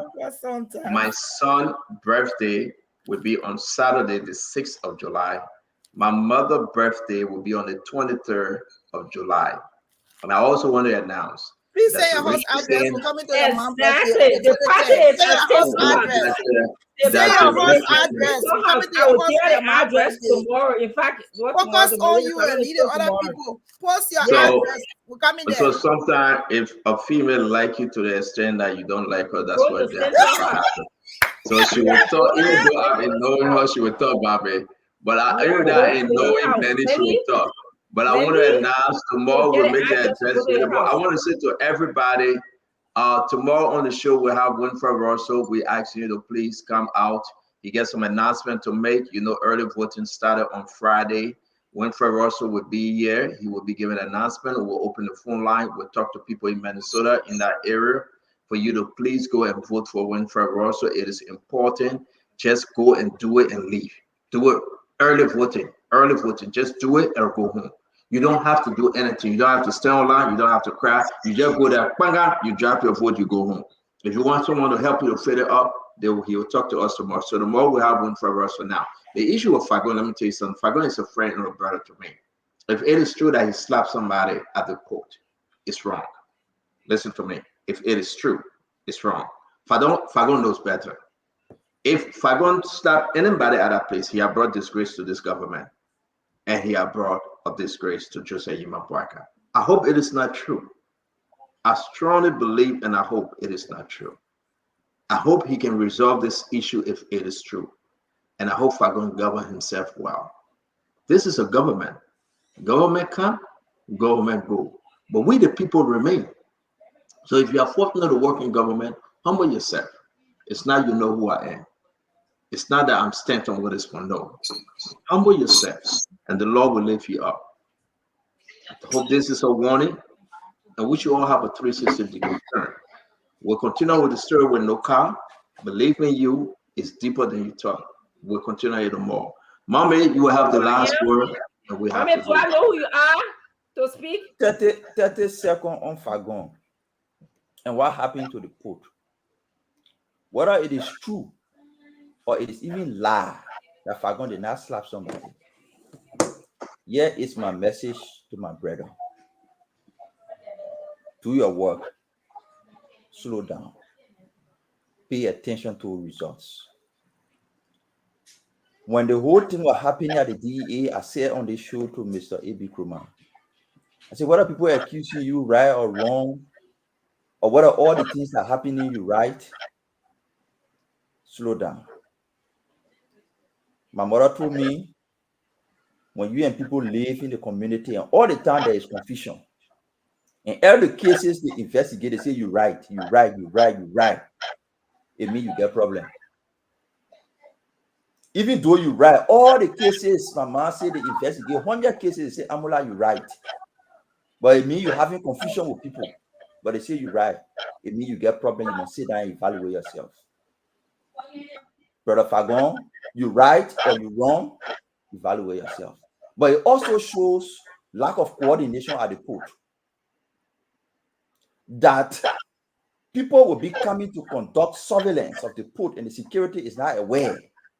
It shows lack of coordination. I'm worried in what other departments there are lack of coordination and how that lack of coordination is affecting operation. I'm worried how that lack of coordination, whether it's in finance, it's in operations, it's in administration, it's in port maintenance, how that lack of coordination is affecting operation. What happened today with the police, with the security and Fagon is an example of a lack of coordination at the port. And I think it needs to be addressed. Thank you. Thank you, folks. There you have it. Damon or Nelson, thank you. Glendy, don't forget, let's meet at Dr. Richardson place. We'll share the address. Don't forget, Glendy. You can meet me there. I'll be coming too. They will keep my own meet. All right. We want to say to everybody. We want to say to everybody, Colonel Gray, I know you're not around the corner. July 23rd. I want to send an announcement to Johnny Cummings. His birthday will be July 22nd. Johnny Cummings. A big one go to our puppy from all county. Our puppy from all county. Uncle Pete, happy birthday to you. You all know that I do not celebrate birthday, but I pay visit to our panelists and our friends on the show when they are celebrating. I wish I know. I'm just going to suspend my flight. I wish I know. I was going to suspend my flight. I was going to go there. Gonna please send your money for me. Don't worry, I'm planning it. No, I will pick you up. I will pick you up to go to stand the house. I will pick you up. You will never come to my house, Betty. That's a Richardson place on the 6th. It is from. And you know the surprising thing though, Dr. Richardson went to Burlington Meat. If anybody in New Jersey or Maryland know about Burlington Meat, right? It's around Gloucester. It's around Gloucester County. They get a big goat and a cow meat. Man, the people we used to go to Burlington Meat. But that's true. They got Burlington beef. The Burlington Meat. If you know Burlington Meat, that the Richardson, buy the fresh meat, then man, and the roasted meat will be boiling. Just come as you are. Come with your short pants. Come with your slipper. And one of the good things is that the pepper color is crazy. It's soft with a lot of pepper, with real pepper. Now you're talking. Now you're talking. Pepper color. Yeah, and I don't know. I got the lace, and she got the coconut with the roasted cassava. How you got the coconut with the roasted cassava and the roasted plantain. I'm telling you, you don't want to miss it. No, it's true. Paul, the wrap roasted plantain with the pepper on the side. Paul Kennedy, the wrap roasted plantain with the pepper on the side. Come on, my man, I enjoy my weekend, yo. Oh yeah. Everybody. Registration. Let me see. I think everyone else sent me the address. Let me see. Don't even start it. No, but the man sent me the address. Anyway, happy birthday to Uncle Pete. You know, whether this is truth or false about the party thing, we'll come to say hello. If no party there, will come back. If party there, no, it's true. That's what I just said. That's what I just said. Is it false? I see you later. No, but Paul Canada won't come. Can you tell him? Hey, please, Paul, you back me. No, but Dr. Rachel said, be truthful that Paul Kennedy want to come there. Are you saying that you are not having a birthday party? Please. If I'm having a birthday party, I can invite where I want. Are you having a birthday party for Paul Kennedy to come? They can be asking, are you having or are you doing this? Can a brother stop by to just say hi? So Paul Kennedy, he has no job and he trying to look for a place to go hang out at. Can he come by on Saturday? You say eating McDonald's together. Let him go to your house. When you after wait. This thing got this serious. When you really after coming to my house, Glenny? I said I'm married. With 4 children. I'm married. When you after coming to my house, leave me alone. I'm a married man. Oh wow! No, literally there is no birthday party at the I know, right?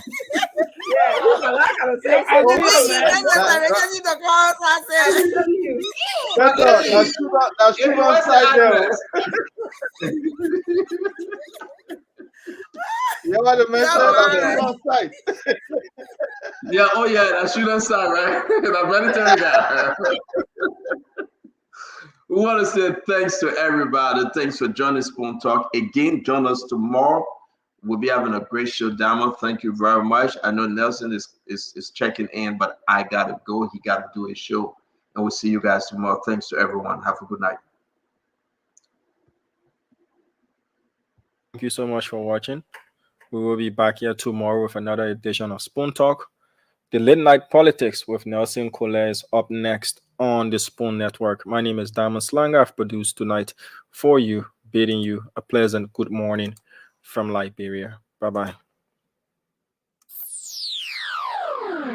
New, urban, ethical, authentic, sports, entertainment, something for the old, something for the new, something for everybody in between. We leave nothing untouched. We are Spoon 107.5 FM.